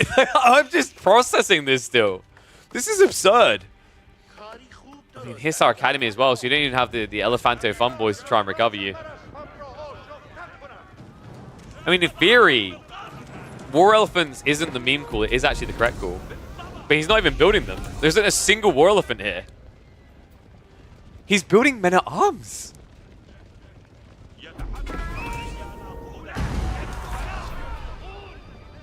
Wallet for the Mango is going to come in. And ironically, Sacred Sites have now been locked in against the Delhi.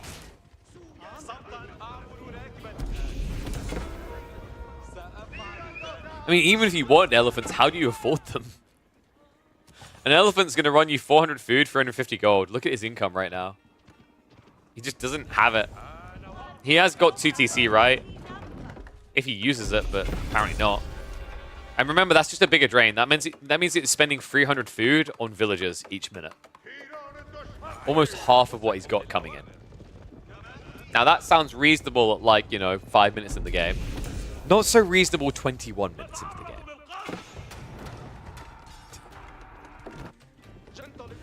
Wait, wild game. I mean, he could do 1 or 2 elephants. The problem is, like, if you don't have the ability to scale elephants quickly, you're giving your opponent time to counter. The other funny thing, guys, is Desert Raiders do actually counter elephants. You just have to surround them. So if it's 1 or 2, you're countering them, right? You only get countered by elephants if it's like 6 or 7. Because then they form a line. But if there's 1 or 2, you blob them, right? And Desert Raiders just kill them fast.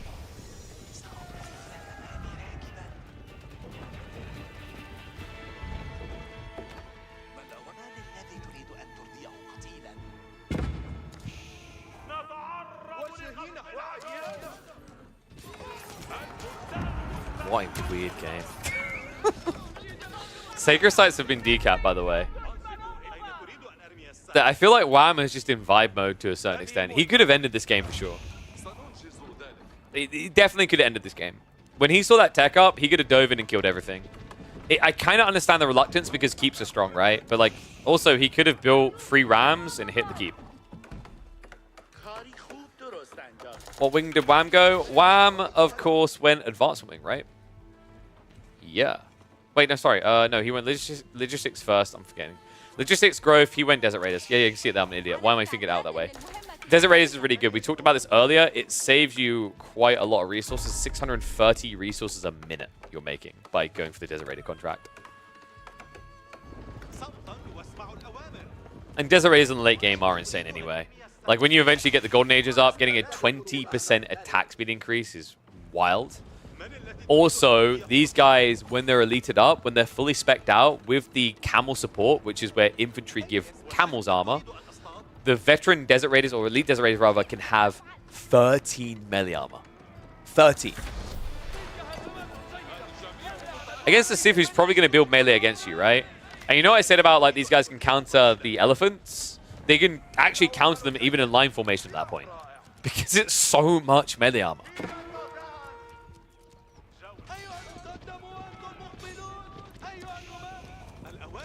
Keep drops now coming in. Desert Raiders. I wonder, does he just start diving the base soon? I just realized, actually, because we joined this game a few minutes late, we can actually speed this up a bit. Because it's playing with food, and then it's just kind of doing nothing, right? It's almost like Wham is testing how good Ibids are in the late game. He's like, well, this guy is pretty much dead. Let's see if he can recover and if he can contest. Because usually Delhi versus Ibid games are over in Feudal, beginning of Castle. They don't really tend to drag into Imperial often. That's rare. Check these bad boys.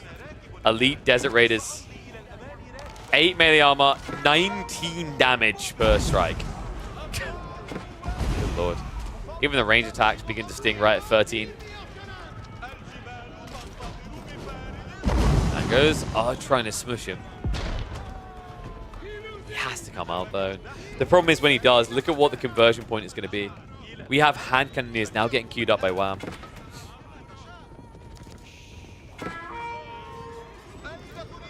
Wait, I don't remember Elite Desert Raiders always having the black armor. Did they have the black armor? Or is this because he's on pink? They almost look piratey, don't they? Because, you know, pirates are fabulous. They love wearing pink. It's actually in the song that they would wear pink. Do what you want. Right? You remember that song? Do I need to sing the rest of it? Do what you want, because a pirate is free. You are. And if you're free, you get to do whatever you want. Personally, I think they look fabulous. Yeah, I'm not going to lie. I almost sneezed when I went and said, do what you want. You guys not know that one? Yarha yee hee. Do what you want. Pirate is free. Wait, no. Yarha yee. Somebody will live in the life. Damn it, I can't remember the name, the song's words now. It's been too long. It's from that TV show, the kid TV show. It's the one where you go, you are a pirate. Look, I'm going to make you all forget about that now by going, are you ready, kids? Because Wham isn't. He's still got 7 more minutes. I'm just going to speed up more. This is unnecessarily playing with food right now. I'm wondering, like, if there was in-game chat visible, was something said? Was it like he was actually going to kill Purple and Purple went, bro, wait, can I try something? It almost feels like it.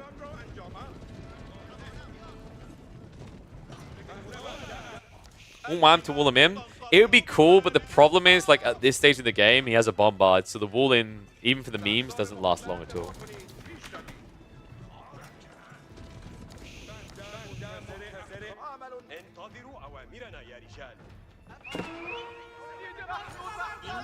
KP gone crazy confirmed. Hey man, that's what this many games with Desert Raiders in a week does to you. Yaha, fiddle-dee-dee, being a pirate is alright to be. Do what you want because a pirate is free. You are a pirate. Thank you, Yalok. There you go.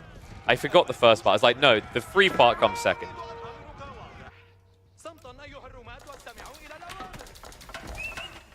Honestly, it's all about Drunken Sailor. You know what you do to a Drunken Sailor, right, guys? You get him an IV drip stat because he needs to be back on the ship and sailing soon. What do you guys think we do with him? So how does Purple win this? We're going to find out. I think this fight came earlier than he's ready. Hand cannon is... Wait a second. Wham's not pulling them back fully. He's frontlining with some of them right now. The melee mosh pit, no way. The problem's the reboom, though. Check this, guys. Look. It's 62 eco versus 121. So Wham will lose the first wave, but the replenishment rates are what matters.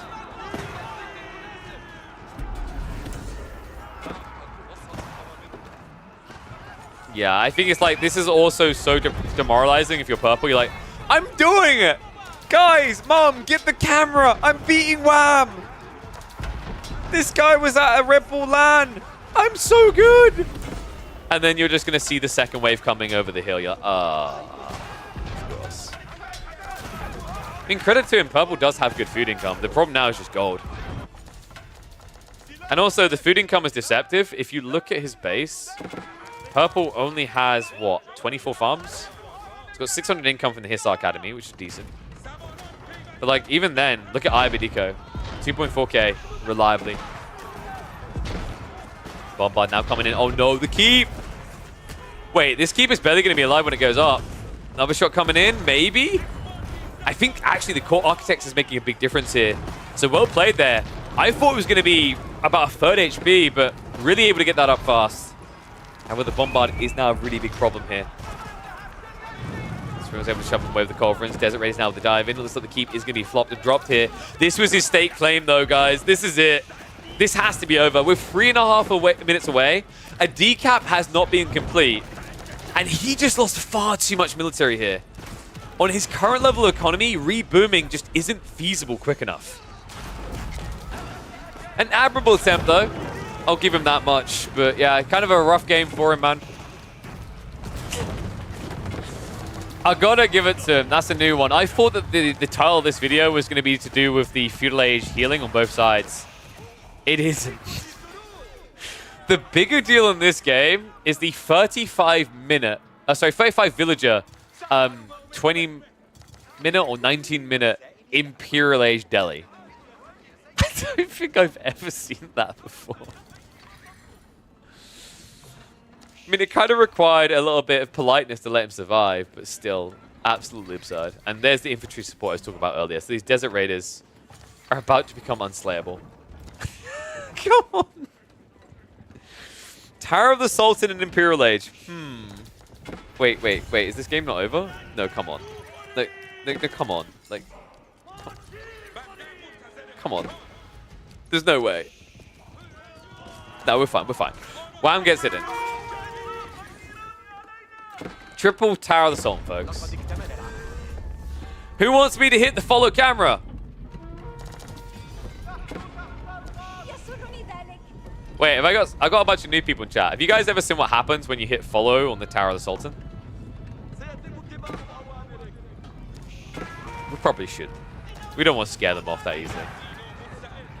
Oh, minute and a half away. Tower of the Sultan's coming in. The memes of this. He's going to force the fight. Bombard already gone. Springle gets traded out. Desert Raid is keeping him far, far away. And that is what a follow camera looks like on this monstrosity. GT gets called. What a weird game.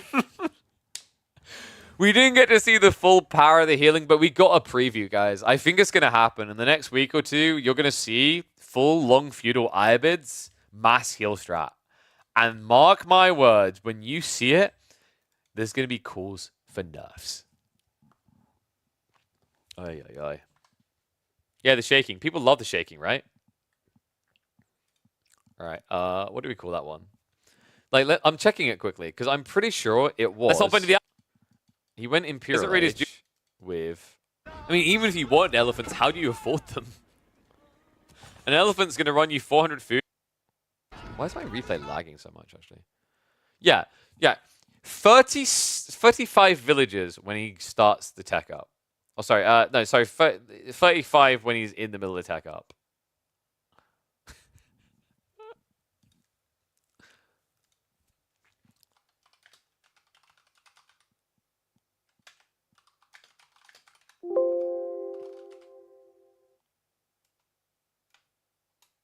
He goes age 4. These fast tech Delhi builds have gone too far. Yep, that works.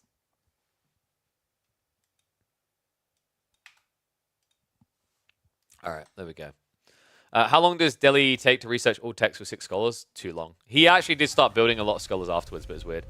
Does listening to your own voice bother you? Yeah, I don't listen. I don't like listening to myself. I'm not narcissistic.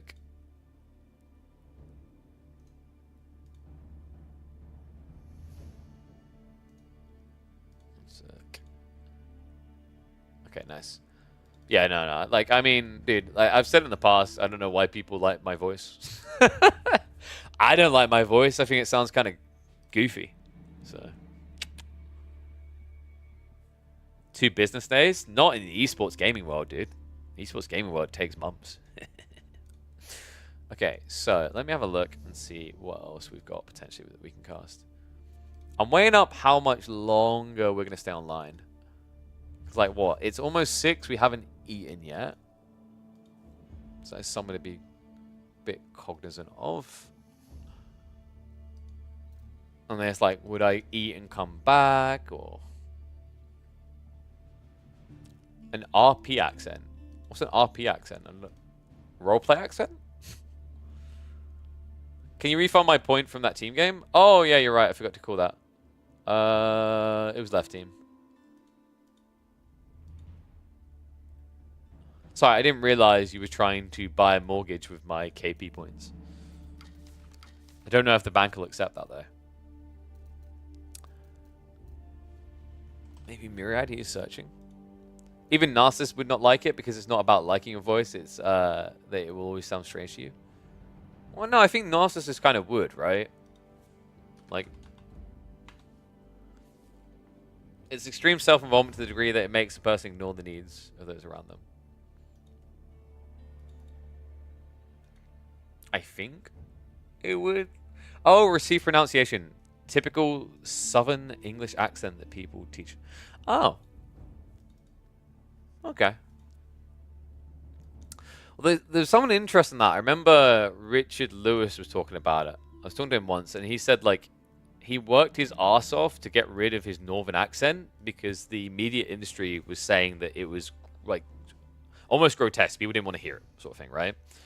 And it was weird because, like, when he then got into the industry, people with these more quirky accents, like from the north, were actually becoming very popular. So he'd basically gotten rid of his accent for no good bloody reason.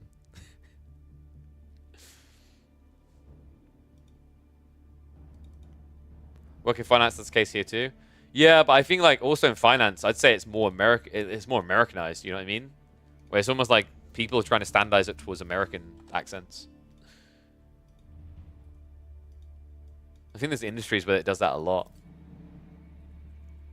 The favorite thing about Dirtcast are all the accents. I mean, everyone loves a good old Lacoste accent, right? Winterweiven. Viper. Oh, sorry, Wiper. Yeah, he calls him Wiper, right? I love how his V's are his W's and his W's are his V's. Yeah, I mean, what other accents is there in Dota that are cool? Okay, so... yeah, I guess like Dutch, Sheaves, right? I always find Dutch accents a bit peculiar. You guys know what I mean? Get what I mean? Like... it's almost not what you would imagine a Dutch accent to sound like when they're speaking English. Because I think a lot of people, like, it would be reasonable to, like, expect something French/German. But it doesn't sound that way. Like, if you've ever listened to Grubby, Shiva, are the most obvious ones that come to mind for me. It's not exactly what you would have imagined. Feudal Japan accents? Of course, because we all walk around doing feudal Japanese accents. Dutch sounds like Danish, in my opinion. Oh, but you say that, but Danish almost sound British sometimes. Right? I'm not imagining that. That is a thing. Like, if I go and have a... like, yeah, so, like, you know what? Perfect example. If I go YouTube Voldemar... to another video. So we're going to be talking about how to deal with the Abbasid dynasty in the different forms that we often see them, doing super greedy stuff or playing mass camels. So I'm going to be showing you two games. It's like you can tell it's Scandinavian, but you get what I mean. Where it's very elegant English Scandinavian. It's not like a Finnish person or a Norwegian or even a Swedish. Like Danish accents are very unique. All of them actually like have a unique spin, but I think if you're outside the region, you can more easily identify the difference between a Dane and the others. Whereas like people more often offend Swedish and Finnish and Norwegians, confusing them with each other. In no world I could say this was Scandinavian, right? Like it's like that's what I mean. I have that with posh American. I sometimes mistake that for British. Oof. Or like, you know when people have the ahs in the West? I don't like that. That's not natural. No one really does that. If you do this and you try to pretend that it's like real, it's not. You forced yourself to do this. I don't know why people think that sounds good. It doesn't. Right? You sound like a judgmental, pretentious prick. It's like me going old toff. Very kind of upper lip. You can tell that I was raised in the aristocracies. Yes. Actually, no, that kind of actually happens for some old school accents in England. That's not as much forced. That can be the environment you're in. But yeah, the vocal fry thing, no. No one naturally develops that through being around people, even that do it. You have to force yourself to do that. I can't remember. There was a video I saw recently where a guy's getting his like coffee, and the girl behind the bar starts doing it, and he mocks her on it. It's from like a TV show or whatever, and he basically like he gets her to the point where she stops doing it, and he goes.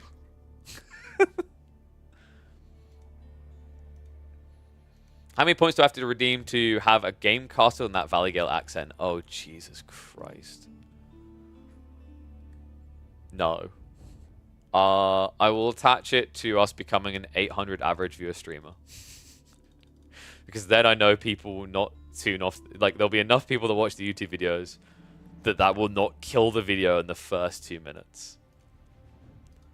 Oh my god, that build is so crazy. Look at Kaiser Johan. He's so like Yahoo. Jesus Christ. You're born in California. A lot of people legit talk like that. No, but I'm saying they might talk like that, but there is no way in which that was biologically enforced. Like, you know what I mean? Like, it obviously they didn't come out speaking like, but also like, even if you were surrounded by people like that, you wouldn't inherently pick that up. Not to that extreme. Like, the people who do that, the generation that do that, have done that intentionally. That's not like dialect development, right? That's not like Danish people sounding weirdly British. That's not like, you know, Northern English people sounding almost Scottish, right? That's not like French people needing subtitles all the time. It's legit. They have forced themselves to do that for no logical reason. A lot of people legit talk like that. Where did it originate from then? Like, that's my point, right? Like, obviously dialects are impressioned upon, right? Like, you pick up accents and whatever by the people you're around. But like, okay, so let's say, you know, it's an American thing, right? What country sent the people over to America that developed that? Do you see my problem with it? Right? Right? I can't think of a European country that even remotely began with that. There had to be some douchebag at some point. It's like, I'm going to speak to my kids this way. And they're going to love it. And they're going to speak like it. And it's going to be everything.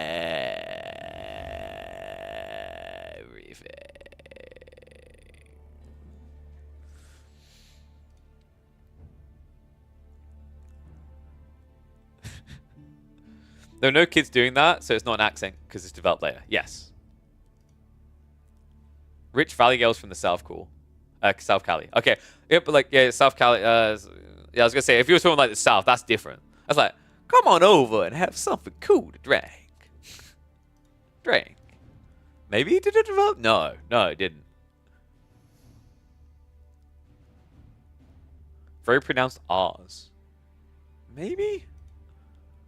I mean, there are some interesting things in like different cultures, right? So you guys know like the I didn't realize it until someone said it to me. Like, there's Australian accents, their dialect always ends a sentence like it's asking a question. Because they inflect. So it's like the obvious one saying, "You're right, mate?" It's like, I think that's pretty good. Right? I'm not putting the best Australian accent on because I'm trying to exaggerate the peak.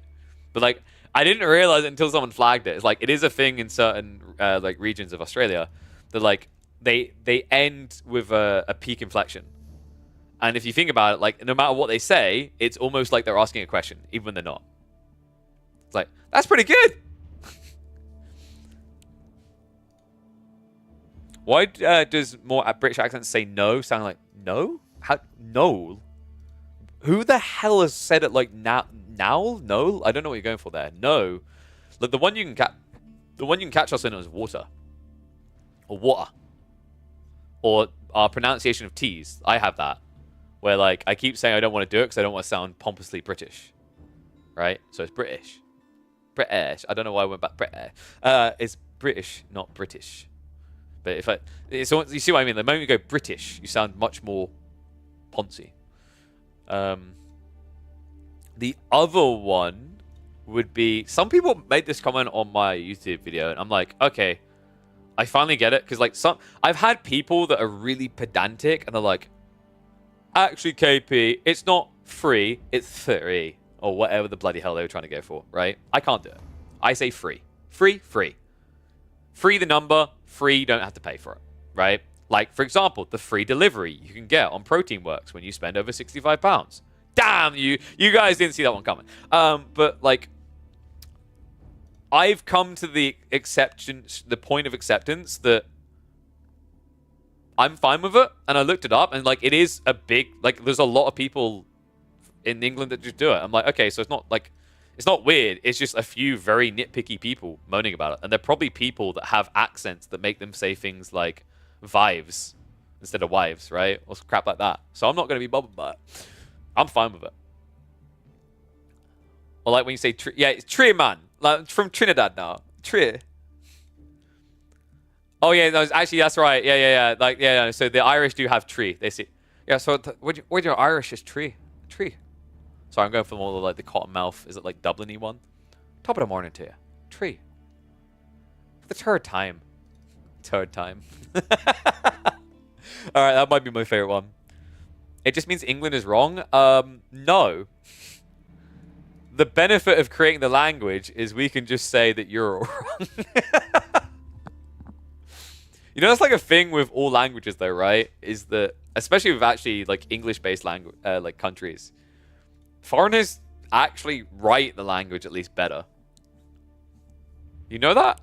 It makes sense if you think if second language you actually learn better than your first, because you're thorough and you're more textbook. Whereas your first language, you pick up loads of inefficiencies and incorrect behavior. So like every language has this. If someone really learns Spanish, they'll speak Spanish better than Spanish people, because Spanish people will have shortcuts they take in their dialect, right? Just like, for example, with the English, what's the one we use all the time? There's a word that is not really a word that I think, a few years ago did actually get added to the dictionary because it gets used everywhere. Ain't. I think it's ain't. Ain't technically was not a word until like more recently.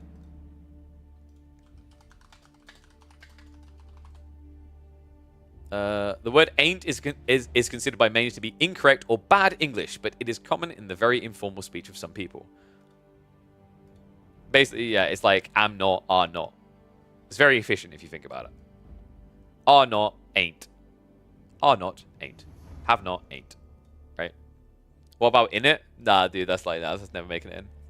I mean, it might make it in. You have to keep in mind my country a few years ago decided that the tikka masala is a national dish of England. So at that point, I pretty much all bets were off.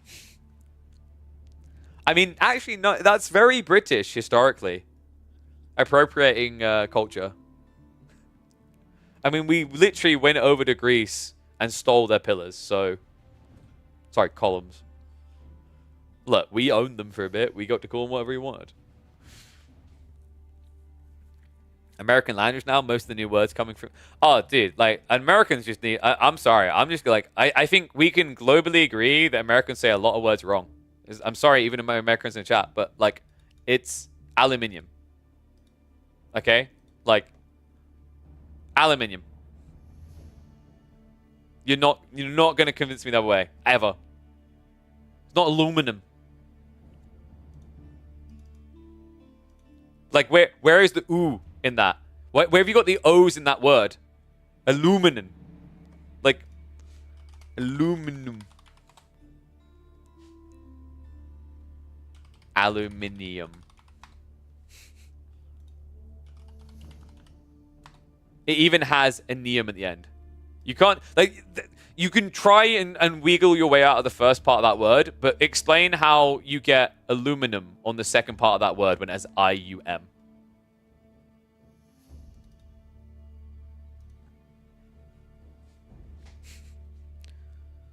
We're about to launch another invasion of America to fix that. British aluminium sounds more like other languages. Yeah. So the British, what we're really good at is, like, actually, like, I was talking to some, like, non-native English speakers that learn English, and they were laughing because, like, they've got things like, they're like, Pigeon, how do you pronounce this word? How do you pronounce that word? Right? And you had things like they're bringing up night and night. Like, connives. Like, dude, whoever, like, you know, the people who created my language are kind of dicks. There is an unnecessary use of the word K. It's almost like people looked at, like, man, there's just not enough words that begin with K. Let's just start taking N words. We have loads of N words, so let's just make them K words. Gnomes, yep.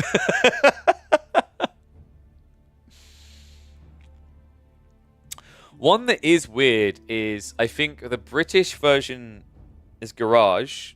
No, garage. Garage is British, but I actually tend to say garage, which is weird. Somehow, the Americans chose the more fancy-sounding version, which doesn't historically track because if you look at a lot of English dialect, it's overly obsessed with French. We like words like visage. Which, by the way, visage, visage, right? So, like, the other one is laboratory and laboratory. Laboratory just... I think laboratory is the American version, right? And laboratory is the American. I always get them mixed up. Well, like, the UK version of garage is quick, right? Whereas garage is long. Garage is very fancy sounding. Oh, don't forget route and route. This is why, dude, we're so confusing. We are so confusing as a country. Sorry, I've been sitting here talking. I mean, I don't mind this, though. I think it's actually nice and refreshing instead of just hopping game to game, right? It's quite nice. Who we got? Myriad versus Noob. Why does this sound like cool? That wasn't even like shade. It just sounds like somebody cool his account. Check Discord. Okay, honey. What are you doing?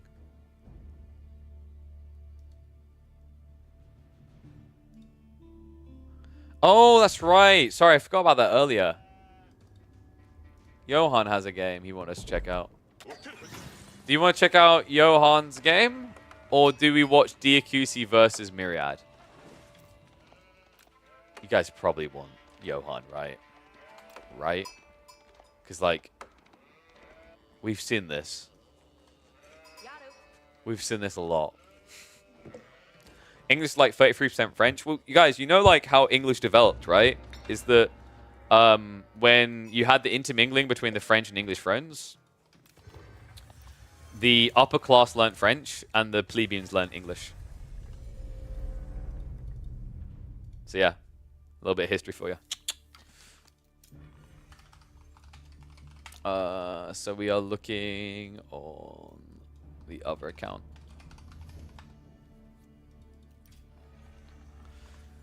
I like these conversations, though. All right there, Governor. Oh, yeah, we like to make up those words. Lieutenant from Lieutenant. Yeah, because do we say Lieutenant? And Americans Lieutenant, right? I think. Or is it the other way around? Lieutenant makes more sense. But, like, also, once again, another example of a word that sounds more French as lieutenant. As lieutenant, rather, right? Lou at the beginning. And we choose lieutenant.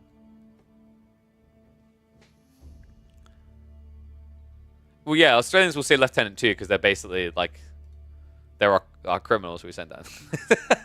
I mean, like, you will see a lot of English influence in Commonwealth countries. Yeah, I have no clue where the left comes from. I think it's just, like, some fancy, like... I get the logic, but, like... So the logic is quite clear, right?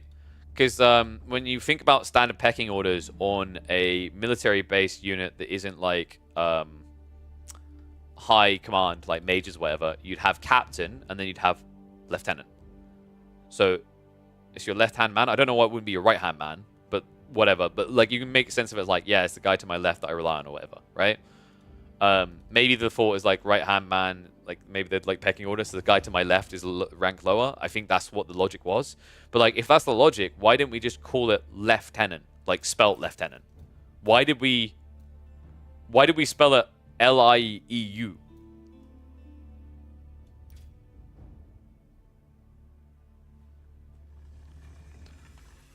Also, isn't it, I can't remember, does different countries, different spellings for sergeant, right?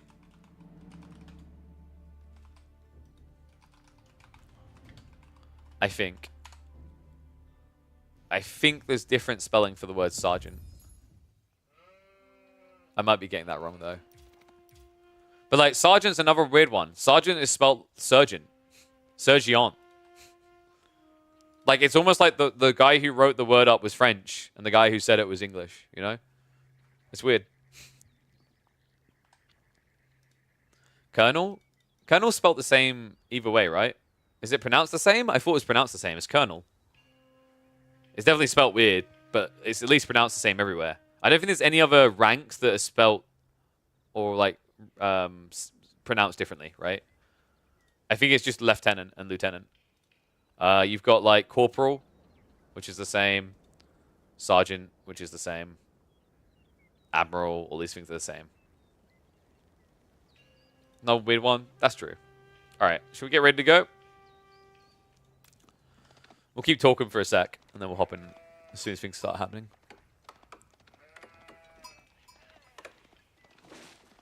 Do you have Marshall? Yes. Let's be, I think it's Marshall with 1 L. Not 2, right? I don't know what had Sergeant type there. Because you have like Field Marshal, for example. Marshal with 2 L's would be a name. Talk about anything that moves in Australia is basically dead. Like, what's up with that? Oh, yeah, deadly. Sorry, I read that wrong. It has what's dead, huh? The zombie apocalypse? Yeah, it's almost like the environment was telling people not to live there. What's up, Kicks? How's it going, buddy? U.S. military, yeah, U.S. military doesn't, but I think a lot of European countries still do. Like, you guys basically replaced, you placed Marshal rank with Star Generals, right? The 5-star General. Is it 5-star? 5-star's the highest, right? Or is it 4-star? 4-star General, no. So 4-star Generals, there is 1 for each military arm, right? Like, you'd have, like, Army, Air Force. I think 5-star is in times of war. Yeah, there we go, dude. I know my stuff.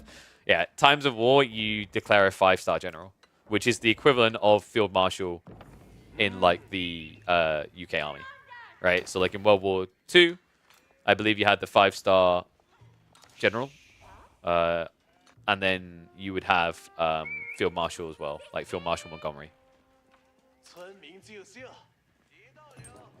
Only been 2 5-stars before George Washington and Grant. Wasn't there one in World War II? Am I imagining that? World War II 5-star General.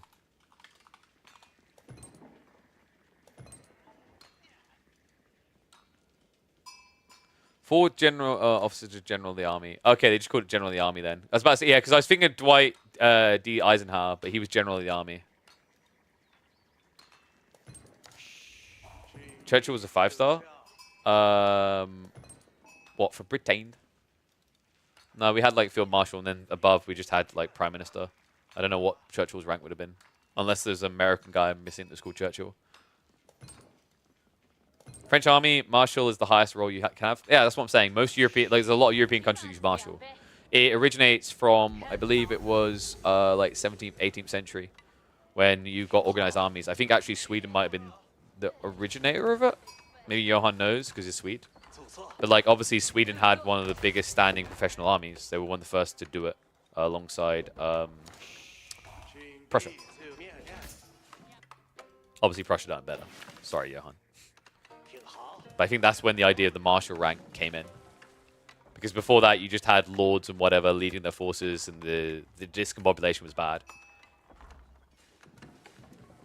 Because, like, the points of failure, right? Like, you'd think having 1 point failure is worse, but if you have, like, the echelons of command, it still works better. So, let's get ready to hop into this in a second, though. Dude, I want to, like, cast 1 or 2 games and hop on Throne Liberty and chill stream while having these discussions. I think these discussions are fun. This is what I was talking about, though. This is the kind of stuff that I want to have more of on this channel. Like, it's just fun to have that conversational arc. Almost like a just chatting stream, like, you know? Uh-oh. Waffle's not happy. Don't spoil the results. We don't know what the result is, but don't spoil it.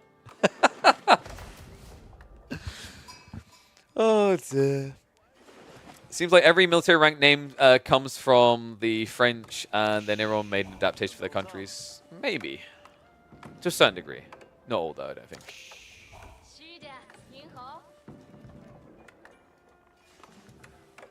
Hello, hello, everyone. All right.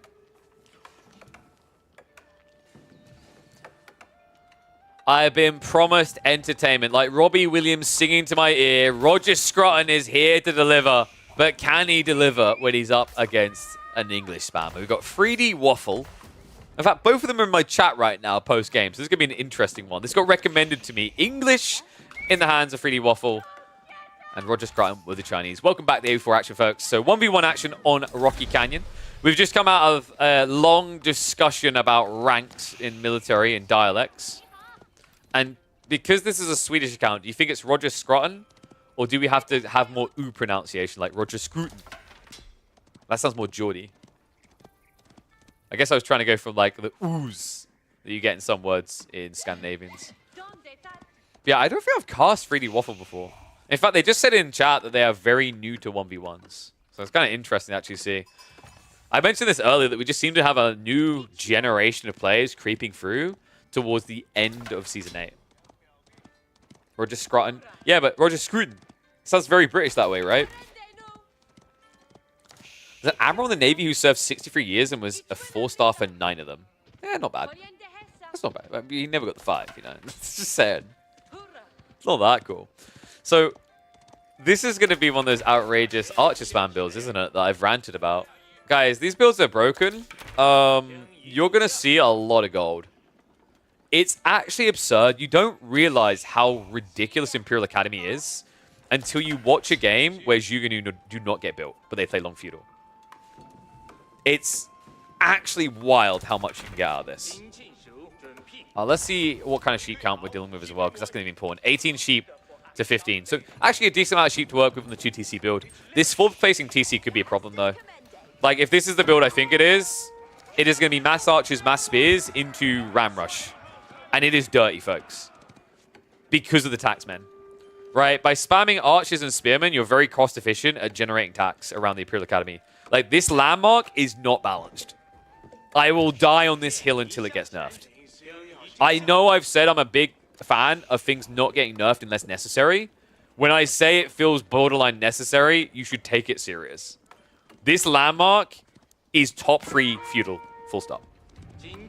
And although there may be better landmarks you can talk of, you have to keep in mind that this is a top 3 feudal landmark on a civ that gets better and better as the game goes later and later. It's perfectly balanced. Guys, don't listen to him. He's baiting you. Wait until you see the gold income. I remember we cast a game of Anatan playing this against Avali. I think it was Chinese versus Abbasids. And he just built mass archers, mass spears. And he got to a point around 20 minutes where he had like 2,000 gold just sitting there. And he just bought Castle Age. It is actually wild when you watch the numbers increase. He has 0 people on gold. He's got 200 gold income. The number's still going up. Come on! Alright, Archer Spear's on the way. We should be getting a blacksmith drop coming in a sec. Oh, dude, no! No! You sick son of a... He's gonna Barbican rush an English player. Is that even possible? I mean, with 16 archers it is. Oh my god. He's gonna Barbican the gold. The double gold! What? I'm pretty sure, written in an unofficial rulebook, or unofficial, like, lore of the lands in AoE 4, there is a line in there that says, you never Barbican or outpost rush English. Why? Because you die. Short bows, right? But you know what beats a short bow? Recurves. Oh my god. Well, Waffle, it was good knowing you. Firm handshakes. Enjoy that Castle Age. You won't get much else. He's going for the White Tower here, isn't he? But that doesn't help him. The Barbican's going to block him. Even if he gets the White Tower, it doesn't stop the Barbican. Oh my god, this is so toxic. You are somehow a worse human being than Chinese Crackety. And I remember the Barbican plays. He set a high standard, Kaiser Johan. This is so mean. This guy is... Johan, this guy is new to 1v1s. Do you want to scare him away from them again? Because that's what you're doing here. Waffle will at least be able to get the landmark up. So Purple not able to do any eco damage, but I think he's done some permanent damage to the state of the game. I'm looking at the gold veins, and the backup options are here, here, and here. That is so far away from your base. You are now Castle Age in name only. Oh my god. 2 Rams from the White Tower and take it down. Does anyone want to tell him? Does anyone want to tell him? Oh, it's there now. I forgot they fixed this. It wasn't there before, right? Because if I pull down the UI sleeve, there's literally a new line on the UI for Rams. And he knows! The Waffle Man's making it happen. However, behind this, Roger Scranton is close to tacking up. I wonder... Wait, dude, he's going to build the clock tower here. He's going to build the clock tower on the front line. Wait, could you clown car with a Barbican to spear stab? I think you could. It's a bit annoying on the micro, but yep. We are aligned. Our brains are one. Spears are in. Just ungarrison them and stab. Okay, we're not aligned. GG. Buy my coaching, $50 an hour. We'll make you number 1. We'll make Beastie quiver in his boots. We'll take his spot from him, Kaiser Johan. Build the clock tower. Yes! Yes! This is not your base! Oh my god. I mean, he's going to kill the Barbican, but whoopty freaking doodah. By the time he gets access to the gold, there's going to be a nest of bees. What's my take on the clown car nerfing for the next patch? Needed. In fact, I was one of the people vocally advocating for it. It's broken. It's stupid from an esports competitive perspective. It just looks bad to anyone who's trying to like get into the scene to see that. It's funny to people who haven't seen it before, and then you think about it and you think how silly it is. It's just unnecessary. It completely contradicts the entire like design and balance system, right? Oh my god.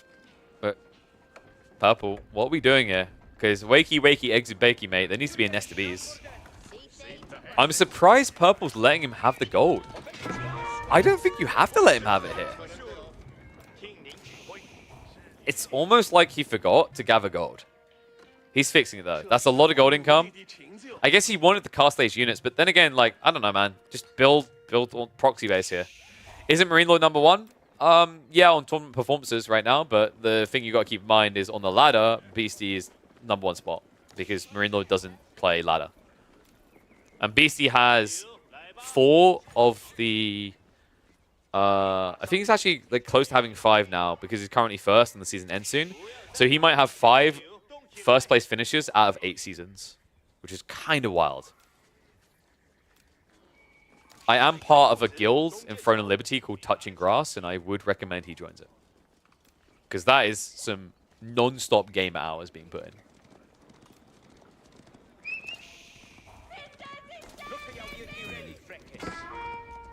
So it has been a little bit slow to build up the next wave, but we've actually got trebuchets coming in now. I don't know, I think 3D Waffle kind of got away with more than he should have here. It's a bit rough, right? Like trying to dive a white tower, but just 1 nest of bees is what I was thinking here. Because nest of bees has 8 tower range, so you can just hit the gold and not be harassed. I agree with like the crossbows. Like I still think a nest of bees at this point makes more sense to completely block gold. Instead, Treb Crawl begins. His military count is just better, right? So although I do think Knobs would have been worth it, this is going to give the break-in that just allows him to end the game. We're going to go 2 times speed because Trebuchet Siege is not quick. Rams. Oh, okay, yeah, he doesn't want it repaired. The funny part, though, is like you need to keep it 0 HP. Because, guys, little tip for you. When landmarks get tapped to repair slightly, they regain their vision.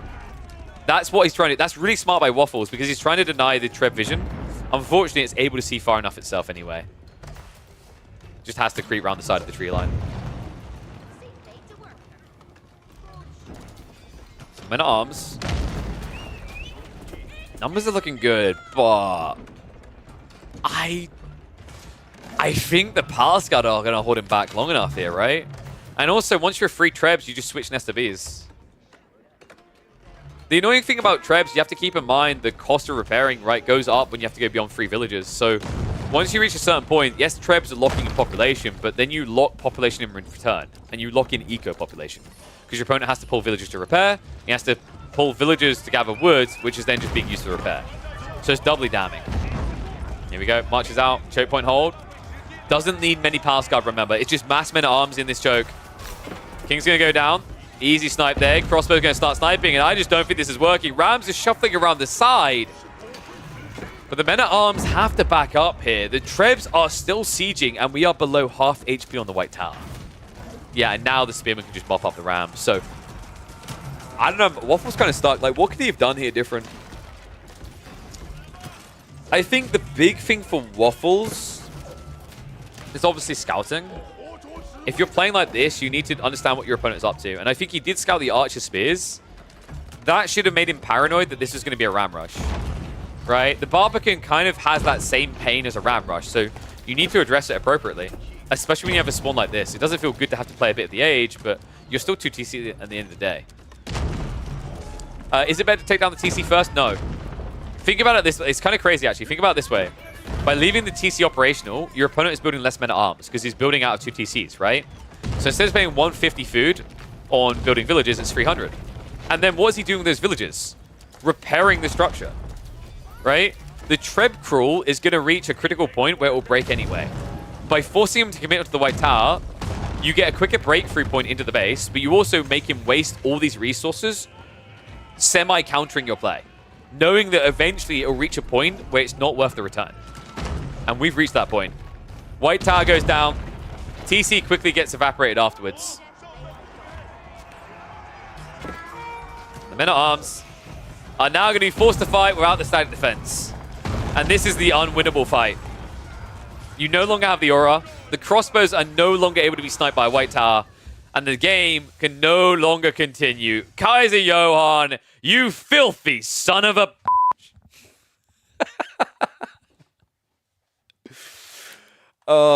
you know what you done. GG. Alright, so what do we call that one?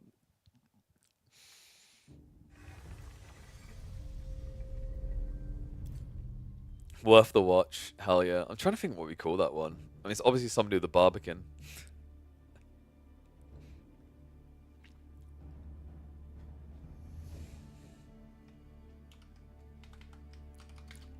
He does the impossible against England.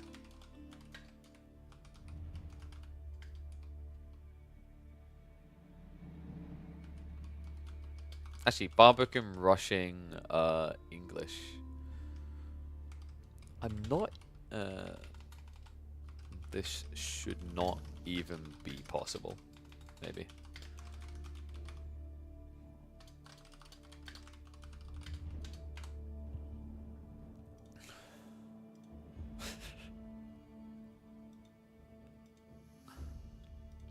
Yeah, I like that. Poor guy. The alternative is this guy hasn't played much 1v1 before, and he experiences this, right? That kind of angle. Poor guy. Okay. So, what else can we watch? God, I'm kind of tempted to grind some Throne and Liberty, but I don't know. I don't know if people are interested in that.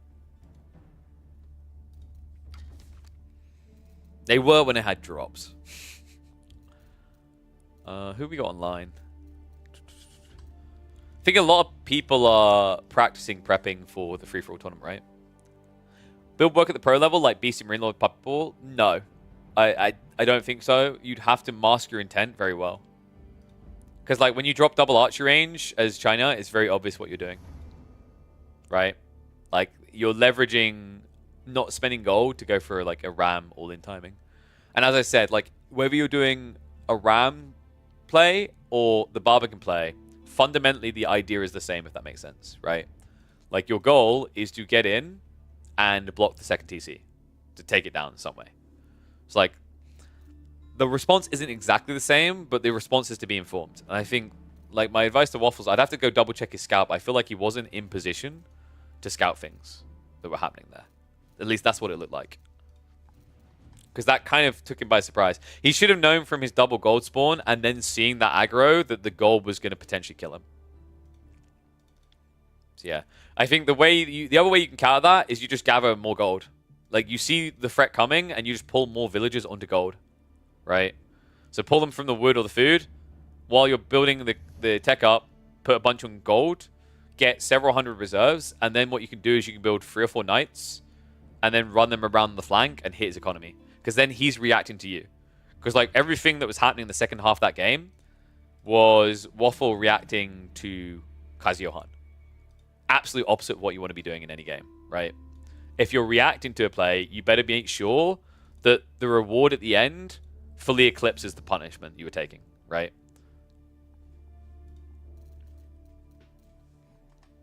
Okay. What to do now?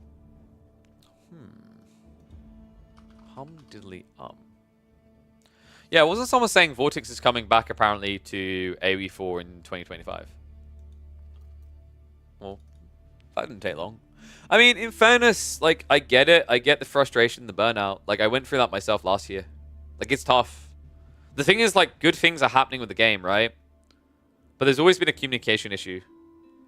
And that communication issue has partially come because some people leak info and ruin it for everyone else. It's like, that I think is what also frustrated me more, is like, people wanted to tell me things, but they couldn't due to NDAs because, like, the NDAs got, you know, different because people break NDA. I don't know if I'm breaking NDA by saying that. I don't think I am. Like, because people already talked about it publicly before. But, like, the point is, as a content creator and someone who's deeply invested in the scene, I felt the frustration that he did this year, last year. And in fact, I know he felt it last year as well. So, hopefully, the beginning of bigger and better things. Because obviously we now have the announcement out that we should be getting new civs in 2025 at some point. Fingers crossed. You want a tie? I don't think that goes with my current attire. That was so funny. Very good. Age of Mythology player numbers on Steam are lower than AoE4 numbers already. Stormgate is dead. Vortex is best off of AoE4. I mean, there's another way. The guy tried to switch into HOTS, if you remember. I don't know how good he is at FPSs. Deadlock's there. I mean, that's very clearly what Dim is gunning for right now. I actually need to start getting onto some more Deadlock. I think I said the other day, I haven't been able to play Deadlock in my spare time. The reason why Throne Liberty has also been such a boon is, like, it sucks if I have to dip out of a dungeon and miss out on the loot because baby crying, but I can. With Deadlock, I can't. With Deadlock, you're going to get an abandon. Like, you're going to get punished for abandoning, right? But I do need to get back to Deadlock. I want to cast more events in that game.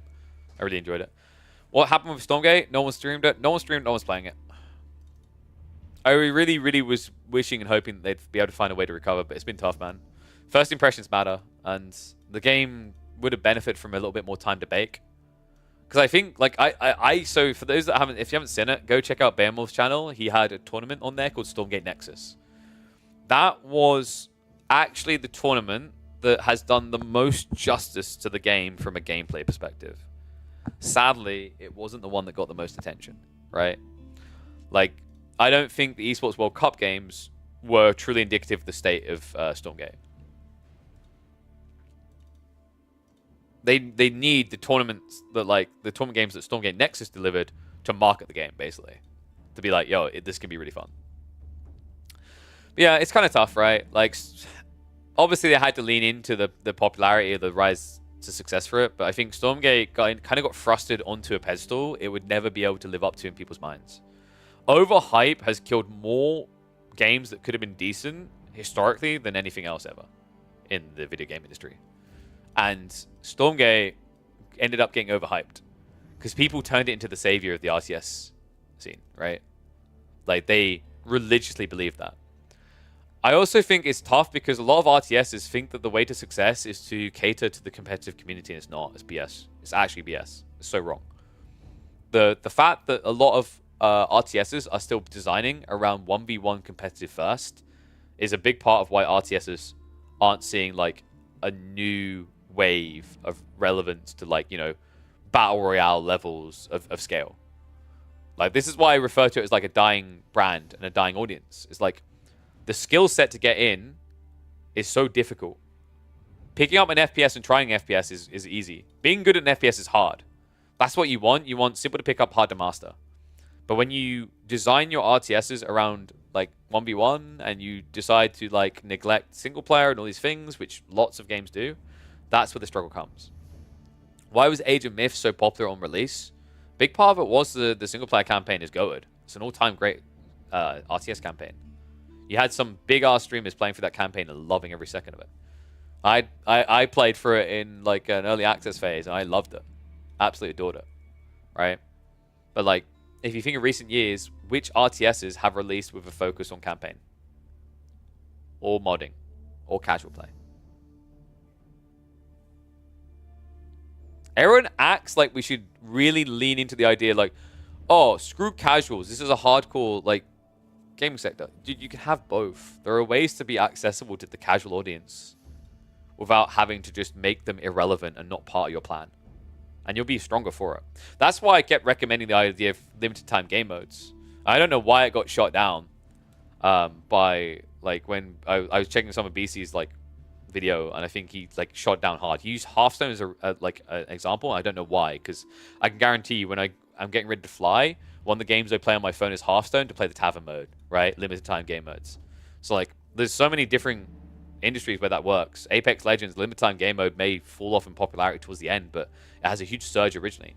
It lets them test new mechanics, and it also potentially hooks a new audience that doesn't want the vanilla flavor of the franchise where the sweats that have played for 4+ years have an edge, a clear inherent edge. So those things help. Counter-Strike saw this actually with its Battle Royale mode, right? Like, it had a huge influx of players because obviously Counter-Strike and a Battle Royale mode very different. Different set skills, different kind of playing field that gets reset. It's like, you know, having these limited time game modes, these mutators, you know, maybe you have like almost like a They Are Billions type mode in Age of Empires where it's wave after wave. Things like this. They're great. They're actually fantastic. They get a new type of people in. And the thing about those people is they then might convert across to your competitive format. They might become part of your 1v1 pro scene or whatever. But they won't do it before that. Right? You're more likely to take... Now you're my... Hey! Sup, Voldemort? Thank you, darling. Hopefully you had a good stream. Thank you, thank you. We were just talking about RTSs and why being 1v1 focused is a big mistake. But yeah, thank you very much, man. Hopefully you had a good stream. But this is the thing, right? Like, you're leaving so many players out there that you could potentially loop in. It's why I facepalm when I see a lot of genres like now trying to get rid of single player. I'm like, what is wrong with you? There aren't that many people that hop in at multiplayer first. Most people's experiences come from single player. I think that's something that gets forgotten as we get like older and we think about how our journeys in gaming began. Did our journeys begin with multiplayer games or single player games? Because I was single player. Most people be single player. Crash Bandicoot, Super Smash Bros. Yes, that had like, but against computer, and then I play with friends. Banjo-Kazooie, Digimon Rumble Arena. Once again, like AI, then play with friends. Command and Conquers, Red Alert 2, the campaigns, all single player. All single player. I think what happened is similar to the over-obsession with sandbox games. We had this problem where multiplayer seemed like the go-to because replayability, man. So many permutations. Never know who you're going to be going up against. And I think multiplayer will always be a good thing to have. But we also need to wake up to the fact that similar to the sandbox logic, the obsession with sandboxes was killing a genre. You guys know what I'm talking about? It's like, for a start, sandboxes ruined quality lighting because instead of having pre-baked beautiful lighting in games where the graphics look astonishing, people want dynamic lighting that look like crap. But the bigger deal actually is that a game being sandbox doesn't mean it's infinitely replayable. Well, sorry, no, let me put it the other way. Technically, it's infinitely replayable, but you won't infinitely replay it. Do you see what I mean? You can make a game infinitely replayable, but if it's crap or boring or whatever to play, if the things I'm doing are not things I want to do, I'm not going to do it. Right? And I think, like, that issue that happened in the sandbox genre is kind of happening with a multiplayer focus in RTSs. The weird thing, do you want to know something really astonishing with Age of Empires 4? Age of Empires 4 wasn't envisioned as a competitive 1v1 game originally. It became a competitive 1v1 game. The actual intent was casuals, single player, all that stuff. Isn't that wild? It's almost like it's another game that fits the notion that you can't force an esports, you grow it organically. The game released was fun and then built into competitive format, right? That's what I was arguing with before, like in my previous video about having limited time game modes, is like find new steps that might be engaging for a new audience. Things like that. Lets you also test new mechanics instead of waiting like 4 months after introducing a bad mechanic. But yeah, that's why I was saying earlier today when people ask me what I want from the next expansion, what I want from the next expansion is I'd be happy for 2 new civs again, 4 variants, and 3 campaigns at least. And the campaigns don't even necessarily need to be all around the new civs. They could be around some older civs. For example, we have Byzantines and Japanese who don't have campaigns. We even have, all the way back to the base game, how many civs that don't have campaigns? So Mongols had one, Malians don't, Ottomans don't, Rus did, English did, Delhi did not, HRE did not, French did, and China, I think, did. Or they were in the Mongol campaign at least, right? Getting their asses kicked. But like Abbasids, I'm pretty sure didn't. But Abbasids, I think Abbasids got made up with Sultan's Ascend. Like Sultan's Ascend kind of fixed these two. There's just so many campaigns, and like, dude, campaigns is how you get people back in the game. If you make really good Age of Empires 4 campaigns and people come in, they'll convert. I am a little bit worried that they might misread the data on AoE 2 because AoE 2 had that last expansion that was a bunch of modded campaigns. But I think the bigger issue around them is like it was campaigns that were already free that were converted into something to be paid for, right? It wasn't that campaigns were bad. It was a different issue. If you introduce brand new campaigns that get people to pick up this game again and play through them, like if there's 18 hours of solid gameplay playing for a Byzantine campaign where you, dude, imagine halfway through you swap between Ottomans and Byzantines. Something like that, right? I love that, actually. I would love campaigns where you hop between the two halfway through. Like, it flows in, sort of thing. Which you have here. You have with Byzantines and Ottomans.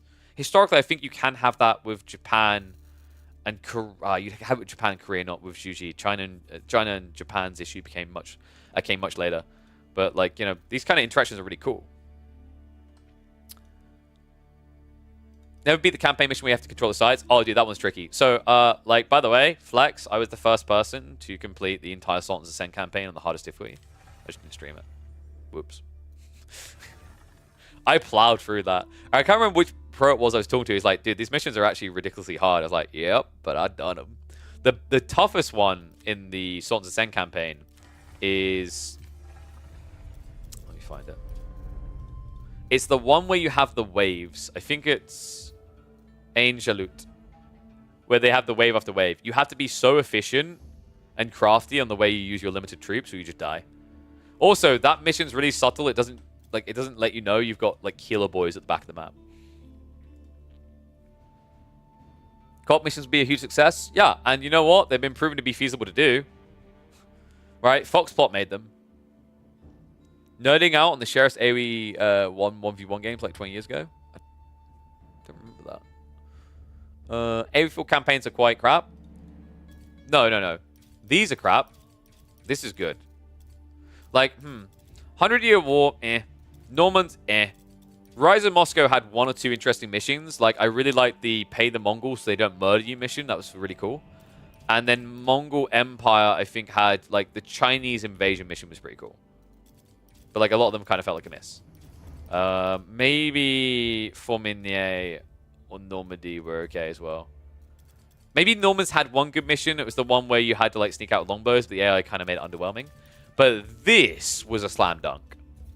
I'm trying to think if there was any missions I really hated in this one.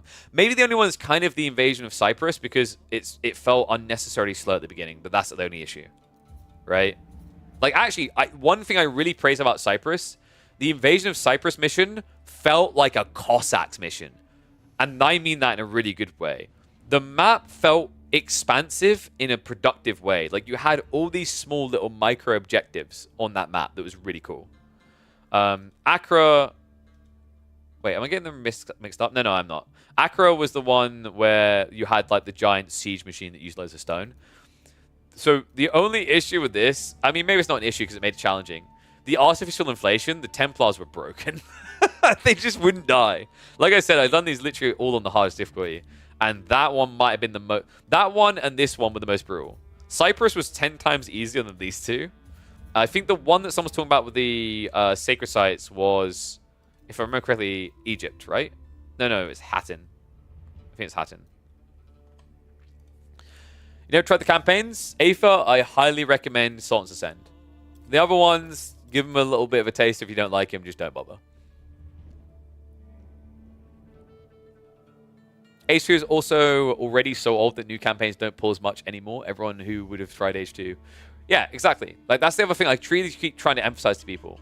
Like, it's not to hate on AoE2. As I said before, I actually have a lot of love for AoE2 and the people in it. But AoE2 will always struggle to get new players in now because the perspective is that it's an old game. It's the same reason that Age of Mythology Retold will struggle. Retold is a phenomenal game. I've lost count the amount of times I've been caught on recording saying that Age of Mythology is one of my favorite campaigns of all time. But for people who have not played them before, it is an old game. It's not a new game. This is like, oh, wow, yeah, that came out 3 years ago, but, you know, it's recent. I'll try it. It's different. And sometimes it'll seem nitpicky, like, what, you know, even if Age of Mythology Retold had the, like, graphics like this, you'd be like, that's kind of dumb then. Why won't people play it? People are picky like this. Especially if it has a potential turn point to competitive, like 1v1 formats and whatever, because then you're like going up against people that have 20 plus years experience on you. It doesn't feel good. I also, by the way, another big flaw with most RTSs that release these days, even when they do focus on single player, most suck at creating a bond between you and the story. Through the story and through the characters. There is a reason that StarCraft is still GOATed to this day. And anyone who tells me a big chunk of it is not carried by the personalities of the characters doesn't know story writing.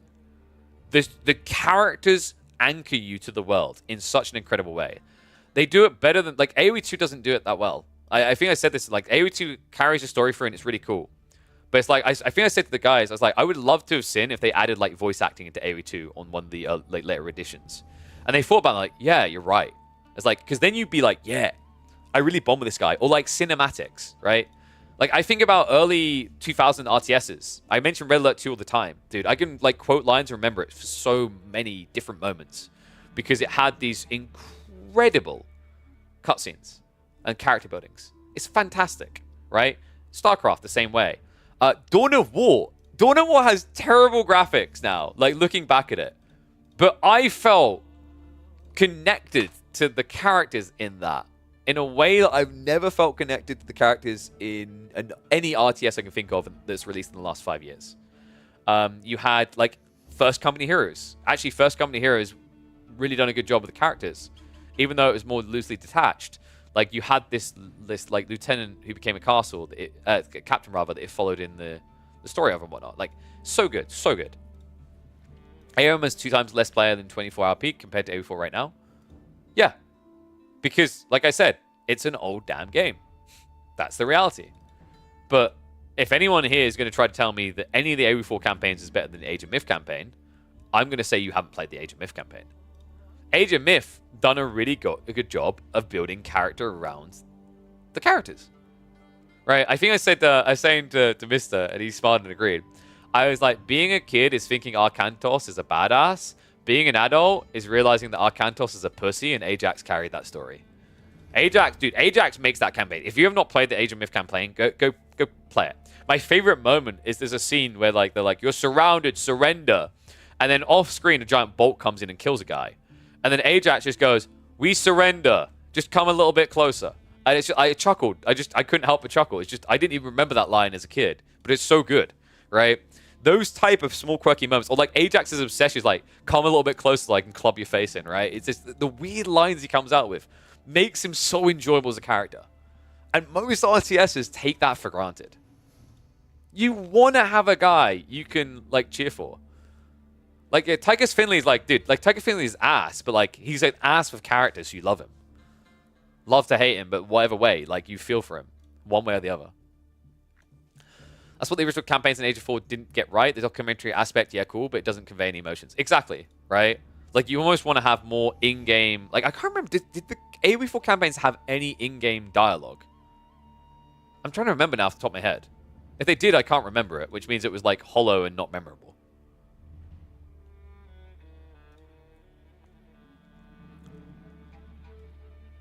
They don't need new players. They're doing quite well. It's us who needs new players. AoE4 has so much potential. I mean, like, every game could do with new players, right? But it's just like, this game realistically has a better opportunity to get new players. It's just, I think the biggest mistake we're making is we're putting way too much emphasis on 1v1. No emphasis goes on the team games. Practically no emphasis goes on the modding. And we have now finally got some emphasis on campaigns. So, of those three, we've dropped the ball on 2 hard. There is clear... I'm going to turn around because it's a bad middle finger, guys. There's clear interest and presence in the other one, which is campaign. So I think we can... Like, I hope this is like a wake-up call, and like we do see 3 campaigns on the next expansion. And so jolt the devs like, wow, actually, yeah, we should be investing more in these. These are good. Because like I said, I think it needs that counterbalance, because after the reception of the AoE2 expansion that was only all campaigns, right? I think they might draw the wrong conclusion, because my understanding from the community there, the problem wasn't that it was an all campaigns expansion.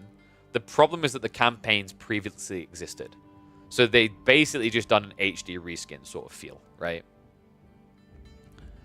Yeah, like actually, that's a fair point coming in from not like I played a little bit of the AoE3 campaign, and it has actually like AoE3 is probably the closest one to capturing character of the Age of Empires games. Age of Myth is still the masterclass on capturing character in the Age of franchise. Something me enjoys watching 1v1 tourneys. Yeah, also the funnel point to get people through to the esports scene is like, it's backwards thinking. Like the funnel point, the funnel approach with like esports in AoE4 is play 1v1s and then get involved, right? Like there's no marketing beyond it. There's no small leagues. There's no inbuilt like league format showing up in game. Yeah, like I said, there's also content creation. Like I wish there was loads of challenge modes to do single player stuff around. The closest you've got is like Art of War, right? Which we only have 2 of. 2. But this is like, think about things that help StarCraft sustain. Co-op was huge for StarCraft. When StarCraft was like hemorrhaging, the co-op experience slapped. I went and played that last year and I was like, wow, this is good, right? That also gave them a really easy way of monetizing like crazy. But within that, you had mutators that would rotate weekly. So you always felt like you had like a new challenge coming up. You know what I mean? Like, in the grand scheme of things, it wasn't too much overhead, right? It's like, oh, let's make this type of mob appear. Let's like make this effect that's in our pool of effects appear on the map, right? Those things are really valuable. Because you're saying challenges, and the thing is also like, if it's bot-related challenges, whether it's campaign or whatever, it's approachable because, like, AI is, no matter what you do, to a certain degree, predictable. So for a player who's, like, not familiar with all these environments, it gives them a world in which they can train and learn, right? Never played single player? I recommend it, Julie. Like, I highly recommend playing the Sultan's Ascent. It's worth it. Okay, variant of any civs, but also new ones? Yeah. I think the variant civ's done really well. The only issue I took, like the main variant civ issue I took is Johan. One, I think the community, like, what I want the community to take away from Johan is that you should not mold about different things. Because, remember, everyone molded because Johan was different when it came out and said it was OP. And how do we all rate Johan now? It got nerfed a bit, but like fundamentally, like it wasn't as broken as people were making out. It's a bit overtuned, but it wasn't broken. It was just different to play against. It was polarizing because we never had it before. So like, I hope people spin it in their brain in the correct way. It's like, maybe we were a little bit over resilient to what Johan brought. Actually, it diversifies the gameplay in an interesting way. It's not a bad idea to have different civs. It's kind of like Order of the Dragon as well, right? Order of the Dragon felt OP with the men at arms at first, and then people were like, oh, actually, no. These guys aren't that good. It's different styles. Because like when you do this, you can actually get more unique, more quirky with the asymmetry of your balance. Instead of just being like, these guys build knights. These guys also build knights, but like wood. These guys have worse knights that heal, right? You're like, what if this guy is just Clegane? He's the mountain from freaking Game of Thrones. Whoop whoop, right?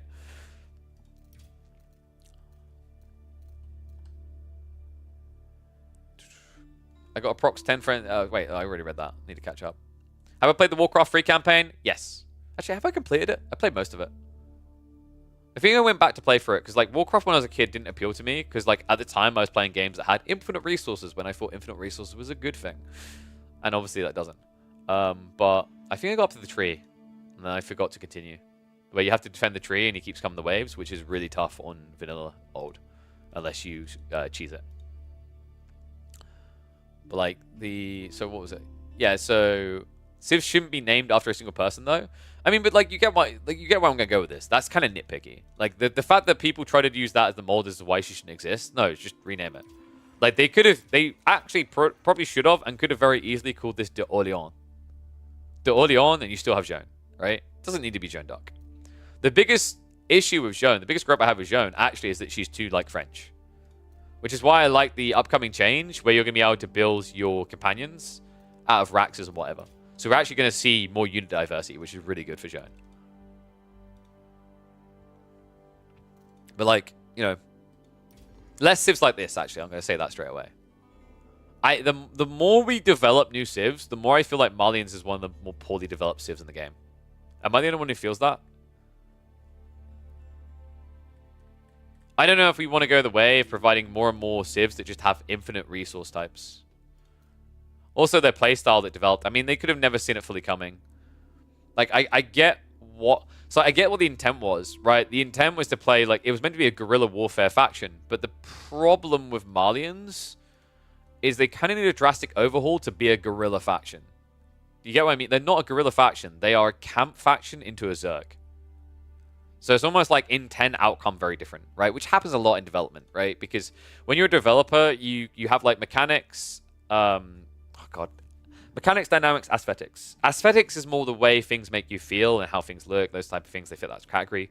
Mechanics is like you click and it shoots, or, you know, you build a unit, or like, you know, a mangonel shoots. Like, these are mechanics. Dynamics are how people use those mechanics, right? So I will use a mangonel to like I discover I can attack ground over a tree line and I shoot your villages. That's like a cool dynamic I use. The clear idea with the mechanics was there, things like stealth and whatever, but the dynamics that developed from the player's perspectives is to just camp in their base and force their opponent to come to them.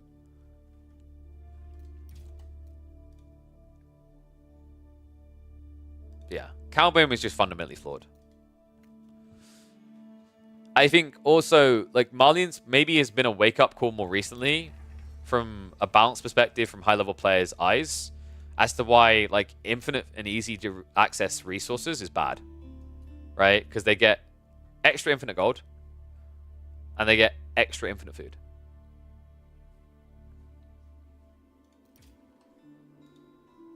It's weird because at the same time, like, Delhi feels so oppressive that you want to say that they're bad designed as well, but at least the inclination is there to force an interaction with the map, which, even if I'm not the biggest fan of how oppressive Delhi can be, I like the design concept of what they're meant to do, right? And what they force in response. This is an anti-camp civ. What's my thought on Wonders providing unique bonuses? I mean, there's kind of now, like, there's going to be proof to the pudding as to whether that could be a good idea in about a year, right? Because Age of Mythology has the Wonder Age, right? Where you get, like, very quick god powers and all this other stuff. You get really buffed. It's like, you know, if someone's going to spend 8,000, 8,000, 8,000, 8,000, whatever it's going to be, maybe they should get, like, some big giga buff. I think the only issue there is, like, the wonder to me, if you gave them some big buffs from building a wonder, you're rewarding them camping, because you're inherently going to camp to get a wonder. And I don't think we should never, ever, ever introduce new mechanics that lead to more camping. Because I think camping is the worst piece about AO4. I don't want every game to be 15 minutes, but I don't think you should be able to sit there for 25 minutes in your base without moving and still stand a chance of winning. You get what I mean? Like this little civ right here. Sorry, English mains, but you know I'm coming for you. This civ is the pristine example of I only need my 4K gold and a wood line. And that isn't good game design. Right? That's polarizing.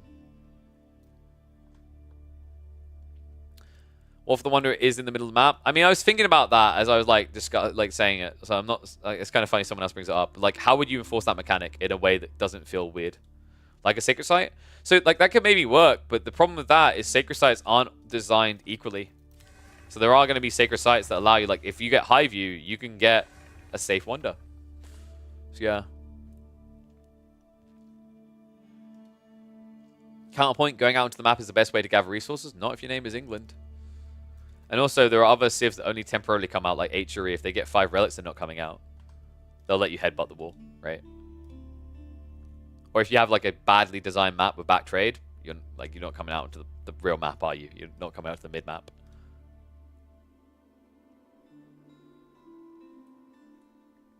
I think the English design is necessary for new players, but the civ shouldn't be that good in top elo. Oh no, I'm not saying you fundamentally need to ruin. Like, I'm not saying you fundamentally have to rehaul English's design.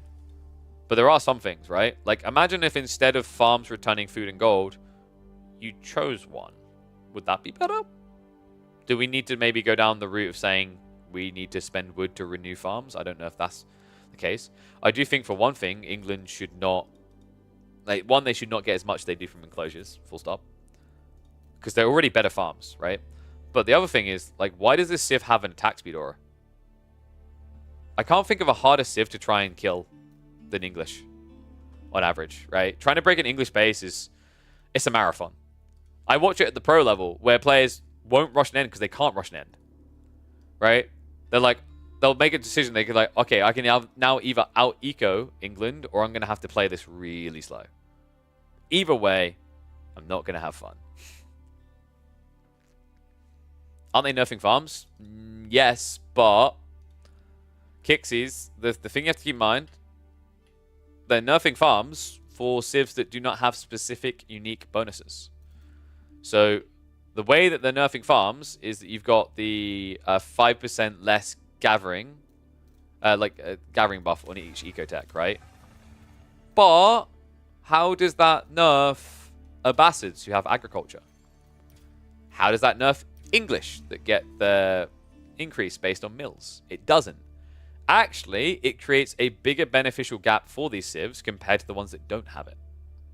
Right? Because now, like, yes, English are getting nerfed on the 5% per level as well, but they're still keeping 15, 20, 25, 30. So actually, the difference between those two groups is now more polarizing. Same with HRE, Ark and Chapel. The difference is now more polarizing. It's like, that nerf was a little bit of a hit and a miss, I think, overall. The smarter play would have been to have just nerfed farms gathering rates.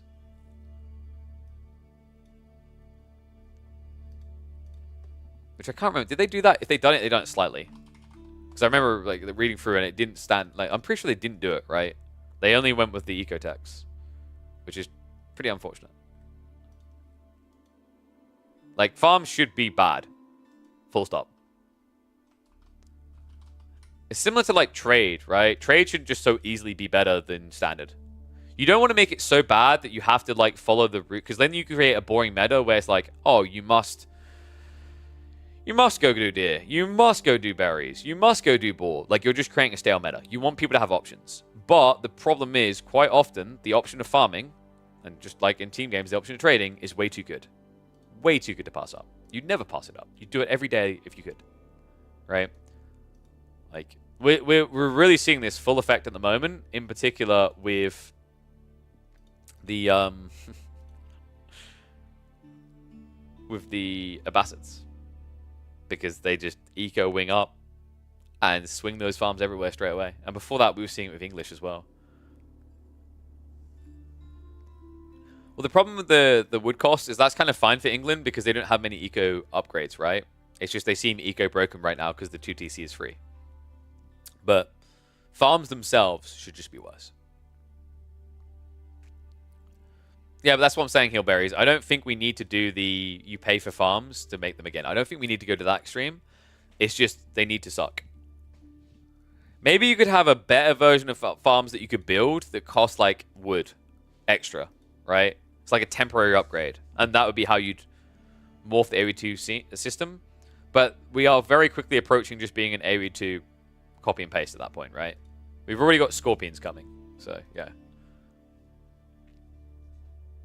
Might be a good idea to increase gold amount. No, I've already said this. They actually need to decrease gold amount. There's too much safe gold in your base. Way too much.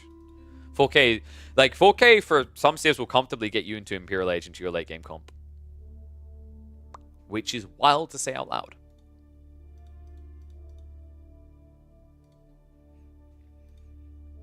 Nerf Farm Man?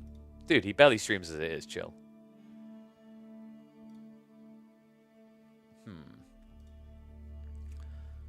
What are we gonna... I'm trying to think what we do now. Have we got any players queued? I don't know, it's a very quiet day. I think everyone's just getting ready for Outback Octagon. I'm kind of like, dude, we're having these type of discussions we can keep having. I am somewhat tempted to chill vibe on an MMO in the background. Don't know if that turns people off. Do some of my dailies on Throne and Liberty, you know? The TNL.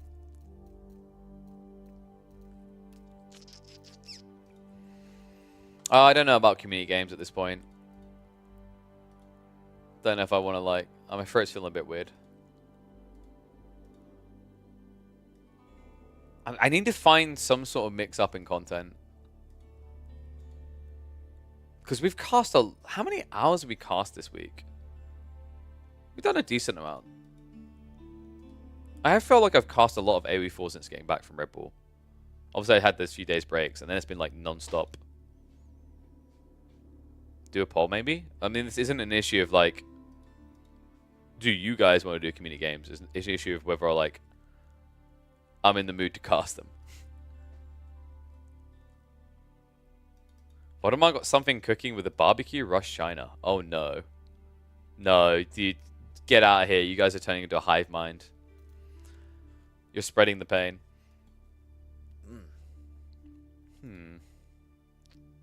I mean, we have been live almost 6 hours.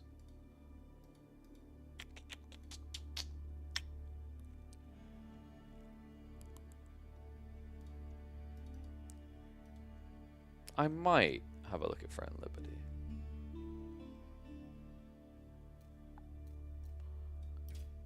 Alright guys, we're going to check out a little bit of Throne and Liberty. We'll chill and vibe and see how people feel about it. But the cool thing is this is now like the Ask Me Anything. We can talk, we can interact. It's pretty nice. So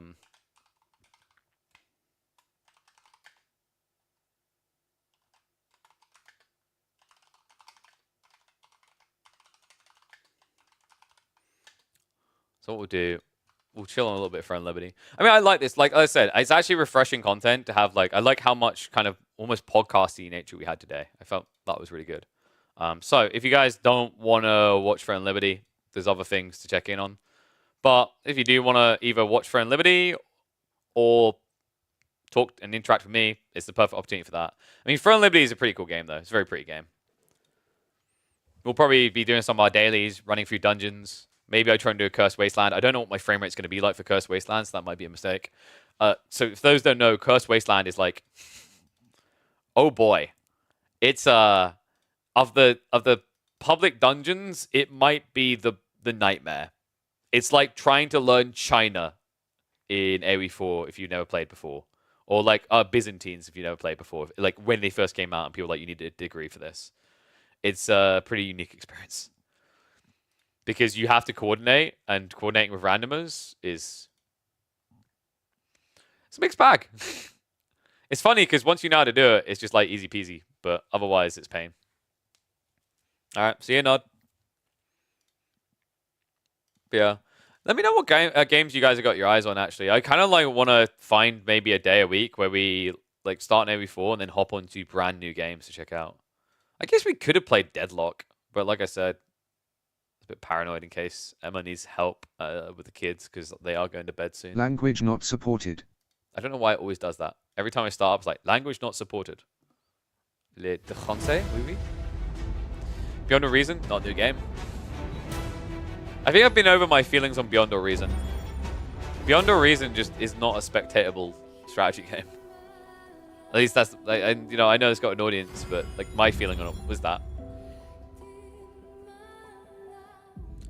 Still not finished Baldur's Gate. I haven't even started Baldur's Gate. Dude, that's the dream, where we get to like a size where we can have a day or two where we just play anything. People come in, we have a cool vibe, community going on. And people are like, yeah, just we don't care that Baldur's Gate came out a year ago. We want to see you struggle. So this game has kind of like the little Facebook game thing on the side with your Amatoys, where you have to... what's that? Bring the camera down here. Where you come in here and you basically send them out on expeditions. Always good to do this because you get lots of useful resources. I'm just going to send them out again. I need to find more Amatoy actually, because if you have the correct type, you'll get more resources.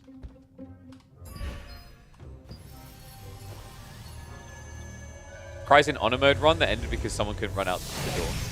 Wait, what? What is this? It's kind of funny, like, when I first started streaming, I was more variety stream, dude. I've done, like, all kinds of games. Okay, I am almost full on gear. I really need to... I need to get a good crit hit chance roll from the dungeon, or I just need to start scrapping these. I've been holding on to loads of hit chance and crit hit chance because I've got, like, these daggers. For those who don't know how the trait system works.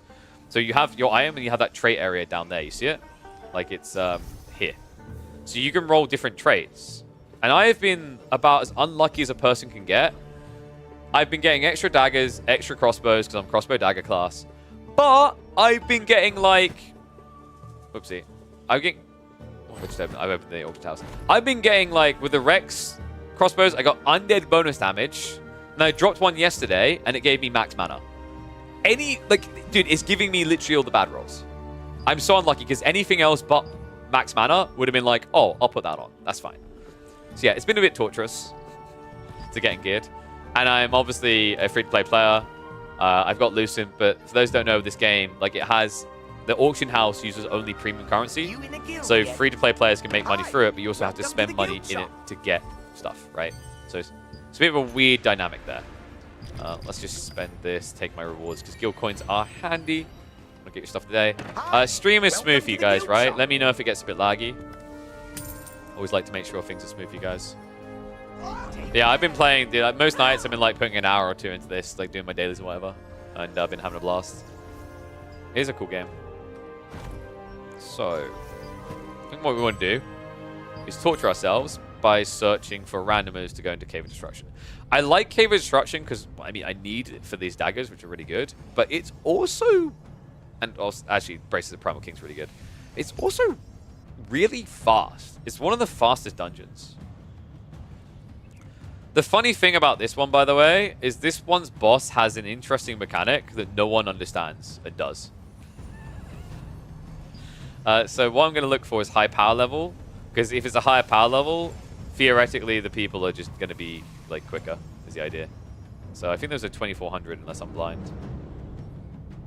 DPS knows mechs. I mean, dude, DPS knows mechs, it's Cave of Destruction. All you have to do is hit things. Never could get into MMOs, soul consuming. So the thing with MMOs is like, I'm coming to realize it more and more, and it's kind of what worked for me as a kid. The reason you're probably finding it soul destructing is because you have to treat it as a social experience. It's social. It's just social. Dude, there's so many tank requests. Holy crap. As long as you treat it with a social aspect where you try to engage with the community and whatnot, you'll have a good time. Okay, so looks like we got our people. We're gonna go for a dungeon run. Dota and League is soul destroying? Yeah, dude. Like I would say MMOs are soul destroying. Soul destroying sounds like you try to start and you just can't and it's sigh. MMOs are more chill, right? I keep pulling my phone because I keep getting vibrated for notifications. All right, let's go. Yeah, this one is just murdering and kind. Very easy. We'll see how I feel. Like, this will either be a short stream or we'll vibe for a few hours, right? Because, like, when I get to the bosses, like I said, my frame rate's going to be worse. And it's more of a problem when you're doing dungeons because if you're the one dying, obviously you're, like, compromising the team's clear. Also, people are very kick heavy in random parties. Which is funny because a lot, like these ones, like if someone died, you can still complete it without them. They did just have a patch that stops people from kicking people when they're already in dungeon.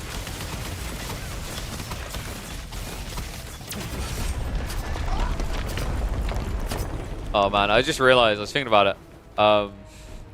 You know how we were talking earlier about dialects and mispronunciations or whatever? So that Cursed Wasteland boss I was talking about, when he does this big, like, choreographed attack, I can't figure out what he says. Everyone in my guild can't figure out what he says. But we refer to it, the attack, as telemarketing, because that's all it sounds like, is that he's yelling telemarketing at us. It's the most random thing, but it always makes me chuckle. So, my cycle's pretty cool. Like, I actually say, like, crossbow dagger is ADHD brain. Like, there's so much crap going on. So the whole idea is you want to imbue your attacks with these static charges, these lightning charges, because that reduces the enemy's defenses. Then you want to use your 1 at the bottom here, which marks them, and then after a few seconds they'll take more damage. So then you want to do your spike damage. So you'll use your quickfire, which spams a bunch of the bolts out, and then you'll do Le Slam Dunk, the Thundercloud bombings, because what that does is based on the amount of stacks they have on them, of your like debuff, you'll do increased damage.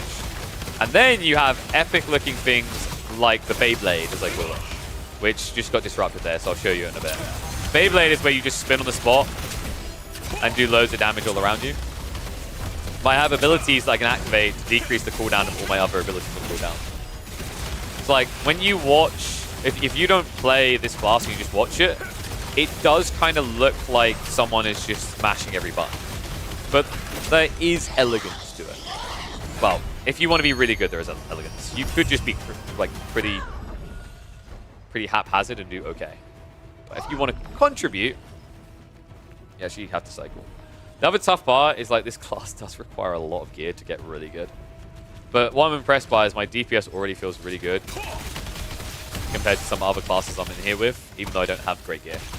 So promising. Even the people I know that play LoL and Dota hate it. Oh yeah. Like, it's a cult. You get in, you're not getting out. I mean, no, so here's the thing. You love it and you hate it. So I think the thing that can sometimes get misunderstood, and there's the spin, by the way. Like, the guy next to me is doing it. They can get misunderstood in, like, genres. If you love something and hate something, like, if you hate something, but you still play it, you also love it enough to keep playing, right? So that's extremes. Like, if you're mid about something at all times, you don't actually, like, you're not going to have a truly passionate, like, moment, right? Because the logic is if something has deep moments of despair for you, it can also have great moments of excitement and love, right? It's like, you know, in a story, like, what are the best stories? Ones where you really see the main character struggle, where you think they're going to die, they're going to lose or whatever, those type of things, right? It's kind of boring watching those He-Man, like, moment type things where the guy never runs into a problem, he always wins, he's always the best. Oh my god, what an Adonis, I wish I could be him. It's just not relatable, right? And also, it doesn't create the valley of emotions, as I'll refer to it, right? Where you can feel something strong both ways. That's what games like Dota and League are really good at doing. That's why it's very difficult when you make games too casual. That's also, like, why I get the frustration from some, like, more skilled people and, like, RTSs about finding ways of making the game simple. It's why I try to find alternative routes to enabling people to get into them, like different game modes or whatever. Because they're trying to protect that skill difference, right? It's like, if you just get handed something versus you have to have, I don't know, like a Paperboy round or whatever for 5 months to save for it, do you find it more rewarding? Are you more appreciative and all this kind of stuff from doing the paper round and then getting the thing, or just getting the thing? Same logic, right? And then obviously games like Dota especially can amplify that, because if a game goes an hour long, right? You guys have probably had an Age of Empires where you have an hour-long game. Simple as that, right? You have an hour-long game, and then you lose, and you hate the game.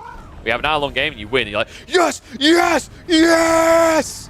Like, I had a problem in the gym when I went bouldering yesterday. I need to actually start posting those on TikTok again, because I've stockpiled a lot, so we'll start doing that.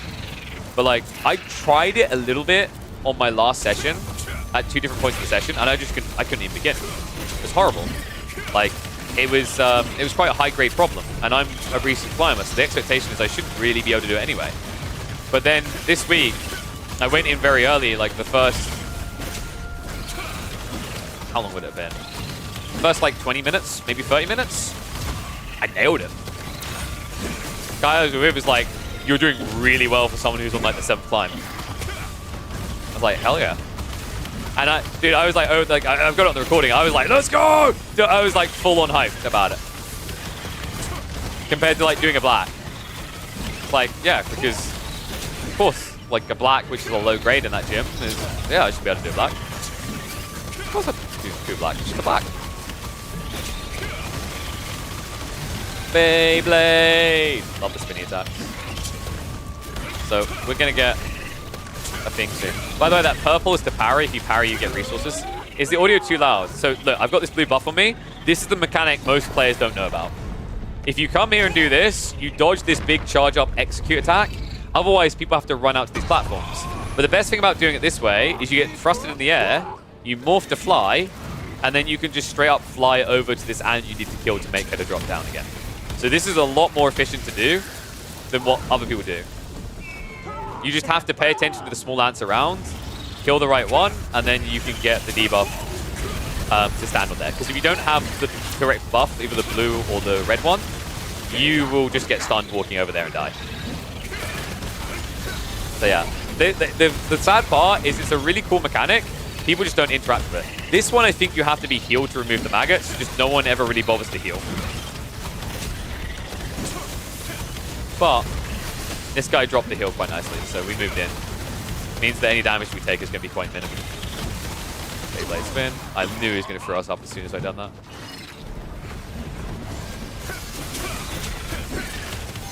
Nice. Please give me daggers. Dude. Didn't even give me a purple. Give me a blue. God damn it. Is my audio too loud, by the way? No one said. Dirt started recently, started decent until I had someone asking why Noob Me was in the lobby. Yeah, so the funny thing is, like, I've seen a lot of like a lot of cases more recently where people just say that they're new to the game, and the people who are like that are like, oh, sorry, my bad, my bad.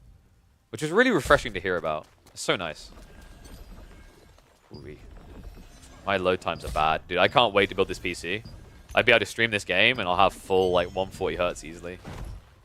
And I'll even... the cool thing I'm really hyped about is I think I'll be able to push a much higher level of detail to you guys as well. Are you interested in exchanging your Because I'll be able to pump more the CPU into encoding. The more you need to prepare. Welcome! Yeah, well, there's a load of details, Berries, but you don't need to know all of them, right? It comes over time. Even then, you can just, like, the thing with a lot of MMOs is, unless you really, really want to be the top 0.1%, even then, debatable. You can just focus more on what your class does than what others do. Volume's a bit high, yeah, like, battles, yeah, I had a feeling it was. That's why I wanted to check. If we bring it down, I almost want to bring this up. Bring the system down. Sound effects, battle effects. The music's nice. Yeah, I don't know. Like this, I've just been going around this world as well, doing like overworld quests, and it's stunning, dude. I still love it for that, especially. Dude, Tyrant's Isle, I need to do this. I want the bird. This is like, I want this bird. It looks so cool. I also do need this chest. This chest, I think, is BIS for me. Feels close to, at least.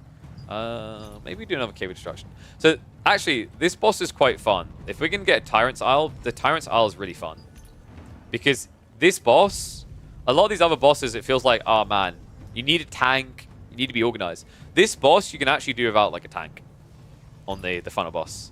This one is like a pure mechanics check, which is cool. Oh, DPS last boss, go, go.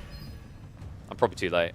Because the thing is, with this matchmaking thing, it's quite interesting, actually. I love the way they've done this. They've got a bunch of different servers, but when you go to dungeons, the dungeons, to my understanding, same as the auction house, they're shared across all servers, which is really smart. I need to do Arena at some point. I haven't done Arena yet. Because Arena is going to be the gated piece of content, because people that are paid to win, Like, that's the environment where you'll feel it. In a 3v3 arena, if someone's bought the best gear, you're just going to get your teeth kicked in, which is unfortunate. I wish they thought that out more. I think the thing I've said about these guys and what they made here, don't focus on the all boss. I don't understand. Don't focus on the PvP too much. Like, definitely improve it, but lead with the PvE. The PvE is so good in this game. So I'm just looking for someone. Sometimes, like, you just get groups that are stuck on the boss, and it's like the freest freaking thing ever. And I'm lazy. But if not, we can just go for anyone. Need DPS tank. I guess we can go to Giuseppe's. 1. Because these guys, yeah, too many requests. That's what I mean. If you put last boss in there, everyone's like, me. Everyone wants a piece of it. I think the frustration I have felt with leveling in this game is actually my mastery. I've noticed mastery takes a long time to level. I don't know what the maximum is. I want to say it was 14 or 18 when I played the streamer event. I think it was maybe 16, actually. Because I think you can do one full and get here. Maybe it's higher than that, though. But I think we got locked to 16. Alright, Tyrant's Isle we go.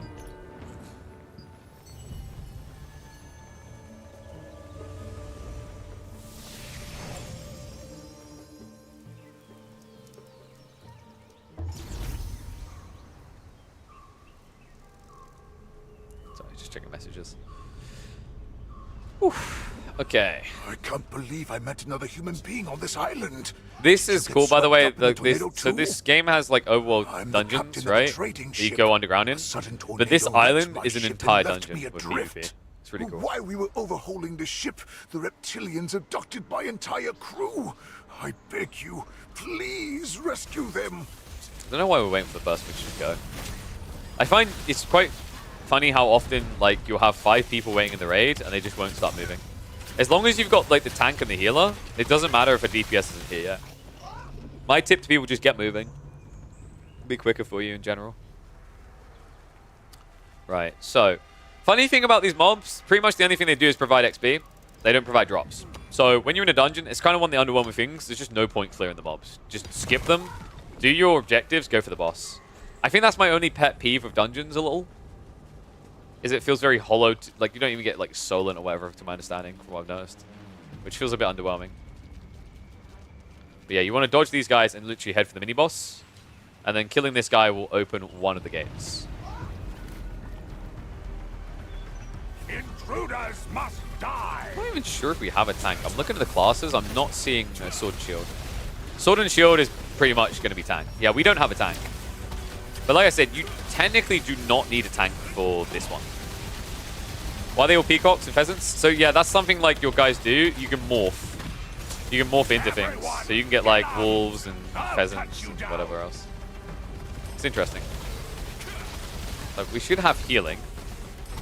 I just don't know. I'm not seeing it. So, oh, what? Uh-oh. Me take lots of damage. Scary. Get 'em!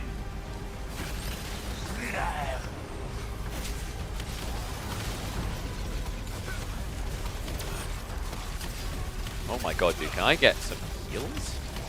I mean, I'm not using a potion. There's no point using a potion here. Hello, Magic Turtle. Do you still stream AoE? Yeah, like 99% of the time. Funnily enough. Wooey wow. I think there's like 4.5 hours, 5 hours of AoE today. So plenty of the VODs to catch up on, mate.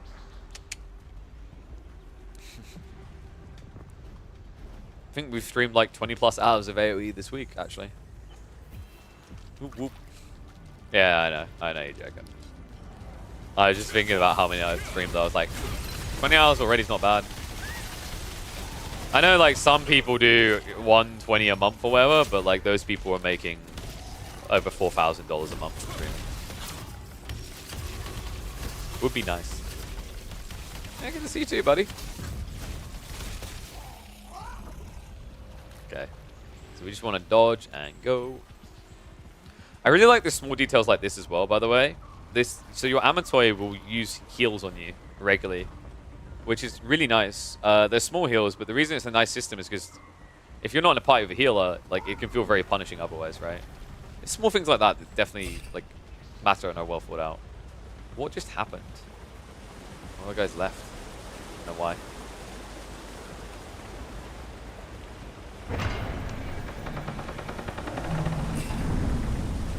How many average viewers to make 4K a month? I mean, it's not as simple as speculating that.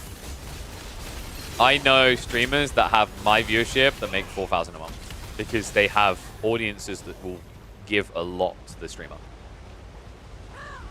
Right? Like, I mean, I don't think this is... Like, actually, there's an example in AoE 4. So, I don't know if it works out at 4,000 a month. And, like, if it wasn't public, I wouldn't highlight it, but it is public because she had, like, the follows. But, like, I think it was it 2 years ago or a year ago? I remember Jessiology. She had a very giving community in that, like, I think I noticed it with Age of the Free. I was talking to someone about this the other day because I was like, it's crazy actually how much people will dedicate to people they believe in. He had like 4,000 subs donated to her channel, and if he had like top dono of like $1,200 or whatever, right? That's like from one person. It's crazy. But like, you know, that's a more like niche example. But there are loads of dude. What is going on? One sec. I don't know why the party just bailed. That's so weird. Oh wait, is it because of the direction we're going in? I don't understand. This is weird. Let me just go ahead and make progress.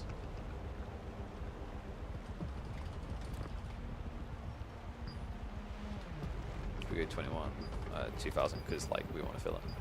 Yeah. So like, I know I wouldn't like if that was info I've been disclosed privately, I wouldn't reveal it, right? But like it legit was on an overlay. And that's an example of like having a whale in your community or whatever, right? But even if you don't have those, like I've seen streamers that have like 150 average, but 50 of those viewers give like $150 a month, right? Which you do the maths on, you can see how quick that adds up. First time I ever saw a Twitch badge of 1 million bit. Yeah, it's wild. Yeah, it's absolutely wild. It's like I think the top, I think I was saying about this the other day. The top I've ever had, I think, was $100. Don't know on bits, and that happened once. Most of the time, it's nowhere near. So like, you know, for most streamers, it's going to be a grind. Like if you, like, based on my metrics, what would it take for me to make 4,000 a month off of streaming? I'd probably have to be 2,000, 2,500. Based on my current numbers and trajectory, like if we were to like scale up. Wait, is that right? No, sorry. I think I've done the math wrong there. So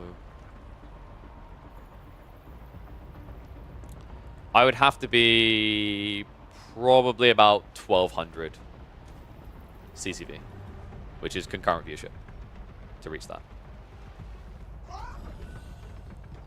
If we speculated what I earn now on my current viewership sort of thing. So you can back math that if you want, right? That is based on a good month though, actually. If I average across the year, it would need to be better. But it's hard to tell.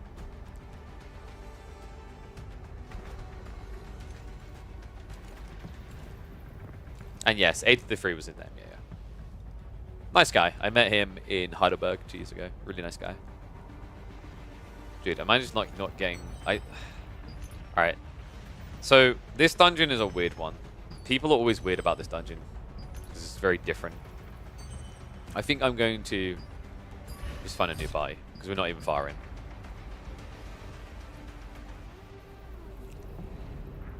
He was old money type who never cared about a few thousand. I don't know if I'd say what he revealed to me was revealed in confidence. He's not old money. I'll say that. He works hard for what he has.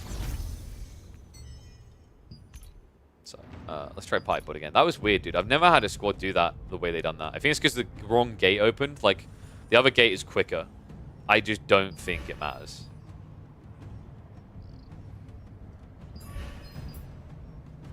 So only DPS.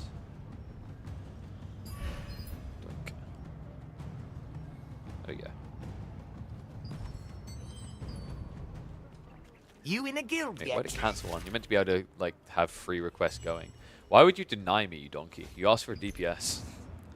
I find it weird when people like ask for something and then they just deny it. Like, this is literally what you wanted. If the description's wrong, update your description. It's not hard. Whatever. But yeah, it's like...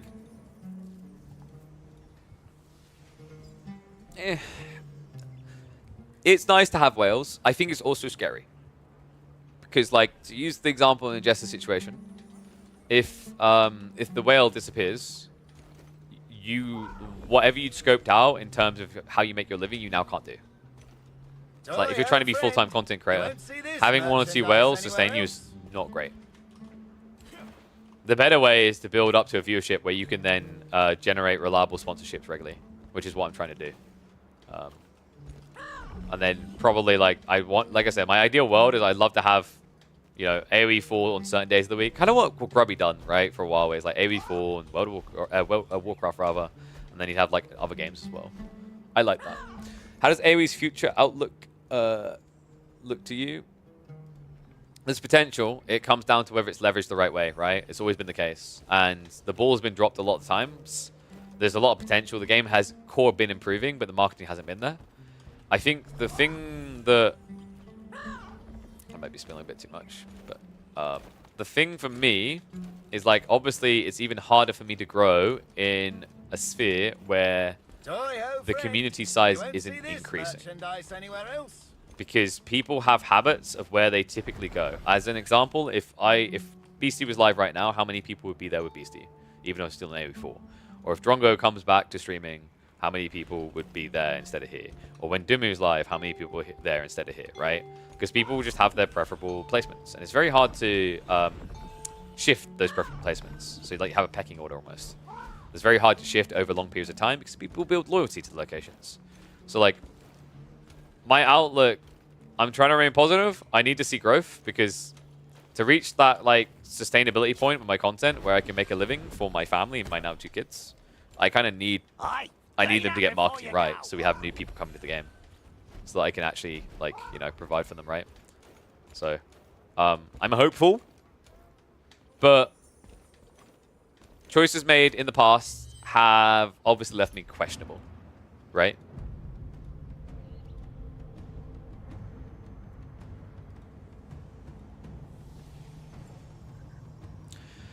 Drongo talked about his YouTube income a few days ago without specifying any numbers. He said he can pay for everything for his family. Yeah, easily. So YouTube, if I had 20,000, like that, even 15,000 average viewership per YouTube video, yeah, I'd be able to YouTube as well. So is it calculator time? You guys love calculator time. Whoop, whoop. Calculator time. So YouTube works on a cost per mil environment. Cost per mil means per 1,000 views, we'll pay you this. Let's give a baseline of Drongo making, and I know he'll easily make this, $8 per mil, per 1,000. So 8 times 15 means per video, he's making 120 bucks. So times that by 30, he's making 3,600 a month. He's making more than this. He has good retention. He has a lot of like ads. I actually think he's probably making more like this. So 12 times average of, say, let's... Dude, can you... I hate it when it does this. 12 times an average of 16. 192. So do 30 videos. Bob's your uncle. But it's probably more than this. Also, keep in mind things like Patreon and whatever that you may have will also inflate that. So I just do it's kind of weird because, like, some people I have deeper insights on. Drongo I don't, but, like, some people I have deeper insights on. But this whole idea of, like, doing a series of, like, analyzing and breaking down people's speculative earnings would be really cool. But yeah, it's yeah, Drongo is not struggling. I think there's only a handful of people that aren't not struggling, but they have such a large community. It's obvious they're not struggling, right? I've speculated before. I don't know if it's because I come from another esports background or, like, because I wear ties. It's a little like this. But I do wonder if sometimes people just think I'm well off or something. I'm not. I come from a working class family. Jesus, I sound like a politician right now. And yeah, I don't own my house. I have a mortgage for that. So yeah, there are, to put it a simple way, there are people worse off than me, and there are definitely people better off than me. Would be the best way to describe it. Dude, what's going on? Okay, you know what? Like, I'm just gonna do these later. What we'll do now? Let's just go do some freaking quests. I've got a feeling Tyrants are just going to be weird tonight with people. I don't know why. But yeah.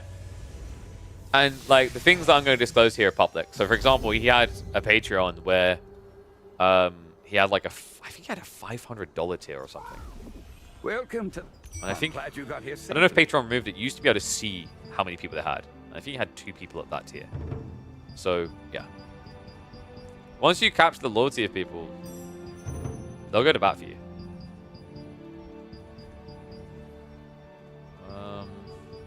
So there's specific contracts I want that give really good gear, but they're very rare to appear. So that's why you want to pick one and refresh every time with these.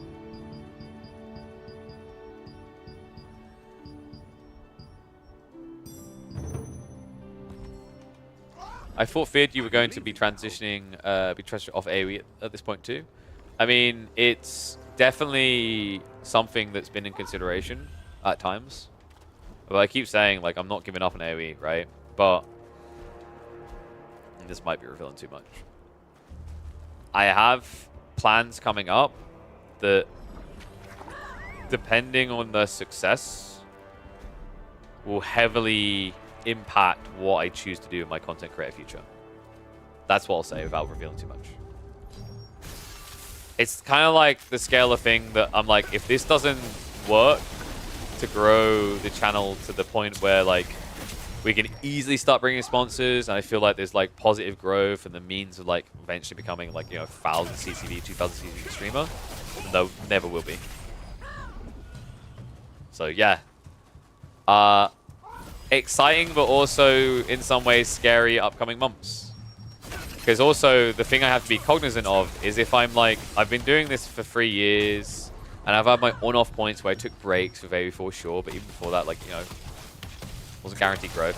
If I'm getting to the point where, like, after 3 years, I'm still not making, like, livable wage, I should be trying something else.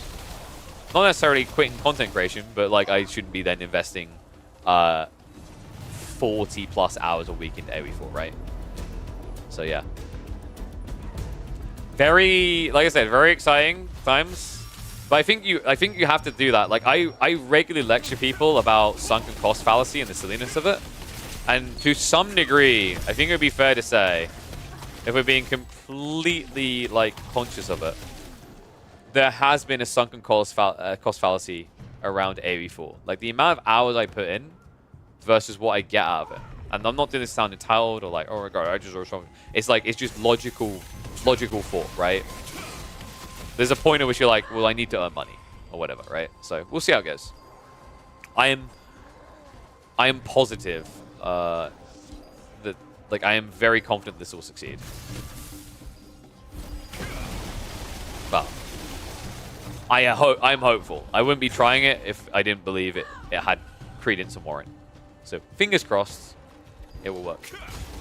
But, like, part of it as well is, like, before it made sense to invest the time because I just didn't have much work coming in for esports. And I still, it's still a bit slow at the moment. It's not like I'm really, really busy. It's not like I'm like, oh my god, I can't stream. But it's also what I'm realizing is I use that as an excuse to lean in, or like a good reason to lean in.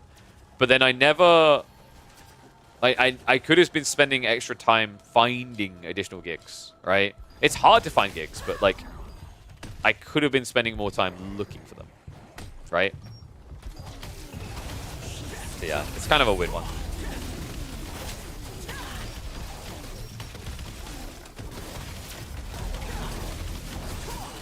Using my little ulti.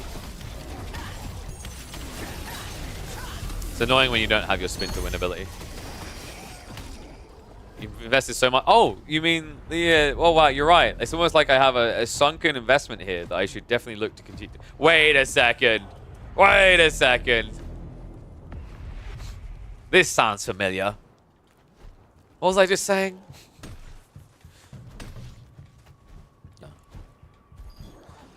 And it's also like, you know, the fact is it isn't even just investing time now, right?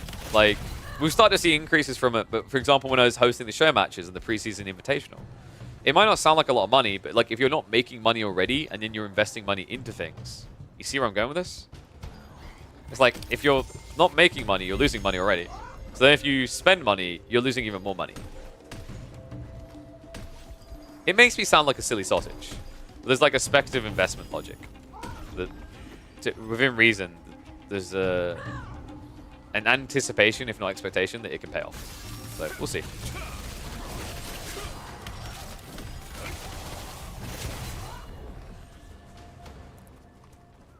My dream is to be able to like have a channel that will always have a community following it. That I can go away and work an event and come back and the numbers will still feel good or whatever, right? Which is bold. I think it's difficult to do that for a lot of people. Because even when people are like loyal to a channel or a community or whatever, there is a fickleness behind it where like, oh my god, this guy isn't live for X time. There's also a toxicity around streaming in general from the lifestyle implications. So there are streamers that you guys watch that will never take a day off. And the reason they don't take a day off is because they're worried about relevancy. They won't admit it, but we all think it. It's, if I'm not live, the competition's live. If I'm not live, that guy could snatch away some of my like loyal viewers, right? It almost sounds unnecessarily tinfoil hat, whatever. And I know like that you could basically say things in counteraction to that. Like, you know, if everyone didn't think like that, we could all just have a healthy lifestyle of maybe doing like 20 hours a week instead of doing 60, and we would do fine. But that's not the way that streamer brain works, really. Also, streaming is weird compared to YouTube in particular. YouTube is probably a lot more healthy for the longevity of a content creator. Because streaming mentality is more hours, more money. And it has a correlation to that within reason. The funny part is it only has a correlation because of the type of content everyone makes. If everyone like spent time working behind the scenes to create something more special, for example, what Ludwig does with his game shows, you would see your viewership triple, quadruple, whatever, right? And you'd be live less hours. But like, that's a hard one that people don't tend to invest in often. Could get busy for you with Battle Aces, Zero Space, and other RTSs? Maybe. I mean, the speculation there is that there's going to be enough money. Like, what's the justification? Because if the content I'm going to create is the cast, right? Then that doesn't work for YouTube because the people won't tune in. And also for Twitch, you're kind of like resetting, I think, because people will view it as you're becoming a bit too hardcore into the game, maybe. Maybe I'm overthinking that. But, you know, if you're talking about casting on other people's channels, sure. But the problem there is RTS is, like, I think I said this to someone, in a non-cocky way, it kind of feels like I'm becoming the RTS host, right?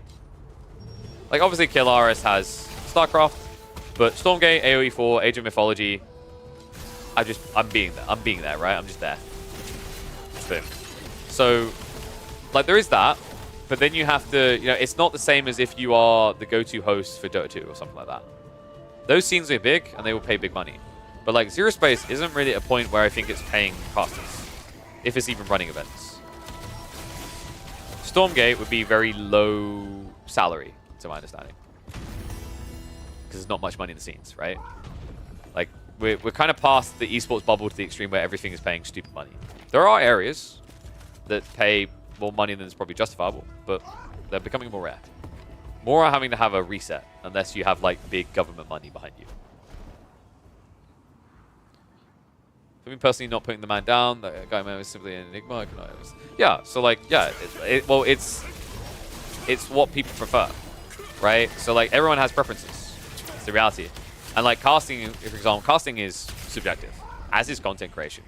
Like, you can kind of try to create, like, a series of bullet points as to what would make someone a good, like, caster and guarantee their success. But they could still be wrong, because they might be in the wrong demographic. They need to find their niche, right? For Mem, I think the big thing to really understand about Mem that works very well for him is... And I think you'd be happy to admit it. His English isn't good. Like, great. It isn't great, right? Like, of the main casters, his English is the weakest. But I was thinking about this, and I think that in some ways makes things more relatable for people who are not English, but watch an English broadcast. You get where I'm going with this? Right? Because that person is speaking how you would speak. So the words they're using and the way they're speaking is probably easier for you to understand than someone like me coming in and using big words all the time, right?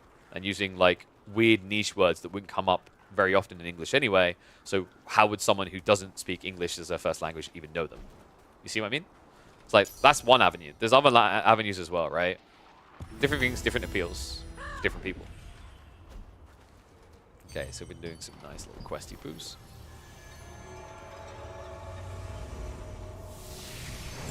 Turgent cascading. Do I use the word cascading? I don't think I've used the word turgent. Oh, you thinking deterrent? I use the word deterrent a lot. I think deterrent's a cool one though. I don't know if that's like a hard word for people to get to grasp. Is it? Welcome to the last. I'm glad you got here safely. To me, deter just kind of makes sense in my brain as like a reasonable one. It's not too out there. Maybe I'm wrong though.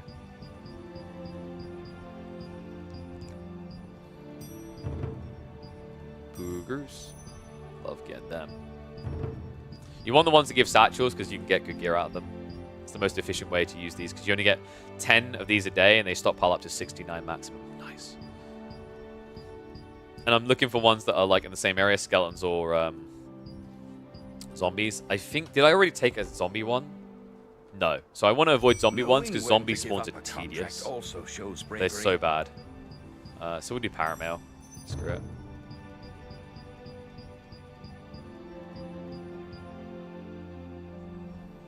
Oh, the Inaz Light one again. Sure. Okay. Are you leaving now? Has to converse with the humans that don't English natural. Oh, okay, got you. Football commentates quite a bit, and you can see where this leads with football being the #1 sport. Is he like football commentators? I find football commentators are more like dry than like trying to be hype all the time, right? I mean, I don't listen to Mem for hours on end, but I think like he tries to bring a lot of passion in the way he casts, right?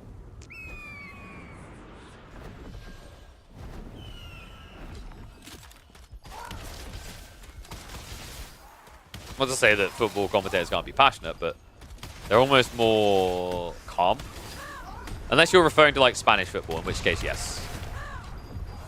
Spanish football commentators go hard. That shit's wild. Go! That type of one, right? Yeah, I get you. I mean, it's kind of funny. Like, I was thinking about this, and I do kind of miss it. I do sometimes wish AV4's pacing was, like, quicker for spectacle. Because I was thinking about the way... I don't know if you guys felt this. I don't know if you caught, like, all the cast, but, like, my cast of Myth, right, compared to 4. I mean, 4 did have an underwhelming games compared to Myth. But, like, there was more to be able to actively get hype about without feeling like... Because I don't fake hype. I'll never fake hype. But, like, you get where I'm going, right? Like, I have said this, like, 4 is a very cool game. It's very deep. It's very methodical. It's very analytical. It's less spectacle than things like Myth, though. Very, very much less spectacle. Like, to a drastic degree.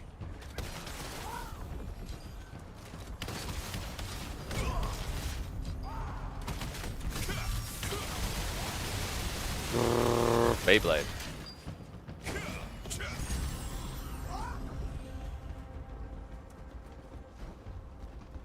So yeah, maybe that's why it was like coming across more hype.